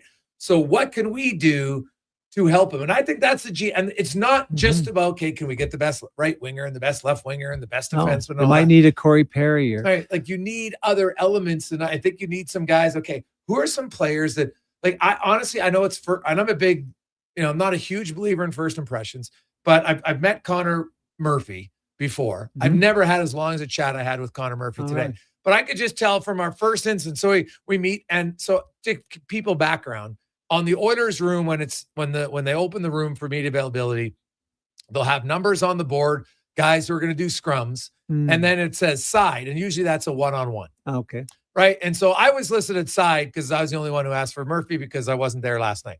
And then Rashog's like, hey, do you mind if I get it? He said, get your 2 questions out, whatever. So it was like a running joke. Yeah, I said, he's got 2 questions. And Conor Murphy's right away. He's like, what does side mean? And he starts making a few jokes about what side. So we sit down hey, what's your name? Like, I always introduce myself first anyway. Hey, nice to meet you. Da, da, da, da, da. And I can tell you, not every player is that way. Just like not every human. Yeah. I meet kids. Some kids will look you square in the eye and shake your hands. Others won't. They don't. What do you mean? I don't have to say hello to you. Like, there's different ways. And I could just tell, here's Conor Murphy. And when he talked about the importance of giving back to the community and doing stuff in the community. And he said, because you know what? I didn't think about hockey. And that actually really helped me because when you're younger, all you do is think about hockey. Oh, yeah. Right. Yeah. And Conor doesn't have kids yet, McDavid, because when you do relax a little bit more. You have no Some choice, days you're more stressed too. Any parent out there's like, what are you talking about? Relax more. Some days you relax more. Right. And some days you're distracted. At least. Right. Because think about it for any parent. You have a tough day at work, whatever your job is a tough day. And when you have that newborn, you come home and, or maybe you're lucky enough that you get to stay at home mom or stay at home dad. But those moments when, you just put the baby on your chest, it's a weird feeling. And if you're young and you don't have kids, I can't explain it until you experience it. I can tell you about it, but you don't really know. Or when you play mini until sticks you do hockey, because you have to focus. Yes. And then you're there, right? Well, it's a psychological phenomenon identified by a University of Chicago psychologist named Mihai Csikszentmihalyi. It's called flow. And if you can get a flow experiences when you're so wrapped up in it, rock climbing, chess, drawing, you're so wrapped up in it that you can't think of anything else. And that's what your children do now. They might be terrorists for a brief period of time, but you're not thinking about the game because you're trying to figure out how to get the kid off the roof and then identify how he got up there. And it's cathartic in a sense that you just get away from it a little bit. So it is healthy to have distractions for sure. Yeah. Oh, I think it's good for everybody in their walk of life. And and sometimes in a locker room, there's different personalities. Obviously, you need guys who can play. Yeah. But ideally, at the same time, you want guys, different personalities who can cut the tension. Sometimes you need the experience. I think the Oilers now, McDavid and Draisaitl have been in the Stanley Cup final twice. Like they don't need to hear, they don't need Corey Perry to tell them about the stories because now they've lived the stories. Right. So that part's good. But now you might need a young guy who comes in or a veteran and they're wide-eyed and super excited. Like Conor Murphy. Say, we want to win it for him. Yes. Because we've already run 3. Yeah. Right? And Conor Murphy, I talked to him about it today, and he had a great answer for Oiler fans. You might want to check it out later on at jasongregor.com or anywhere you get your podcast, re-listen to it. But he's never played a playoff game with fans because the only year he made the playoffs was 2020. Right. And he even said, he goes, you know what? I never put that much stock in that playoffs. It was fun, but, the fans really make the playoffs because it's so much more intense and the building's loud. Yeah. And, he even noticed, he goes like, I've obviously been around the league for many years. He goes, there's more Oilers jerseys in this rink than I see in a lot of rinks around the league. And he goes, first thing, and his wife, and they have a young son who's a year and a half. And so they're, him and his wife were very excited when they got the call because they knew they were going to get traded. Right. So they got the call, wow, I'm coming to Edmonton. And they're just like, Canadian market, really good team. Oh, yeah. You get to play with superstars. Like, right. I don't care who you are as a player. To say, hey, I was a teammate of Connor McDavid for a while and Leon Draisaitl and Evan Bouchard and name the rest. And maybe I'm one of the guys who gets to go over the hump with them. Yes. That'll be memorable. Yeah. Well, I've always, a friend of mine said, and I didn't really follow this that closely. He said, Bill Guerin was the guy that, really helped Sidney Crosby. And I don't know much about the details around that, but he must have been reading or heard some stories and stuff. But that may be an example. Like Connor McDavid may not need someone to tell him the stories about how he, getting to the Stanley Cup final, but maybe he needs a perspective that will help him relax. That guy that's just funny, he's fun to be around and he takes you away from the game periodically on the road. Hey, buddy, let's go do this. Have you ever seen Bobby Holik was interesting that way. I mean, if I ever had a thing I wanted to do on the road when I was waiting for a game to start, call Bobby. He knows every museum. He knows where to go. And maybe you need a guy like Bobby Holik just to take some of these guys out and take them away from the game, because when you're in the middle of the playoffs, it's got to be overwhelming, especially when you're putting extra pressure on yourself to win. So, it may not be a winger. It may not be a defenseman. It just may be that guy that goes, you know what? Bobby was the key. This guy was the key because he just kept the room so relaxed. Yeah, there's lots of different guys at different times that do that. A lot of different components to having a successful team. Yeah. Lots more text line in 833-401-1440, 833-401-1440. Rich, how do you negotiate when it comes to no movement clauses, no trade clauses? How hard or easy are those types to get into a deal? Depends on the organization. It depends on the organization. Some are smart enough to just stick to their guns and say, look, we don't have those here.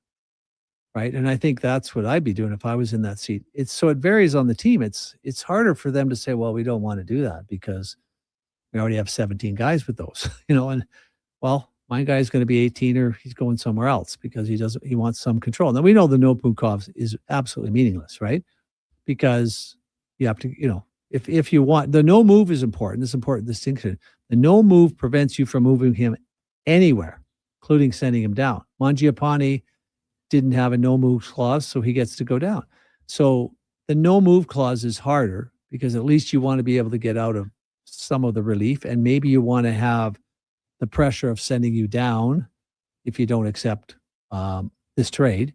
But it depends on the team. There's no real answer. Certainly, guys, Julien Brisebois, tough, firm, builds policies, sticks to them, treats everybody the same. You just kind of go, if you want to play in Tampa, they don't have that thing. But if you go to Toronto, they give it away like candy, at Christmas. So it's different. Every team's different. Quick break. We'll come back, wrap things up on the Gregor Show presented by PlayAlberta.ca. It's a business of sport here on Sports 1440. Is your digestive system crying for help? NAC and Nutri probiotic veggie caps fight bloating and constipation, strengthen immunity, and can even aid in weight management. Find them at Vitality Health Foods, where customer appreciation is the first Tuesday and Wednesday of every month. At Fountain Tire, success is a team effort. They're committed to their team members and their customers. And that means treating your vehicle like it's their own and finding solutions that suit your needs. Because whatever the road brings ahead, they're on it with you. Visit FountainTire.com today. It's the iconic Jasper Ave Patty Party. That's on the rocks. We're turning Jasper Avenue green. Your 5-day St. Patty's Day party kicks off Friday at OTR. With live entertainment every day. Including the Feelin' Lucky Burlesque show on Sunday. Plus pipers, Irish dancers, and doors open at 9 a.m. on the 17th. We got more green beer than Marco has fancy shirts. And trust me, that's a lot. Lucky the Leprechaun will be there. Will you? It's the iconic Jasper Ave Patty Party. That's on the rocks. Next round's on me. Woohoo! Mr. Rooter kinda speaks French. Je m'appelle Monsieur Rooter. Je suis plombier. Très bien, Mr. Rooter. Your name is Mr. Rooter, and you are in fact a plombier, a plumber. You are an excellent student. Au contraire, mon frère, je suis un excellent étudiant. Also, I'm not here for a French lesson. I'm here because someone clogged up the toilets. Oui, right this way. For a plumber who speaks your language, call Mr. Rooter.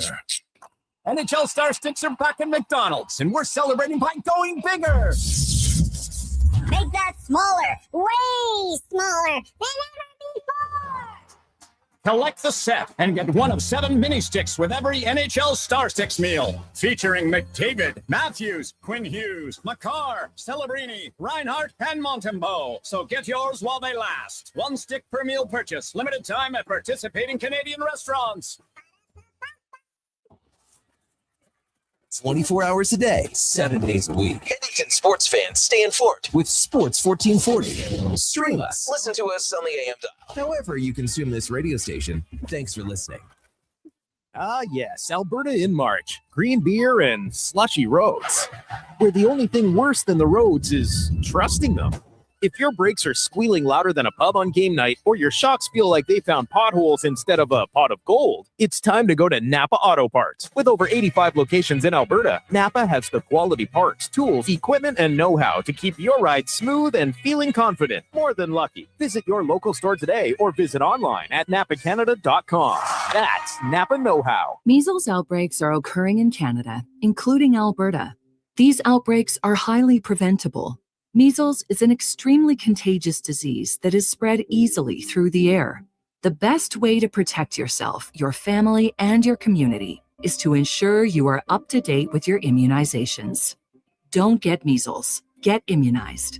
Visit alberta.ca/measles to find out if you're up to date and what to do if you're not. A message from the Government of Alberta. Mission Rail and Auctioneering's Calgary, Edmonton, Winnipeg Public Unreserved Equipment Auction is next Friday at 9 a.m. Featuring backhoes, dozers, digger derrick, forklifts, man lifts, wheel loaders, skid steers, telehandlers, turf mowers, plus commercial trailers and more. Info at maauctions.com. There we go back.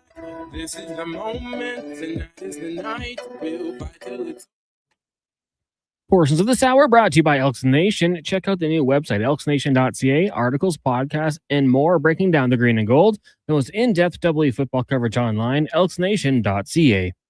This is Sports 1440, where Edmonton talks sports. On YouTube, Facebook, and X. Here's Jason Gregor. Brought to you by PlayAlberta.ca.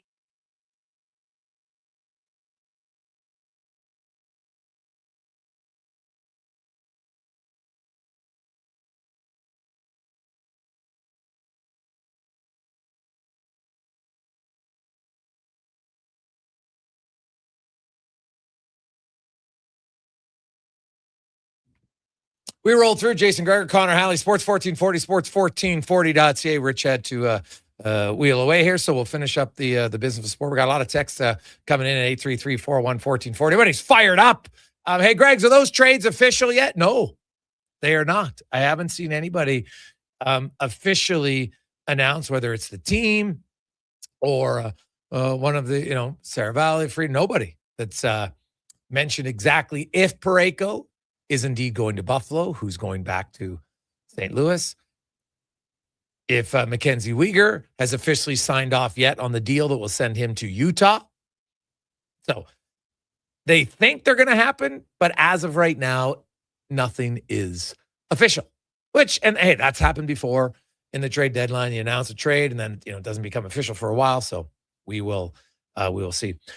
Hey guys, speaking of business, who are the Oilers calling up to replace Lazar?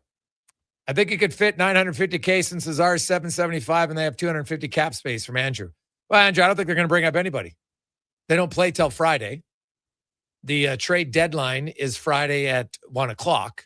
So they could make a trade today or tomorrow.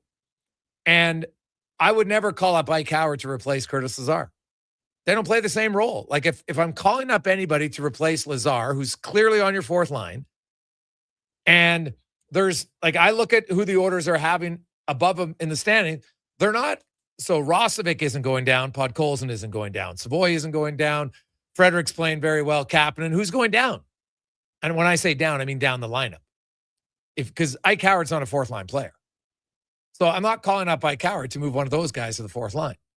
So I would say that if they call up anybody, if they feel they need to, I think they probably wait until the trade deadline to announce it. And James Hamlin, Roddy Arbenti, those guys would probably fit that role better. But between now and then, I wouldn't be shocked if the Oilers make an acquisition. And that would be the move over Lazar. So, because there's really no benefit to moving Lazar to LTIR today and calling up a player when they don't play till Friday. If worst case scenario, they would play 11-7 for one game. So I don't see them doing anything right away. But yeah, that the numbers they have is about 975. So Max Jones would be the guy they'd call up, but he doesn't fit because he's $1 million cap hit. So because he would fit, he's exactly what it is, right? He's a fourth line winger, banger, crasher, can skate, can play at the NHL. He'd be the guy to replace Lazar. Now I will say, Curtis Lazar, they're going to miss him as a right shot center iceman. He's won lots of draws for them. And he's out, if you missed it, Curtis Lazar is out probably up to 4 weeks, according to Chris Knobloch. So not ideal for Curtis or the Oilers. But Lazar is, you know what? He hasn't taken a ton of draws, but he's 61%. When it takes draws, he's damn good, right? And a lot of his draws were basically in the defensive zone, right? In the D zone, he won 90 out of 150. He was 66.7% in the D zone, really good. So they'll miss him. And I think the need for a right shot center iceman probably becomes even more. Now they got Szymanski. So that's a guy. Now he's not as experienced in the draw yet as Curtis Lazar, but he's an option. But he's a lefty, right? He doesn't even shoot right. He's good as a lefty, but doesn't shoot right. So they need a right shot who can take some draws. Now Frederick can do it, but Frederick's not as good in the faceoff circle as Lazar. Not even close. So I think the Lazar injury, I think they were looking for a right shot center anyway. I think the Lazar injury might have them increase their need to get a right shot center ice. I just, I don't see why they wouldn't. So, you just want a little diversity. Now, the good news is it's only 4 weeks, at least the initial diagnosis. So if we do the 4 weeks from today, March 4th, gets you to what's that, April 2nd, give or take. And then we'll go from there. So playoffs probably start the weekend of the, what is that, the 19th? Is that the Saturday? So even if it's 6 weeks, he could be back as a depth guy. But Curtis Lazar, bigger body, physical, can win faceoffs. Like, he had kill penalties. He has a very set role that he could fit into your team. So, and Gregor, why would we spend a first-round pick on Roy? Yeah, I'm not in love with the I like him, don't get me wrong, but I don't know if I like him as a first rounder. Like, it's interesting that look at what some of the depth forwards, like Michael McCarron, cost you as much as Murphy, a second rounder. Right? You look at Cole Smith, he was a third rounder. And those guys are depth kind of fourth line players. So is the market, like, it's funny, is it that hot? For, like, look how many minutes Conor Murphy is going to play compared to how many minutes McCarron and Smith play for their respective teams. And I get, hey, they feel McCarron's going to win some draws. They're a bad face-off team. Okay. But still, at the end of the day, how many face-offs, how many minutes is he going to play? How's he impacting the game? So, the price tag might be the reason. Like, I mentioned AJ Greer, and I know some people are like, how can you bring in AJ Greer? What he said about McDavid? I don't. Sticks and stones, man. I don't. Sticks and stones, they break my bones. Words will never hurt me. Like, come on. I don't think that Connor McDavid's like, I can't have AJ Greer on the team because he chanted, at a bar when he was inebriated. I think that would be a little thin-skinned. I remember Billy Carroll. Now, Billy Carroll wasn't very mouthy. But anyway, Billy Carroll, the Oilers battled him for the Islanders. Then he came and joined the Oilers. Difference was the Oilers had won, so it's a little bit different. But if I'm the Oilers and I could get AJ Greer on my team, who's been proven to be an impactful, energetic, fourth-line winger who can produce and make an impact in limited minutes, why would I be opposed to it because he got drunk and said something on a speaker at a bar to his fans? Like, guess what? If we weren't in the era of filming everything, no one would know. No one would care. Sometimes it's best that you don't know what people think about you, right? Because it really, in the way, like, it's none of my business. If Bob or Sarah or Sally don't like me and I don't interact with them, like, who cares, right? So AJ Greer and McDavid, they're fierce competitors. And so, if he would have chanted that at a bar and no one videoed it, would anybody care? Would it matter anything? Like, this might sound, but if you're having a celebratory party about winning your championship, I don't think it's any business of the team you beat what happens at the party. Am I wrong on that, Cons? Like, it's kind of like, why would I want to know what goes on in their party? It's none of my business. Yeah. I mean, it's obviously 2026, that 2025 when it happened. Of course, cell phones are out. Videos are going to be posted. People doing it for the clicks and trying to get clout off of it. I mean, to me, it's a little weird you win and you're still talking smack about the other team. I'd be kind of trying to be happy about what I did rather than the other team. So to me, when it happened, I'm like, okay, a little weird, but you won. You get to celebrate however you want to.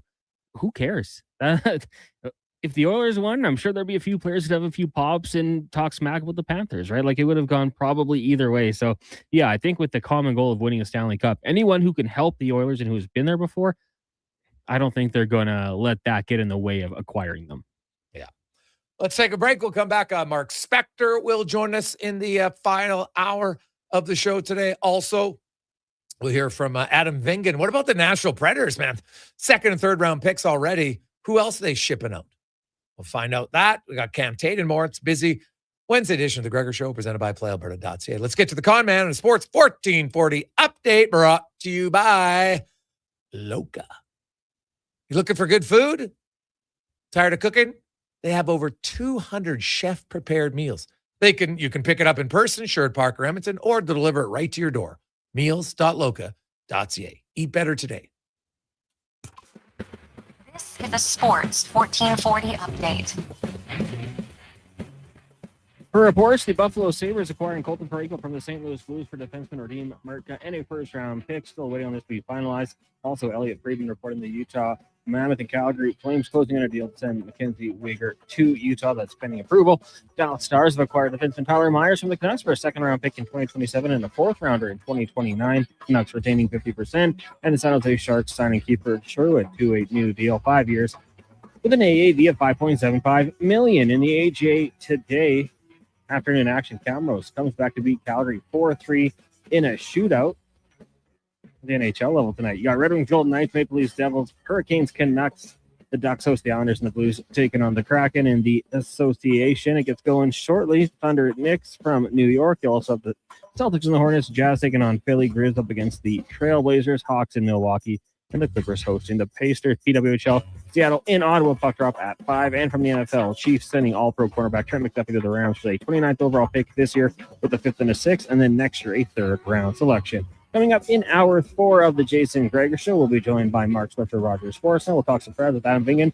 And it's the 2-minute warning with Cam Tate as he starts a new 10-part series, Steel and Spirit, the Sledge Sessions this afternoon, Part 1, The Bucket. I'm Connor Halley. This has been a Sports 1440 update. Sports 1440 in West Edmonton Mall and Wetaskiwin. CKJR is a Stingray radio station. Download the free radio player app and listen wherever you go. Need a new ride for road trips, errands, or just life on the go? Go Auto offers a massive selection with over 15,000 new and used vehicles to choose from. With over 70 locations across Western Canada, finding your next ride has never been easier. Whether it's a roomy SUV for the family, a sleek car for the open road, or a rugged truck for your weekend adventures, you'll find it here at a price you'll love. Explore thousands of vehicles today at goauto.ca. Action Electrical's projects team takes the field, folks, ready to execute the entire play for new commercial builds. Absolutely. They're masters of design build, sketching strategy from initial blueprints to core electrical infrastructure. The team never misses on complex projects. Known for handling big league constructions and major renovations, ensuring flawless execution, hire the Action Electrical team to bring home a win for your project. Visit actionelectrical.net. Getting your vehicle sparkling clean doesn't have to cost a fortune. Take it into Hughes today and pay just loonies a wash. Find us at HughesCarWash.com. If you've got a smart speaker, get it to play Sports 1440. And it doesn't matter when you listen as we roll out the Sports Talk 24 hours a day, 7 days a week. Edmonton's home for sports radio is Sports 1440. Support your circulatory health with NACA Platinum Nattokinase. This powerful enzyme cleans your arteries, helps with varicose veins, promotes improved blood flow, and more. Find NACA Platinum Nattokinase at Vitality Health Foods, where customer appreciation is the first Tuesday and Wednesday of every month. When life unexpectedly changes, it can leave us feeling unbalanced, uncertain, and unsure of how to move forward. But you don't have to go through it alone. I'm Corey Anderson with Fairway Divorce Solutions. Our team helps reestablish balance, guiding you through your divorce with compassion, clarity, and support. Fairway has helped more than 6,500 families across Canada find a path towards a peaceful, fair resolution. With 2 offices in Edmonton, we're here to make your journey easier. Discover your options at Fairway Divorce. It's wall-to-wall and treetop tall trade day coverage all day Friday on Edmonton's only 24-hour sports station. Sports 1440. The Price is Right Live is coming to Canada, and the Brick is a proud sponsor. Come on down to the Brick to win big this Saturday, March 7th from noon to 2. Join us at the Brick South Edmonton Common for your chance to instantly win from over $25,000 in prizes, including Brick shopping sprees, TVs, Oilers tickets, and so much more. No purchase necessary. Some conditions apply. See in-store for contest details and exclusions. So come on down to the Brick South Edmonton Common this Saturday. Being a living organ donor is a noble, life-changing act. But there's more than one way to be a hero. Join the Living Donor Circle of Excellence. As an employer, you can give the gift of time and remove financial barriers to make employee donations easier. You'll earn recognition, a raised corporate profile, employee satisfaction, and of course, be a huge part in saving lives in desperate need. Support the sacrifice of living donors. Discover how to join the Living Donor Circle of Excellence program today at kidney.ca. Just after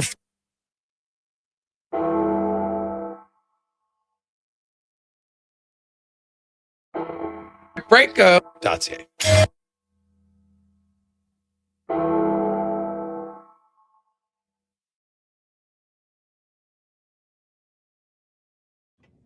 Portions of this hour brought to you by Japa Machinery. Did you know that Japa offers in-house and on-site service? Rain or shine, Japa Service Department is here for you. Get a quote now at japamachinery.com. The Jason Gregor Show, the best of Edmonton sports talk and beyond. This is Sports 1440. Presented by PlayAlberta.ca, Alberta's only regulated online gambling website.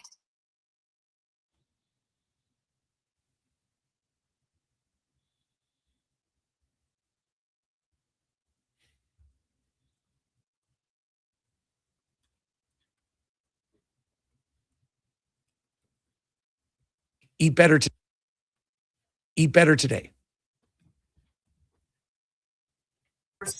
507 Sports 1440, sports1440.ca, YouTube, Facebook, X, Instagram.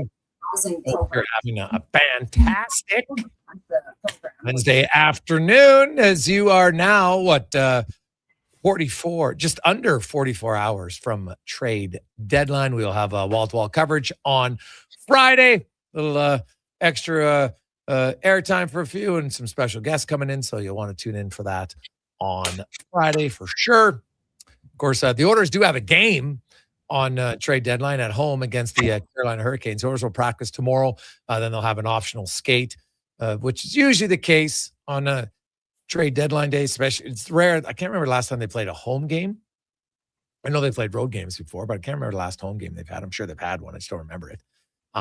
It's never an ideal situation for now. The Oilers, Andrew Mangiapane is in town, is back in Edmonton. He's just waiting to get traded.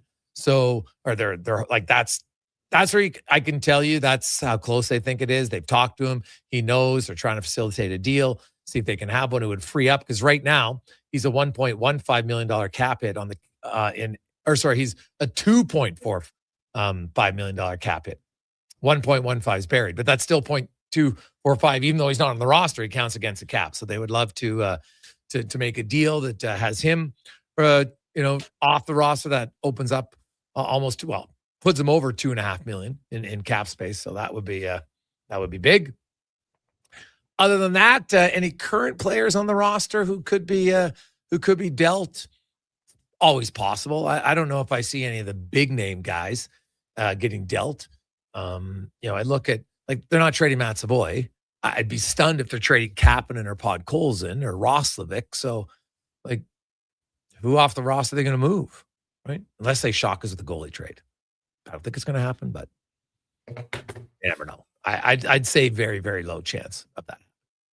It is the Gregor Show presented by PlayAlberta.ca, where, of course, every day you can check out the Jason Gregor Show odds boost specials. We got some of those there. Tonight, some NHL action and more, some of the early games that are just underway. We'll get to those. The Maple Leafs sitting out a lot of guys as they're taking on the Devils tonight. So they don't want to risk injuries to Scott Lawton, Oliver Ekman-Larsson, also Bobby McMahon. All of them are healthy scratched tonight. Meanwhile, Vegas, the game in hand they have is tonight against Detroit. And Vegas, I'll look to see who's in that lineup. We know Mark Stone still isn't playing. I'm looking. Mitch Marner is in the lineup tonight for them, but Shea Theodore also back in the lineup. So they get a few guys back in the lineup tonight that didn't play last night.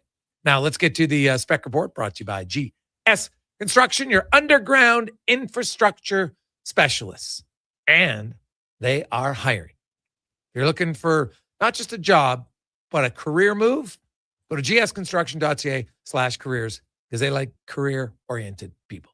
It's Mark Spector from Rogers Sportsnet joins us. Spec, how you doing? All right, man. I see that Vegas has got most of their A team in. I'm just got the game on in front of me here. Leafs sitting a bunch of guys because that game doesn't mean anything to anybody. Nick Roy is playing, however, for the Leafs. So yeah. So does that mean they're not close on a deal with him? I would guess. Yeah, maybe. They don't have enough bodies. That's a good question. I mean, I don't think you can sit both Lawton and Roy together because they're basically your 3-4 centermen. So one of them, I assume one of them's got to play. They don't have that many guys around, Jay. No, exactly. So that's what I'm saying. He might have drawn the short end of the stick, or maybe they feel they're closer on conversations on the other three. So yeah, could be. We shall see. Jake Walman today tells us that, he was sat down due to his play, and he owned it. He said, hey, man, like, it's frustrating. You want it, especially when you're the guy who's responsible for us trailing. You want to be on the ice to help him back. I got to play better, and away you go. Also, Chris Knobloch said he still doesn't know who he's going to play Murphy with, but basically said he's going to try him in different places to see what fits, which actually makes sense. Yeah, the people I talked to, I wrote a piece that's up on sportsnet.ca. The sort of people I talked to today, including someone from Chicago who's had him there for a long time, suggested that you want to have him with a puck-moving player. His puck skills aren't fantastic. He's a guy you're putting out to defend. He'll play the last minute of every period, assuming you're winning and not in need of a goal. So you want to play him with a guy who moves a good puck. To me, maybe that is Walman, Jay. I'm not sure. I like the way Walman had some accountability today. A lot of guys, the coach gave him the off-ramp last night when he said, he was kind of hurt and, he's kind of this. Walman could have taken that off-ramp. He didn't. He said, no, I wasn't hurt. I was just not very good, and they sat me. So I like that, frankly. Yeah. I have no issue with it. I think Walman, injuries have been a little bit of a factor here, I think, for him, no question. I think they want him to be more engaged more than anything else. Not so much decision-making. That's part of it, sure. I think they just want to see a higher level of intensity from Walman. That's my sense. Okay. I mean, I guess I want to say, let's look at last night's game. The first goal is he fires a breakout pass to Roslovic, and it's like 2 feet behind him. Is that whatever that is? It can't happen. He's a pro. Sometimes the pass is in a guy's skate because there's someone in your lane, or sometimes it's not right on the tape. But that pass was so far away from the player, it came right back at you and ended up in your net. So you tell me, Jay, is that being engaged? Is that ready to play? Is that whatever it is? He's got to take that play out of his files here, because that was an awful play. It cost his team an early goal. Yeah.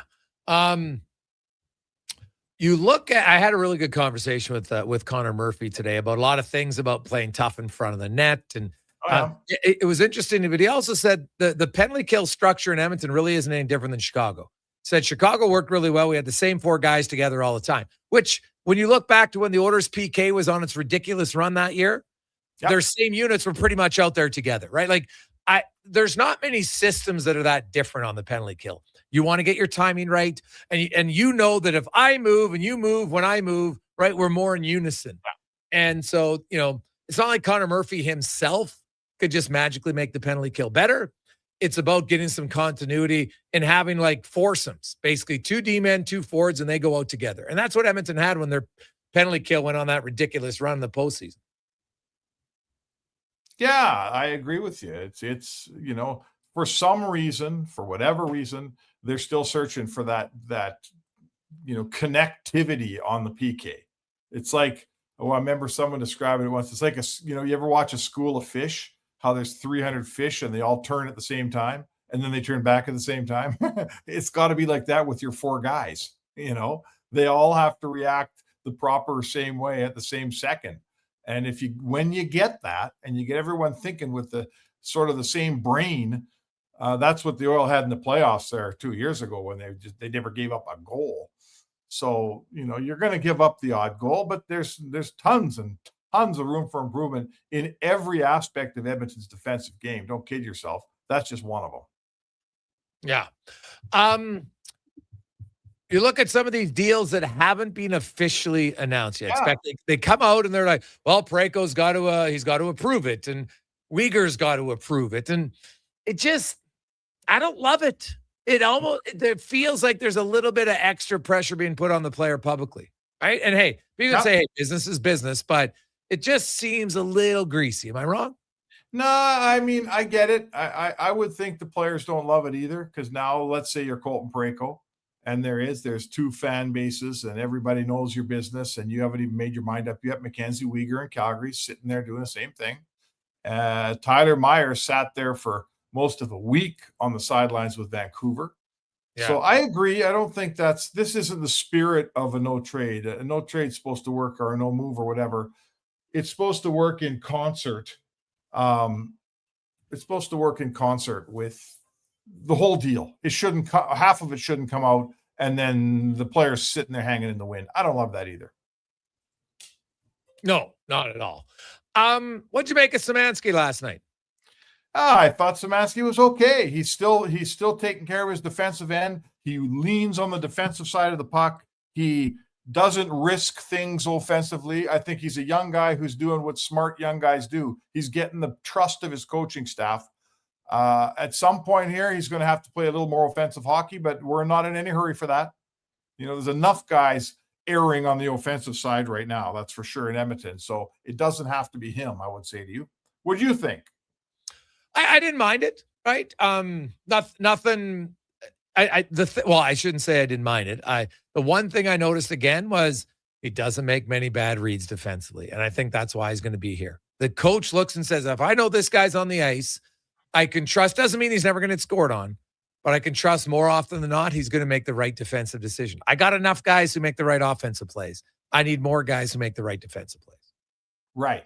No, that's it. Like, this whole team is on that. You just described the Edmonton Oilers. You need, right from your best player to your worst player, you need more guys taking care of the defensive end. So, sorry, I'm a little distracted. There's some trade stuff coming in here. I'm getting some emails. So, I'm not announcing it right yet because I don't know what I got, but I'm kind of flustered a little bit here. I'm trying to deal with Elliot Friedman on one side and Jason Gregor on the other. I've never been surrounded by such stardom in one place, Jay. It's true. It's true. Well, at least you're looking at the better looking one, so that's good. What's the trade, Cons? It looks like Dickinson to the Oilers. Oh, from Chicago? Yeah. That's from Friedman. Mangiapane going the other way. That's what we're hearing. Oh, well, God. Yeah, it has to be. Right? Has to be. So, yeah, Dickinson coming in, it has to be Mangiapane going out. Oh, it would have to be, right? Yeah, I would say so.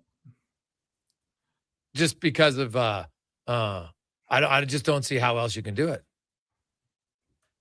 Well, there can't be any. What does Dickinson make? Can somebody look that up? But there can't be any. Obviously, Edmonton's not retaining any salary, so Mangiapane's got. It's the only question I would have is if there's. Well, Spec Dickinson actually he's making 4.25, so he makes more than Mangiapane. So Chicago would probably take Mangiapane and have to retain something here, right? Right. Nah, that's fair. Yeah, so I would think Edmonton might have to. Now, it is a pending UFA, right? It's not like he has multi-year deals. So, because Chicago, if they take Mangiapane, who's probably not a bad player for a Chicago team, right? Competitive guy. On that team, he's probably a third liner, right? Maybe a Moonlight is a second liner every now and then for a few games. Maybe scoring 12 goals. Like, it wouldn't be the end of the world for that team. I don't think the Blackhawks are ready yet to make a big push, right? Like, it sounds like, we had Aaron Portzline on earlier. He thinks there's a chance Nick Foligno might go back to Columbus. Really? I have to look at retention for them. So they've retained on Conor Murphy and Seth Jones. So if they get Dickinson and they get Edmonton to retain, that would be the three retentions. They get Chicago to retain, yes. Yeah. Three retentions. And he is a left shot centerman, by the way. So that does not assuage the Oilers' need for a righty there. They're going to go to battle here with all lefties. 6'2", 200. He's a guy that scores you probably less than 10 goals. I'm going to average him out at about a 25-point player. So there's not a lot of offense, but that's okay. He's coming here is he a 3C, Jay? I would have to ask around if guys see him as a 3C or a 4C. I'm not. I think a lot would say he's probably he's a 3C. Right, he's a really good defensive center, right? Like, and this probably means Josh Szymanski's going to, have to wait his time out, which I know you're not opposed to, and neither am I realistically. But that's how I've seen it. Okay, so what's his? I'm just going to tell you, like, how long do you have this guy for? Because you're going to lose Henrique. You're going to lose Henrique at the. He's a UFA after this season. Yeah, so he's a rental. Dude, there's you can find tons of free agent centers. Yeah, that's fine. I'm okay with guys bringing in guys that are rentals, especially if you can find a way to lose Mangiapane's salary for next year, right? That's depending on what Stan's given up to make this deal happen. From what I'm looking at, if you telling me Chicago's going to retain, Chicago's going to give you Dickinson, who's a more coveted player than Mangiapane. Yeah. Edmonton's got to send something else back. There's something good going their way. I don't know what it is. Yeah. Oh, it'd have to be, right? Have to be. So, and nobody's reporting that yet, right? Did Elliott break that trade? Yeah, Elliott put it out there. He just said they're discussing another move that would send Dickinson. So all he said was they were discussing it. Right? Okay. Yeah. Well, it's interesting. I mean, this is what. Listen, for guys that get them wrong at this time of year, I think everybody and their dog had the Oilers getting a right shot defenseman and a third line center. Preferably right shot, but I think whatever. And that's exactly what they've done. They went out and got a big defender, as we suspected, a 4, let's call them 4-5, and the 3C that they need. So I guess I'd tell you that, and if they move Mangiapane, and I haven't seen, we haven't seen what they're giving up yet, but I would tell you that Stan Bowman's he's checked off his shopping list, done a pretty good job so far in this trade deadline. Is that fair, Jay? Oh God, yeah. If that's what they end up with, right? If you get Dickinson and you get Murphy, now the other guy, Speck, and I wrote it, and some Oiler fans are like, "What are you talking about? God, he said some mean things." AJ Greer would be exactly what the Oilers could use on their fourth line. Yeah, he's for sure, big bruiser. An irritant, but a big guy who irritates you not just with his mouth, but by drilling you through the boards once in a while. I don't mind AJ Greer. He's a fourth line player all day long, but that's okay. You need 4 lines. So sure, Jay, I'd be absolutely fine with AJ Greer. I'm looking him up right now. He makes $850 and he's a pending UFA. So if Florida is willing to give him up, and he's willing, there's no trade protection. If Bill Zito's willing to trade him, he wouldn't cost you much. I don't know about that, Speck. Look at what McCarron cost you. Second rounder. He's a fourth liner, right? Cole Smith was a third. I think it's going to cost you at least what Cole Smith cost you, third rounder, at least. Okay. Yeah, maybe that's fair. Yeah. And then I guess you got to figure out he's a pending UFA. So there's probably a deal with a guy like that where you give up a what do you call it? A situational pick if you sign him, right? Mm-hmm. There could be that. Like, you'd hate to give Florida a second round pick and have them play 20 games for you here and then sign with Florida in the summertime, go back home. I wouldn't love that if I'm Stan Bowman. So I would probably try to build that into the deal somehow. Yeah, I think AJ Greer, honestly, is a guy who's going to be looking to strike it rich. And I would too, right? The guy has bounced around, he won a Stanley Cup, and he's a unique player. He's also got 11 goals this year, Spec. So he's not just a schmuck. Like, he can play physical and aggressive, but he can chip in. And the one thing that's most important for Edmonton, because their fourth line's not going to play a lot of minutes. They need fourth line players who know how to contribute in limited minutes. And it's a skill. And he's shown he can do it. Yeah, I mean, this is the best year of his life. So, yes, I'm looking at his stats. He's scored 5 goals, 6 goals, 6 goals, and then, boom, he's got 11 in 61 games this year. So, and the most points he's ever had. He's 29 years old. He's having a career season. So, I hear you. If I'm him and his agent, I'll sign anywhere. This is going to be the biggest contract I'm probably ever going to get. If I'm the team signing him, I'm wondering, am I signing a guy like Kiefer Sherwood here, who's cashing in on the best year of his life? I'm not sure that I want to be the team that signs that guy to too much money. He's any way you slice it, Jay. AJ Greer is a fourth line winger. He's always going to be a fourth line winger, no matter how much you pay him. No, that is fair. Spec, Have Yes. yourself an awesome day. We will chat with you tomorrow. All right. Bust that trade open. I'll be watching you. There you go. That's Mark Spector. The Spec Report brought to you by GS Construction. Now, doing the math in my head, the Oilers, let's say they got rid of Mangiapane's full, because right now he's 2.6 on the cap. But he's 2.6 on the cap, and they barely have cap space. So, or he's not 2.6, a little bit. Yeah, 2.45, excuse me, is what he is on the cap. Dickinson's 4.25. So Chicago's going to have to retain something. Otherwise, even if they take Mangiapane, still got to add something. So that would be their third retention spot in Chicago if they do it. So lots to watch for if that trade does indeed occur. Take a quick break. We'll come back and find out, what about the Predators? They got some good returns on some depth guys. Who else they looking at moving out? We'll find out next on the Gregor Show, presented by PlayAlberta.ca. Legacy Heating and Cooling is the #1 heating and cooling company for people who want heating and cooling, because you'll save a bundle by bundling. Then you can use hot, cold, coming thermostat, do what you're told. Turn up the heat, turn up the cold, to the vents start pushing out tornadoes. Bundle my furnace with some AC, gonna get a new from Legacy. Oh yeah. Save a bundle when you bundle your new furnace and AC from Legacy today. Plus no payments and no interest for 1 year. That's how you build your legacy. Legacy Heating and Cooling. Hey, Edmonton, did you know a local Play Alberta winner scored over $500,000 on Mega Jackpots Ocean Bells? Think about the season tickets you could lock down with that kind of cash. From major casino winners every hour to jackpots worth millions and hundreds of popular games to money that stays in the province, there's never been a better time to sign up for Play Alberta. Download the app today to get started with casino, sports, and lottery all in one app. Must be 18 plus to play. When you gamble, use your game sense. Is your digestive system crying for help? NAC and Nutri probiotic veggie caps fight bloating and constipation, strengthen immunity, and can even aid in weight management. Find them at Vitality Health Foods, where customer appreciation is the first Tuesday and Wednesday of every month. Want to invest in Alberta's workforce, fill your talent pipeline, and get funding? Careers, the next generation, connects employers with motivated, pre-vetted youth through funded internships. Easy, impactful, and risk-free. When you work with a group like Careers who have experience in that area, they can demystify and navigate all the complex steps and stakeholders that have to be involved. Visit careersnextgen.ca today. The longest running basketball show in Canada airs every Saturday morning at 10 on Sports 1440. Hoop City with Paul Sir introduces a new generation of basketball talk, and it's right here on Edmonton's home for sports, Sports 1440.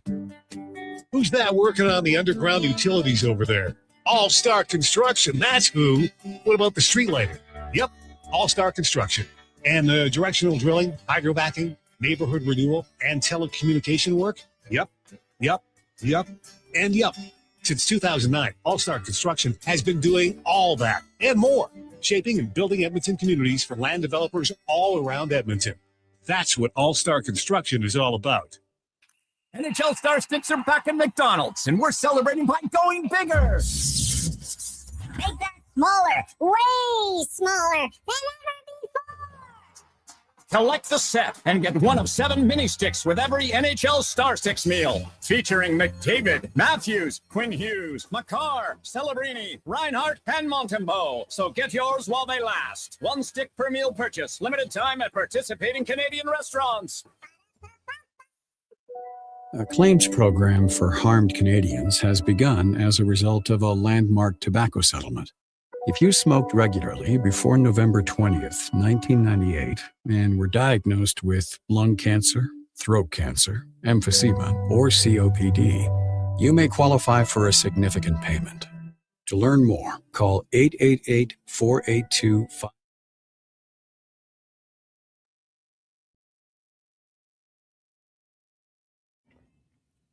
Portions of this hour brought to you by Culligan. For all your residential water needs, your local water treatment company, more than just big bottles, Culligan.com.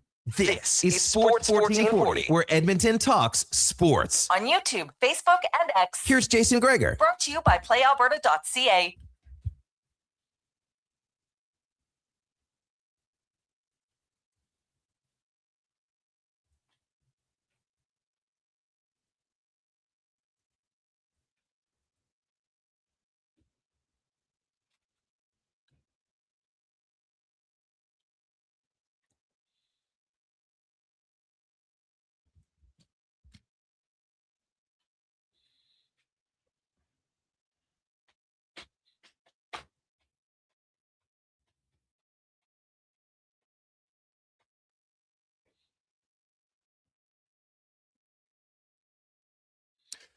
5:30. Welcome back, Jason Gregor, Connor Halley, Sports 1440, sports1440.ca, YouTube, Facebook, X, and Instagram. Hope you're having a wonderful day. Cons, what are you saying? Oh, you didn't have your mic on. Oh, yeah, that would help. I threw it on, though. Oh, there you go. Nice. Turn my mic on. Smart. Rookie move. Geez, you think I'd be doing this for a few years. Got to turn the mic on. So welcome back to the show. It's always brought to you by PlayAlberta.ca. Usually the best stuff happens when the mic's off. It's unfortunate for the listeners, but Clean intro. probably true. Yeah, very, very clean. Very crystal clean. So I like it. The rumor du jour lately involving the Oilers is Jason Dickinson from Chicago. Oilers and the discussing trade. But if you look at it, so he has a $4.25 million AAV. Mangiapane is currently at $2.45 million on the Oilers cap. And they've got $200 million in cap, or $200,000 in cap space. So because remember, he's already in the minors, so 1.15 is off. So they're at 2.45. Even if they sent Szymanski down, right, that still doesn't get them enough cap space because he's 975. Right? So that puts him at what? 3.25, right? 3.2, I should say. So they'd have to get Dickinson to retain unless they're sending another player off the active roster to Chicago.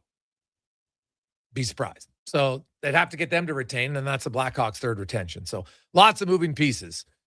We'll see what happens.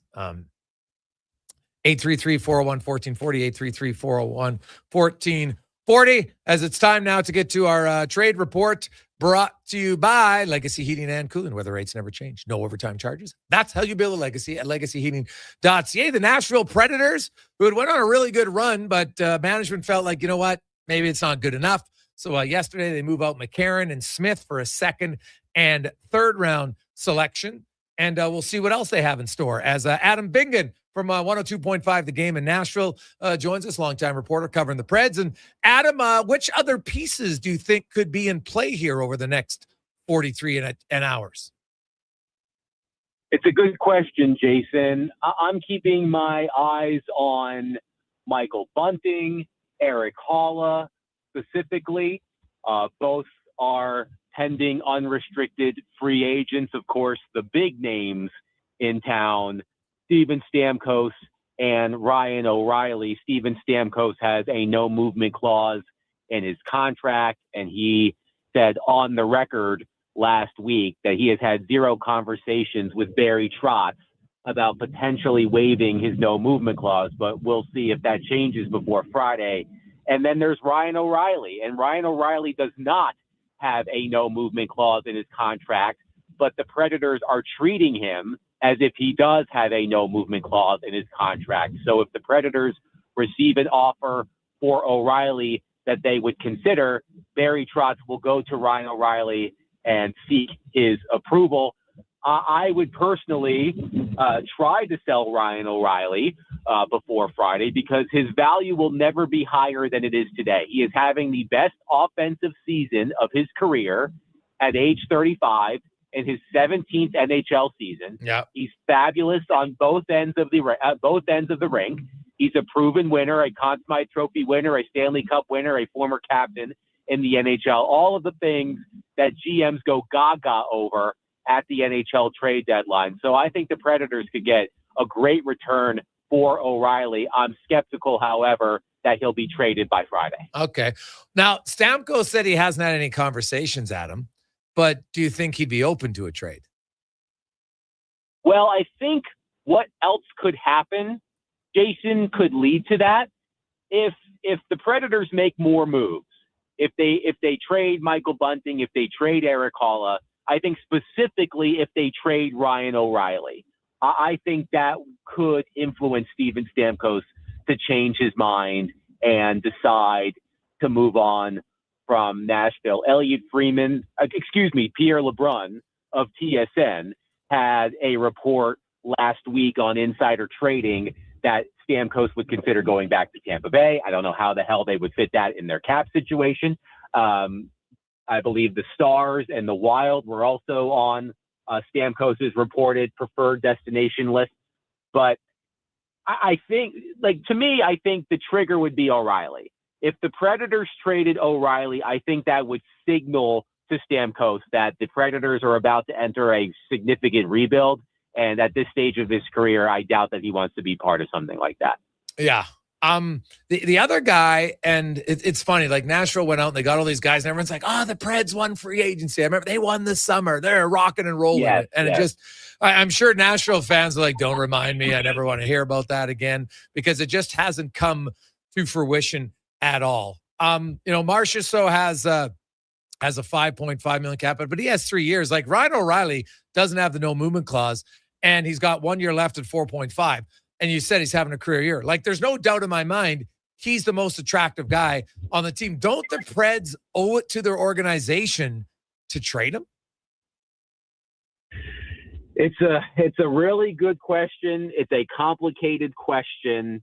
I have been advocating for the Predators to take that real step back. It appeared they were doing that, Jason, 3 years ago when they traded Matthias Ekholm to the Oilers, among other players, when they traded Nino Niederreiter and Mikael Granlund and Tanner Jeannot, and they received a haul of draft picks and prospects. But when the Predators went and maxed out the credit card on July 1st, 2024, it seemed to signal to a lot of people that the Predators were aiming to compete. And as you saw last season, it was a complete and total disaster. And this season hasn't been as bad. It started off terribly. They fought back valiantly to get back in the playoff race, but they've lost 10 of 14 and 3 of 4 since the Olympic break. So, the moves yesterday signaled that they're going to be sellers. But look, I think the Predators just, they've never really had the appetite to undergo a rebuild. I don't think they've ever really undergone a rebuild in their nearly 30-year history. And last month, when the Predators announced that GM Barry Trotz is retiring, majority owner Bill Haslam was a part of that news conference. And I asked him how open he would be as the new owner to undergoing a rebuild if the new GM told him this is what we need to do. He didn't completely dismiss the idea, but he sounded like he wasn't interested in doing that. So that's why this is so complicated. The Predators would probably be better off just tearing off the Band-Aid and starting over as much as they can, but I don't think there's any desire to do that within the organization. Why is that? That's also a good question. And I look, part of it I do think is just the market. Nashville has turned into a fabulous hockey market.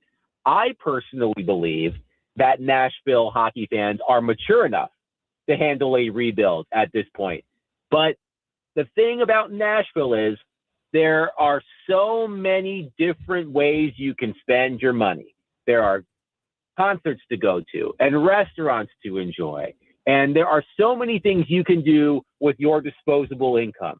And I wonder if the Predators organization is concerned that if they signal to their fans, we're not going to be competing for a while, that revenue will plummet, that tickets will be easier to come by and merchandise sales will go down.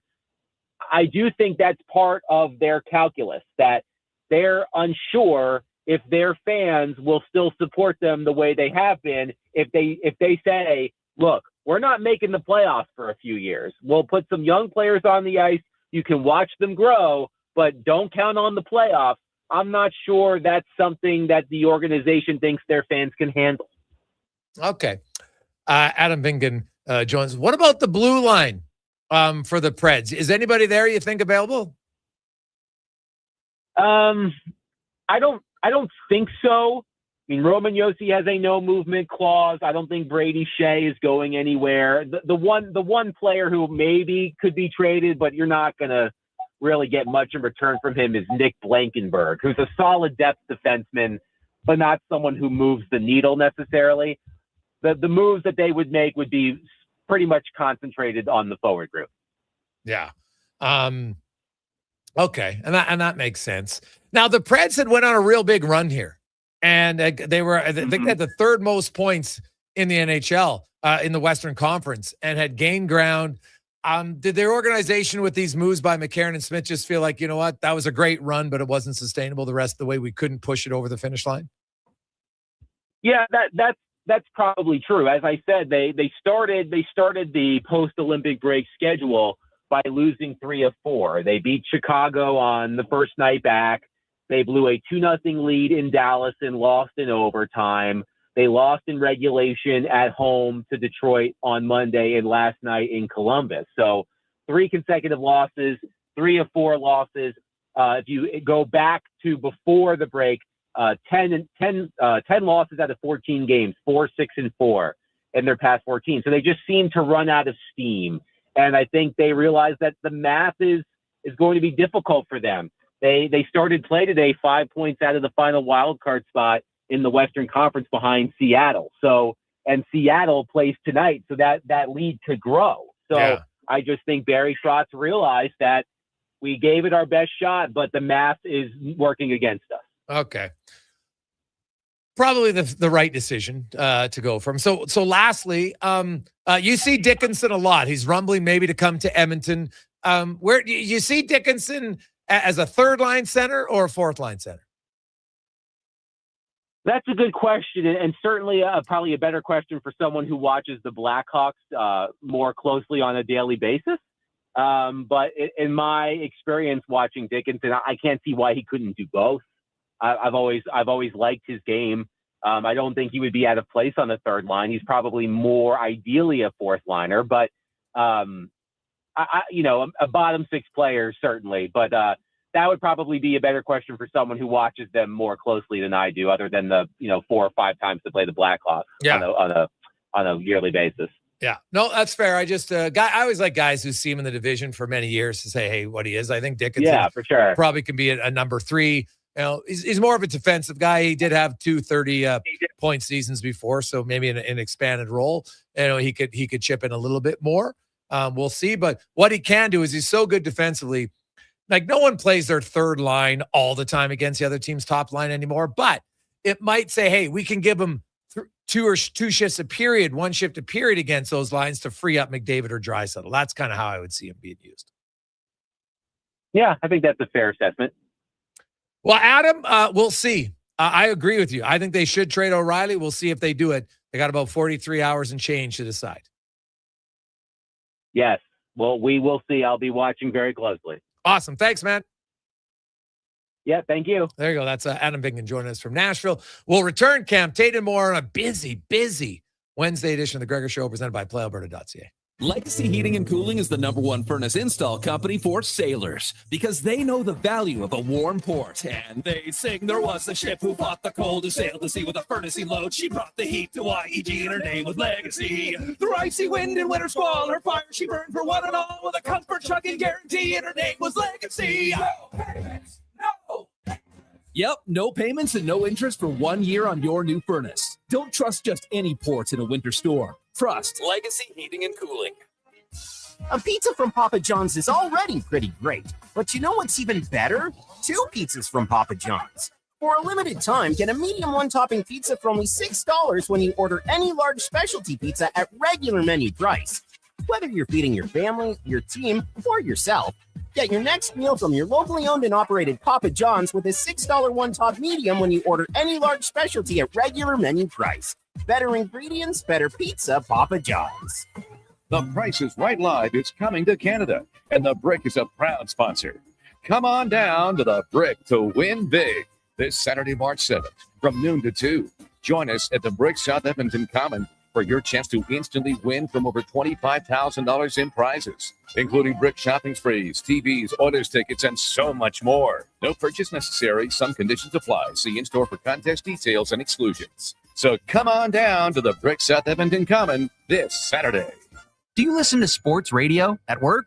Like right now? Well, do you? Who, me? No way. I swear. Okay, friend, we won't tell. Tens of thousands of sports fans listen to Sports 1440 each and every day. On the radio, on the listening apps, on YouTube, and on social media. If you listen to Sports 1440 at work, well, maybe it's time to advertise on Sports 1440 at work. Grow your business, get your name out there. Shoot our ad team an email, Gregor at sports1440.ca. Let's get to work for you. Welcome to Uncommon. Welcome to Subaru. Engineered for Canadian winters, built for real-life confidence. Tackle the ice and snow with Subaru's symmetrical all-wheel drive, delivering the power, control, stability, and grit you need. And when the temperature plummets, you'll cruise in comfort with heated seats and heated steering wheel. All this plus peace of mind with Subaru's top safety pick status for 19 years running. This winter, it's time to get you into a Subaru. Visit Subaru.ca today. In like a lion or like a lamb, out like a goat. That's greatest offer of all time with Sherwood Honda. How well, there's plenty of goats on the lot. You can also custom order yours. Pick your Honda model with the color, interior, trim, and technology for the ride you've always wanted. Sherwood Honda can help you build and price your new Honda to make it the greatest order of all time. Pre-ordering sure would be simple and satisfying with help from Sherwood Honda. A claims program for harmed Canadians has begun as a result of a landmark tobacco settlement. If you smoked regularly before November 20th, 1998, and were diagnosed with lung cancer, throat cancer, emphysema, or COPD, you may qualify for a significant payment. To learn more, call 888-482-5852 or go to tobaccoclaimscanada.ca. Expand your brand with Fusion Promo Marketing. Fusion is your trusted partner for all things branded merch and apparel. Thousands of products perfect for businesses, sports teams, and corporate events. Fusion with a Z. Promomarketing.ca. Being a living organ donor is a noble, life-changing act. But there's more than one way to be a hero. Join the Living Donor Circle of Excellence. As an employer, you can give the gift of time and remove financial barriers to make employee donations easier. You'll earn recognition, a raised corporate profile, employee satisfaction, and of course, be a huge part in saving lives in desperate need. Support the sacrifice of living donors. Discover how to join the Living Donor Circle of Excellence program today at kidney.ca.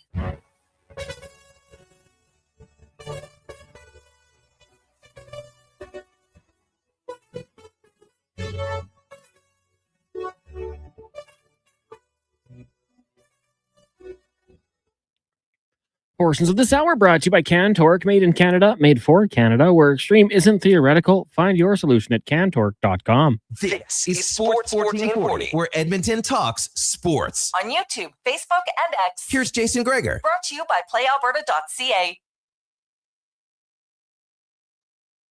Well, Oiler fans, every day now, when you're in a playoff race and a division race, out-of-town scoreboard. And early on, good results for the Oilers. The Detroit Red Wings leading the Golden Knights 3-1 in the first 16 minutes of the game. Alex DeBrincat just buried his 32nd of the season. The Golden Knights getting outshot 11-4. And this is the game in hand that Vegas has on the Oilers. So they lose tonight in regulation. Then they each have 20 games left, and they're separated by 2 points, and they play each other 3 times in the final 20 games. Giddy up.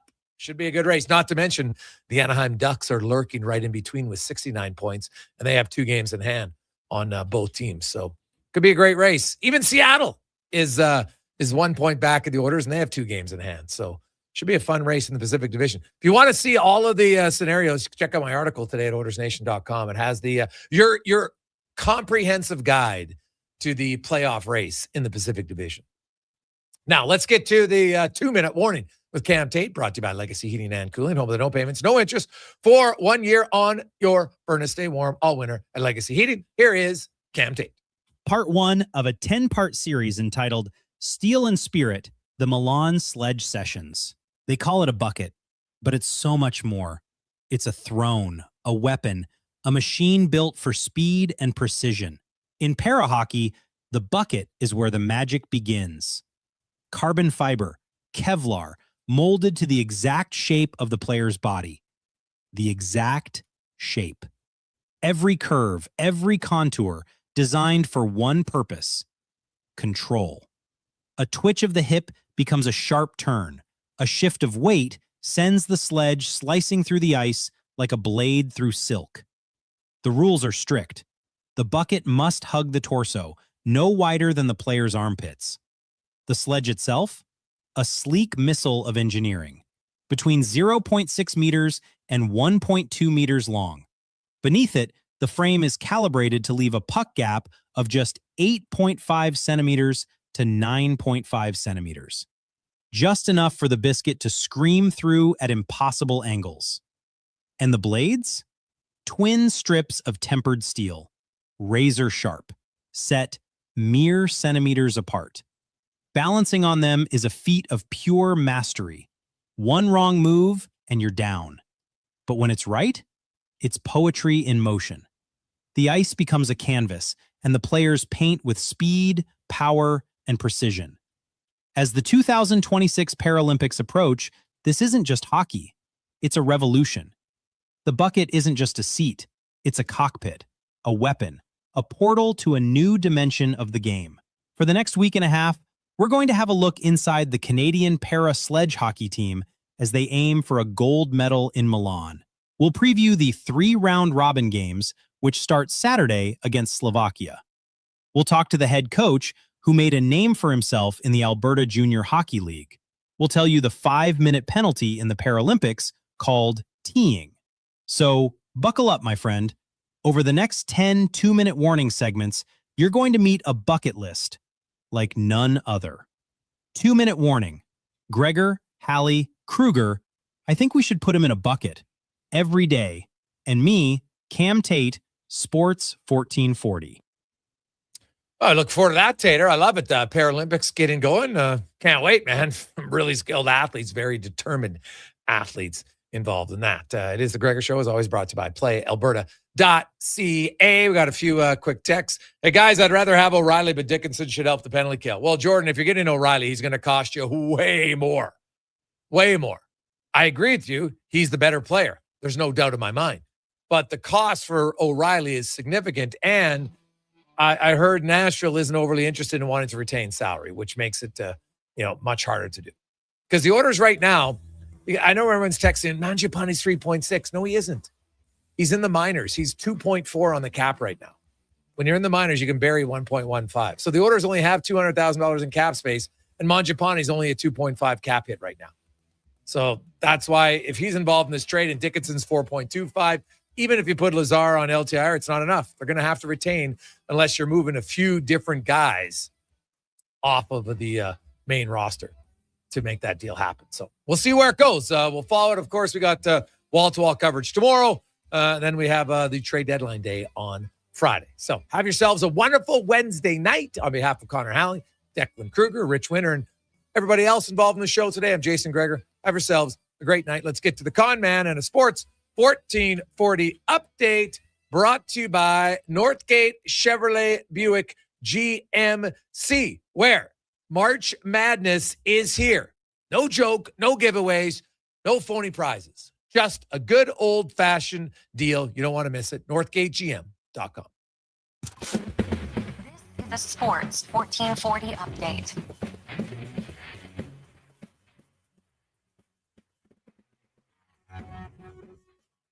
Busy day off the ice as reports are out there that the Edmonton Oilers and Chicago Blackhawks are exploring a trade that would involve sending forward Jason Dickinson to the Oilers. No confirmation on that yet. Some other reports have the Buffalo Sabres acquiring Colton Parayko from the St. Louis Blues for defenseman Radim Merkin and a first-round pick, while Elliot Friedman reporting that Utah and Calgary closing in on a deal for Mackenzie Weegar, waiting his approval. Some final deals: the Dallas Stars acquiring defenseman Tyler Myers from the Canucks for a second-round pick in 2027 and a fourth-rounder in 2029, with the Canucks retaining half of the salary, in the San Jose Sharks signing a 5-year extension with board keeper Sherwood, the cap hit of $5.75 million. On the ice, after 20 minutes, Red Wings lead the Golden Knights 3-1, and the Leafs Devils tied at 1 apiece. Later tonight, Canucks host the Canes. Islanders taking on the Ducks, and you got the Blues leading the Kraken.